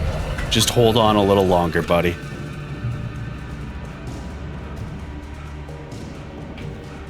Jump. Oh. Here it fucking is. Remember when they said they used to be in a band? Old Gods of Asgard? I'd known the brothers used to be some kind of rock stars, but it hadn't really sunk in until I saw the stage. Now YouTube, if it's muted, look up the song and play it alongside.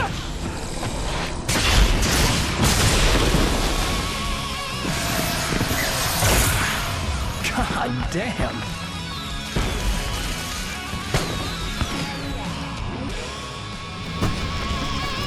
I'm so glad you decided to go it alone, Mr. Johnson. Shut up and shoot. Ow! We have to fight them off! I can set off more of the fireworks from here and help you out! Hey, ow! Did you notice there's a lot of ammo and stuff around? This place is stopped! Ow! Hold on! I'll try to get the stage lights on!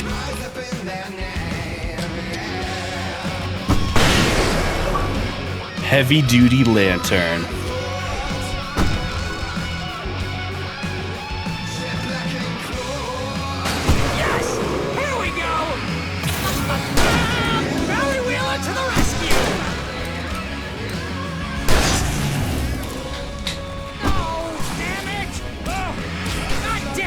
Sentry wiring! Hang on now! I'll get them working again, I promise!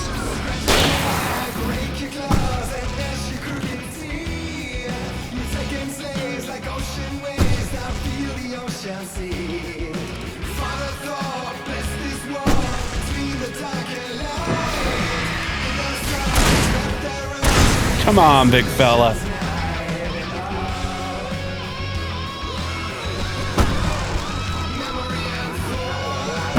Oh.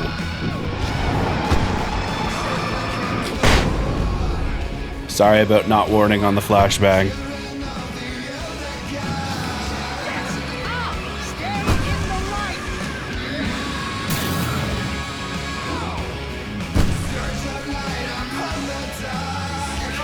No!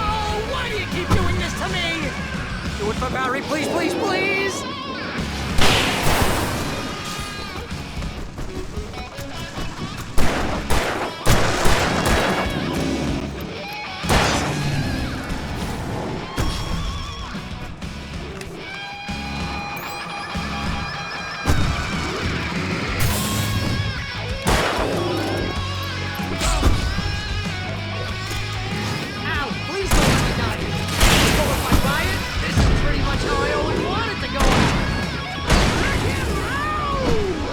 I fucking love Barry.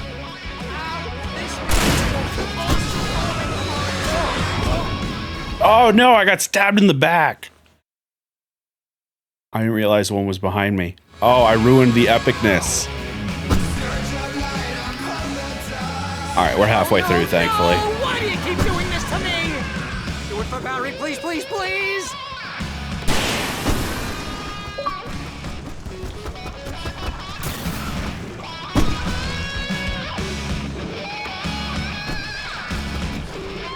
we go.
Yeah!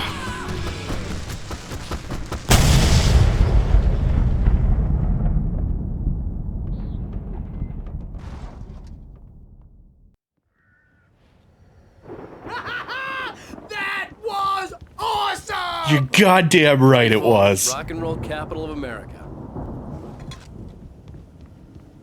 If you told me in a horror game there was a section where you utilized a rock and roll stage to fight off enemies,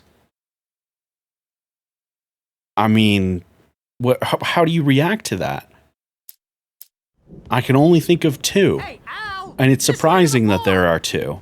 But this and Left 4 Dead 2.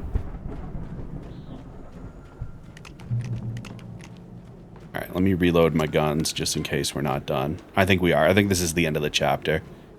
But that is, it's such a fucking, it's so metal. Barry's reaction is perfect, where it's like, See, bestseller, no reason to worry. Your cutout's good as new, right where I left it.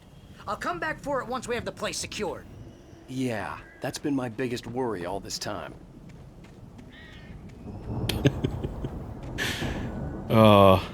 yeah, if I had a nickel for every time it happened, I'd have 2 nickels. Which isn't a lot, but it's weird that it's happened twice.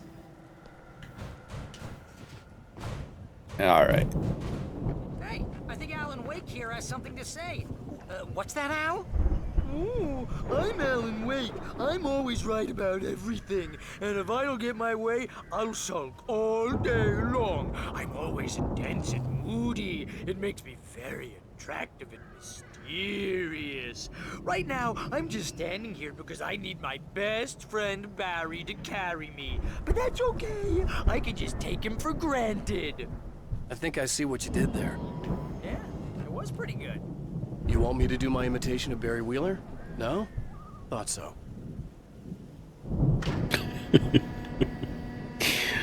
Oh, so good.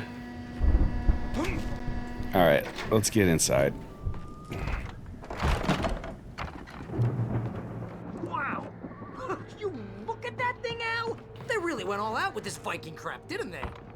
Yeah, they really did. Look at all this stuff. They must have done okay for themselves, so how come I never heard of these guys before?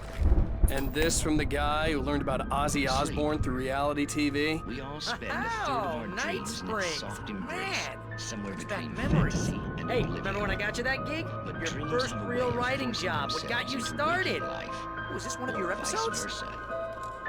In Night Springs. Tonight's episode, The Dream of Dreams. That's by someone else. We join Mr. Jones as he explores the endless dreamscape, only to be brought to a sudden stop by a decidedly mundane situation. A long line of people. Hey, Jones, right? Listen, we're gonna have to wait until His Highness over there is good and ready. Oh, wow. Who's that? You don't know him? What are you, new? He's the guy dreaming us. Well, not just us. He dreams everything. all of this. But wait, no. I'm the one who's dreaming. I'm asleep. Isn't this my dream? Oh, yeah. Sure. Get real, pal. You're just another dream. I'm a dream. You're a dream. The weirdo in the diving suit is a dream, and the girl made of smiles and sunshine is definitely a dream. But I'm pretty sure I'm dreaming this. Well, maybe you're a really confused dream. What am I, a shrink? All I know is I'm going with the smart guys, and they say that's the guy doing the dreaming. Right there. I don't know what that means. It means we keep him happy. No sudden falls. We make sure he has his clothes on when he goes out in public. No chases where the monster is nipping at his heels and he runs like crazy, but his legs don't seem to get him anywhere. None of that. Because if he wakes up in a cold sweat... Oh... Yeah, precisely. So we wait till he wants to move on. Keep things nice and calm. Hey, something's happening here. Yeah? What's that? What? Can't you hear that? Oh, God help us, it's an alarm clock. Oh, it's you, isn't it? Please, man, I got a wife and kids. Please don't wait.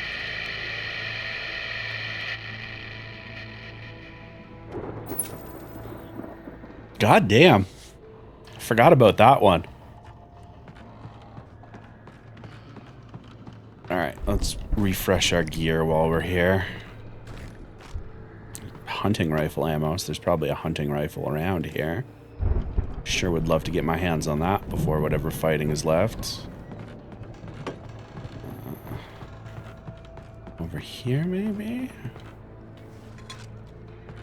Maybe upstairs. Yeah, probably upstairs. Alright, Barry. I'm off to do hero shit.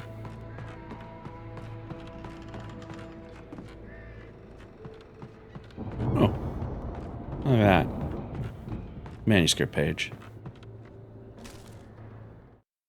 It's 1976. Madness reigns at the Anderson farm.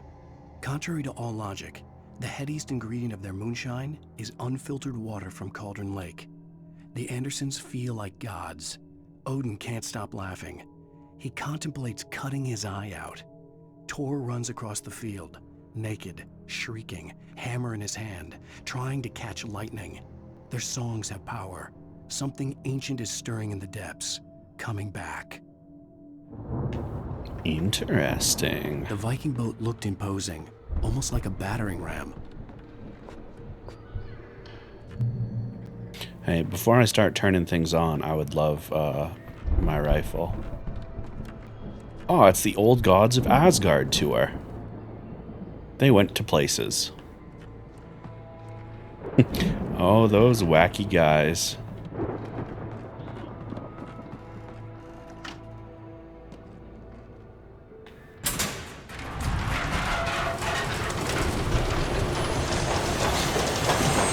Boom! Uh-oh. No, thank you. I said no, thank you.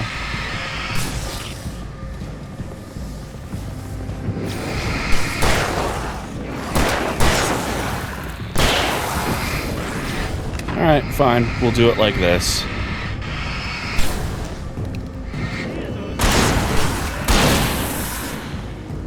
No? You didn't have enough? That's what I fucking thought. Hey, Barry.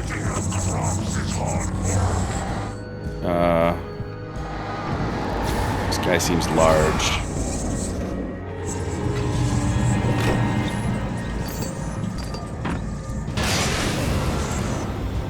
What the hell was that? Oh, it was because a bit of wood physicsed him. That's pretty funny.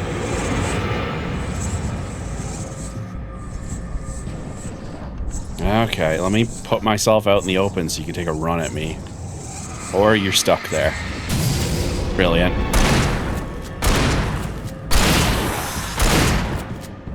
That was one too many shot, but... Alright, guns are loaded. I think we can make it through here, Al! I really hope so. Because this is like the end of the chapter. So, if we can wrap this boy up today.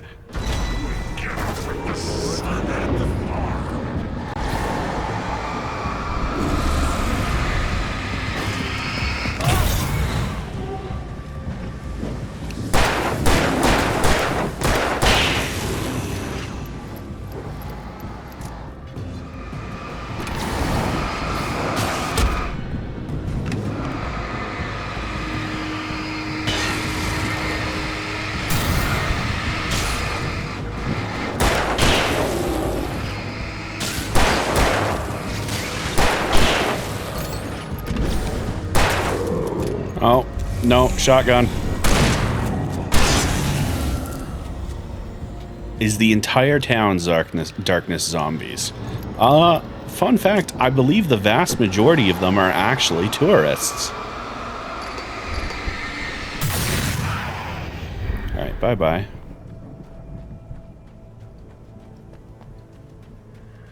Hey, Barry. What's up?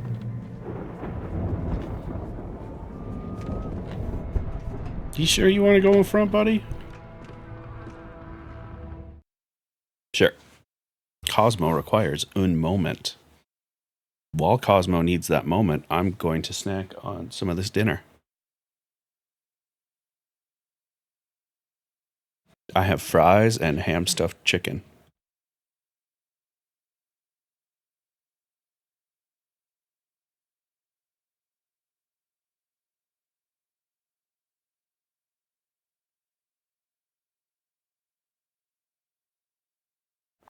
I don't know how long Cosmo will be, so I'm just going to pause the recording.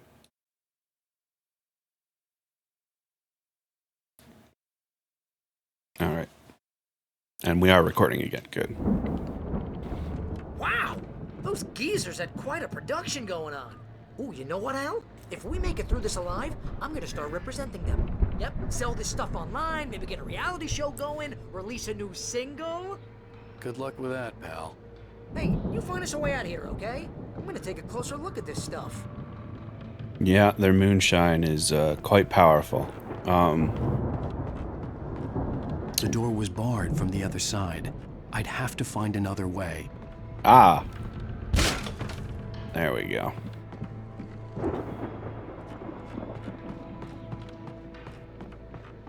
But yeah, there were reports of like a bunch of sets of hikers missing, and obviously some of the people that live here have gone missing as well, based on, you know, that guy we saw in jail. They also have... Hey, buddy.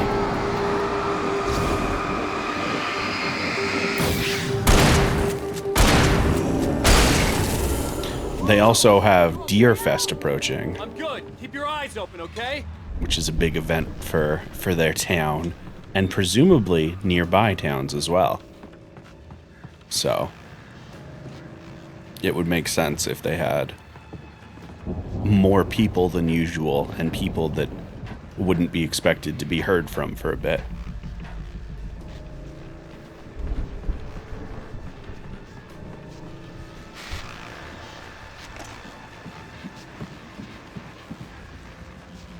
Ah, radio. As you regular listeners know, I tend to work through the night, but I'm not the only one. Deputies Mulligan and Thornton are taking a couple of moments off their busy schedule to join me here in the studio. Boys, how busy are you now? Deerfest is almost here, isn't it? I bet that keeps you in business. Pretty busy, yeah. Actually, Pat, we've been real busy with other stuff, which concerns an ongoing investigation. We can't talk about that, Thornton. I wasn't gonna say anything. I was just saying we got, you know, other irons to fry. And how would you compare your workload to last year's? Things have seemed relatively peaceful to me, but people do tend to get a little wild this time of year. Oh, it's wild, Pat. It's pretty wild. There's been all sorts of trouble this year. Vandalism, fighting, public disturbances. A lot of people gone missing, too. Yeah, it's pretty much the usual stuff, Pat. Just, you know, a lot more of it. Now, is it just me, or does Deerfest get wilder every year? People seem to be more drunk, at least, or they start earlier and younger. Oh, it's definitely not just you, Pat, but... Definitely, Pat. Hey, I'm talking here, Thornton. Oh, shoot, I lost my train of thought. Not just me. Oh, yeah, it's wilder, Pat, but actually most of the trouble seems to be coming from grown men. People who ought to know better, you know? Kids are doing fine this year. Well, that's nice to hear at least. Boys, I want to thank you for stopping by. I'll let you get back to your patrol. Sure thing, Pat. Yeah, sure thing, Pat. I do quite enjoy that they make it clear that, hey, there's a lot of people getting drunk and rowdy, but that's the type of thing that happens every year around this time, so that's why the town's not freaking out.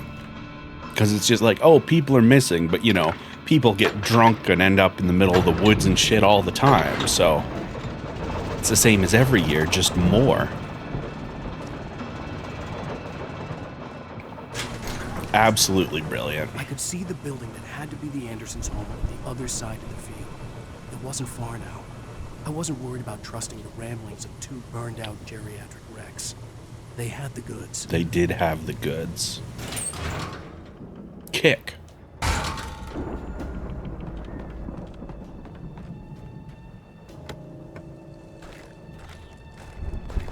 Still haven't found that hunting rifle.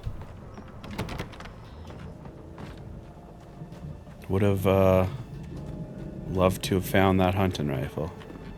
Hey, don't make me fight you.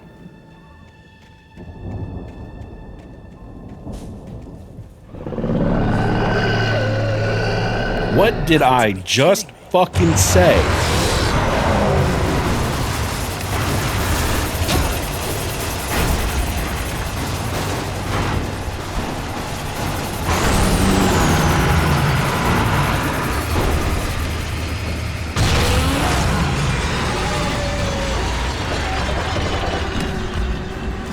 None of that. None of that.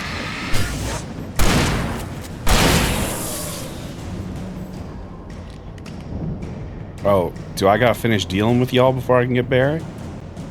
Oh, I guess so. Alright, let's do this.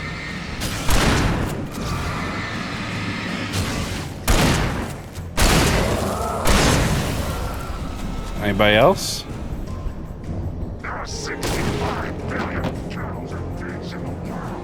Yeah, cows and pigs. I heard you. Is this, oh, look at that. You got any goodies? Hey, I'm looking for goodies.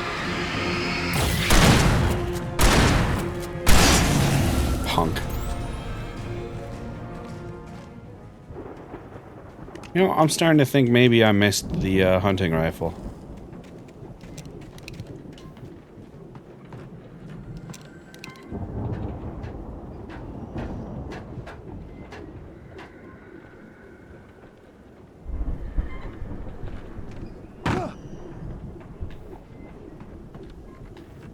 Nothing.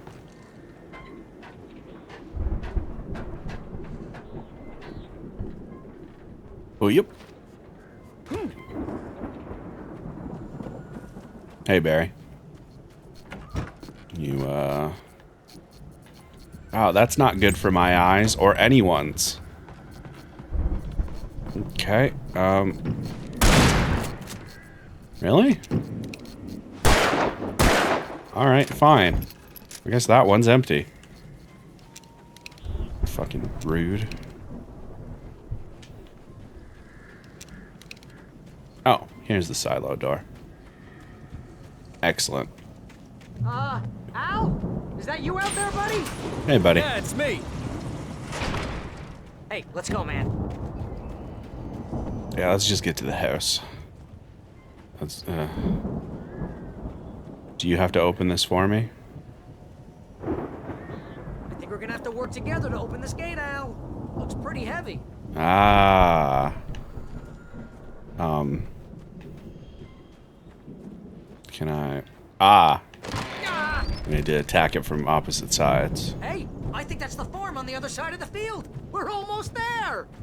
This farm is a crazy place for crazy people. We should feel right at home then. Yeah, we're fighting like darkness monsters, buddy. Alright, one more? Come on, one more gate. Let's do this thing. Hell yeah, Barry. Alright, don't like that. But let's get inside their house before anything else fucking happens. The lights are out. I guess we better check the fuse box. Hopefully they got one. Alright, somebody fucked up their fridge and their oven. So that's cool. Alright, where the fuck are fuse boxes? Like, is there generally a place people put them? Or is it just like, y'all got a second stage in here, eh?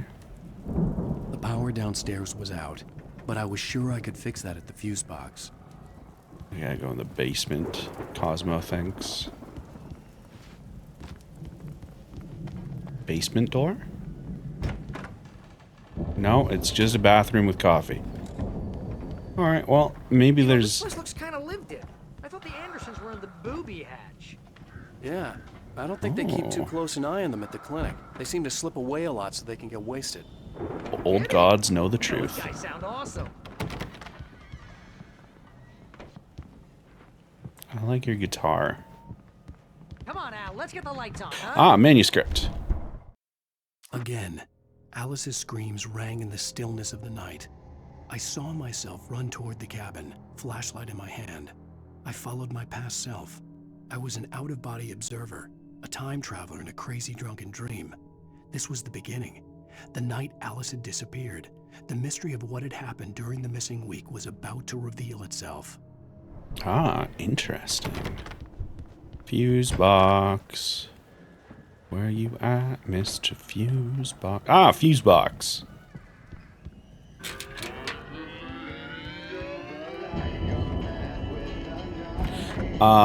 And this is the other Old Gods of Asgard song. If it gets muted... We need to find where it's coming from. That's the message the Andersons talked about. That's the whole reason we're here. Lady of the Light? Oh, that's gotta be... What's-her-face, the crazy lamp lady from the town. Cynthia Weaver. Right. Cynthia Weaver. Alright, so YouTube, if this part is muted, you just need to listen to the song on your own, and I'm sorry. This music is beautiful, by the way.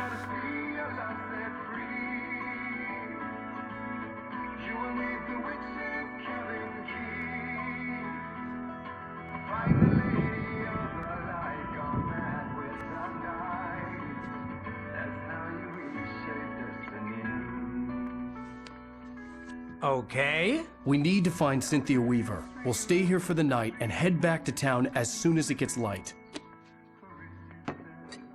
Hey, Al. Lots of hours before dawn. Might as well get some rest. And by rest, I mean drunk. Come on, Barry. This is... You know what's up, Barry. What the hell?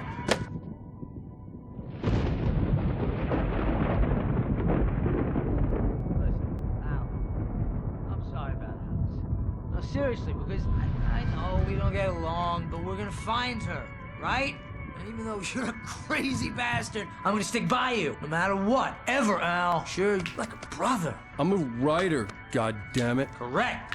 If I just wanted to, I could write 10 books a year. And they'd be the best books that year. No, you couldn't. That's right, I couldn't. But I could, because I'm a writer. What? What do they put in this stuff? I feel like my brain is coming out of my nose. I'm gonna get the recipe off those coots and be a booze millionaire. I just miss her, Barry. I just want her here with me. I know, Al. I know. It's gonna be okay. We're gonna make it okay.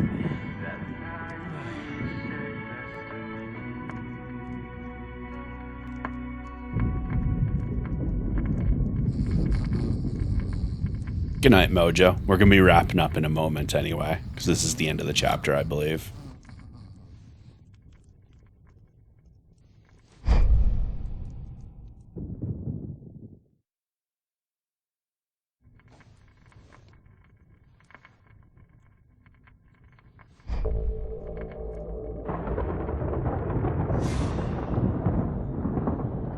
And this is the manuscript we just read.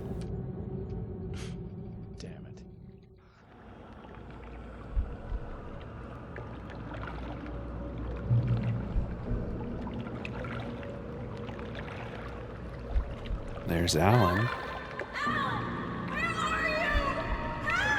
Alice, I'm coming. It's all right. I'm coming. It was a crazy, drunken dream, and yet it was more than that. It was the truth, a suppressed memory unearthed by the Andersons' moonshine. I was there, an out-of-body observer. This was the night Alice and I had arrived at Bright Falls, the night Alice had disappeared. I had a chance to find out what had happened. I remembered being surprised to see the cabin dark. Alice would have never turned the lights off.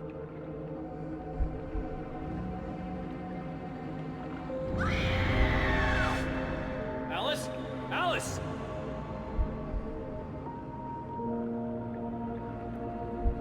The generator looks fine. I wonder why the lights are out.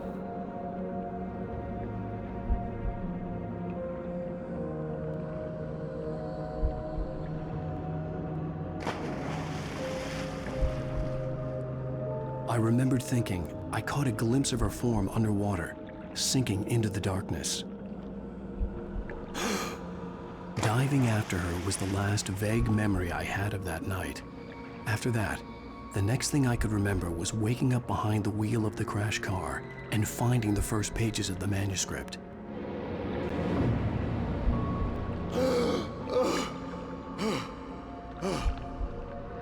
I couldn't find her in all that blackness. I must have thought she drowned.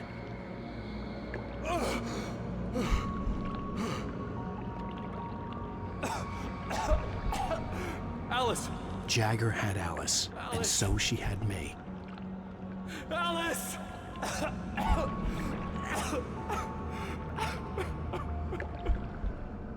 I'd been easy prey. Look at the cabin. Is there someone in the window? Alice? Maybe she didn't drown after all. Maybe she's inside. Alice! Yes. The dark presence had touched me.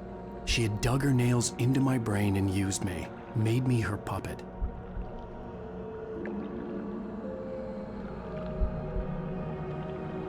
She must be here somewhere.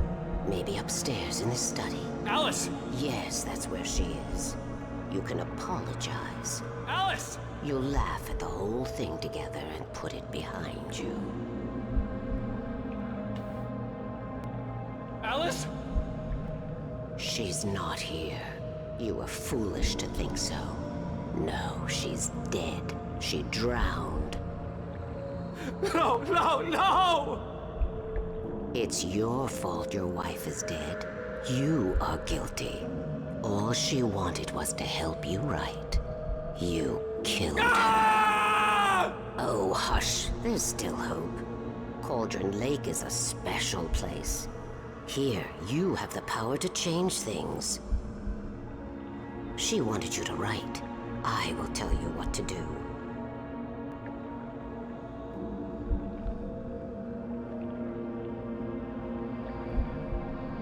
You can write her back. The story will come true, and all will be well again. She had Alice, and the manuscript was the ransom for her.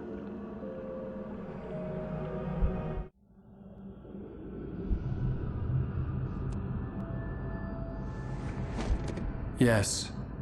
I'll write. I'll fix it. I'll bring her back.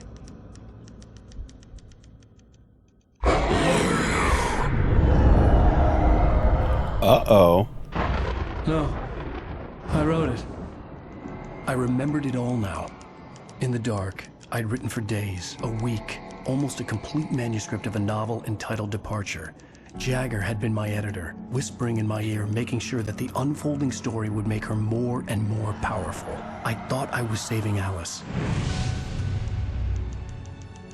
Even with the cobweb she put in my head, some part of me had been aware enough to write my escape into the story, to bring a light into the cabin to release me before I could finish, to interrupt the horror story before the ending, where darkness consumed everything and everyone.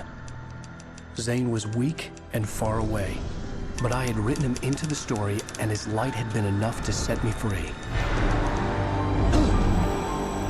It isn't here now. I'm here because it was written. I brought the light to set you free. You must hurry. It will know I'm here. It will be back soon. It stole the skin of my Barbara a long time ago. She looks so old.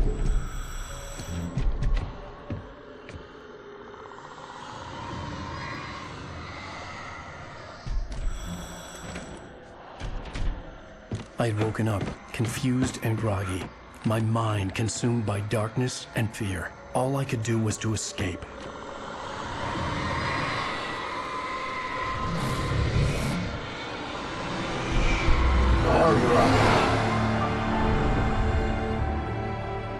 The week spent in the cabin had taken its toll. I was barely conscious and fading fast. It had to have cost Zane terribly, thrown him even deeper into whatever dark place he now haunted. But he had managed to weaken the dark presence, kept me safe that night.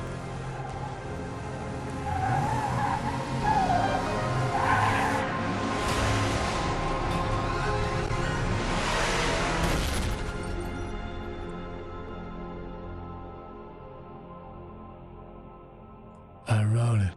It's my fault. That's right, James Joyce. It's your fault, and you're gonna pay for it. What a stinger!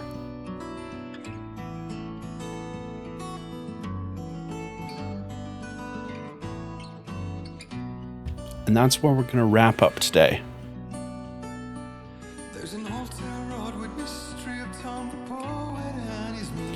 I'm going to let this music play because it's so good. I'm going to figure out our raid stuff, and then you two will end after the song.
They may still haunt this place.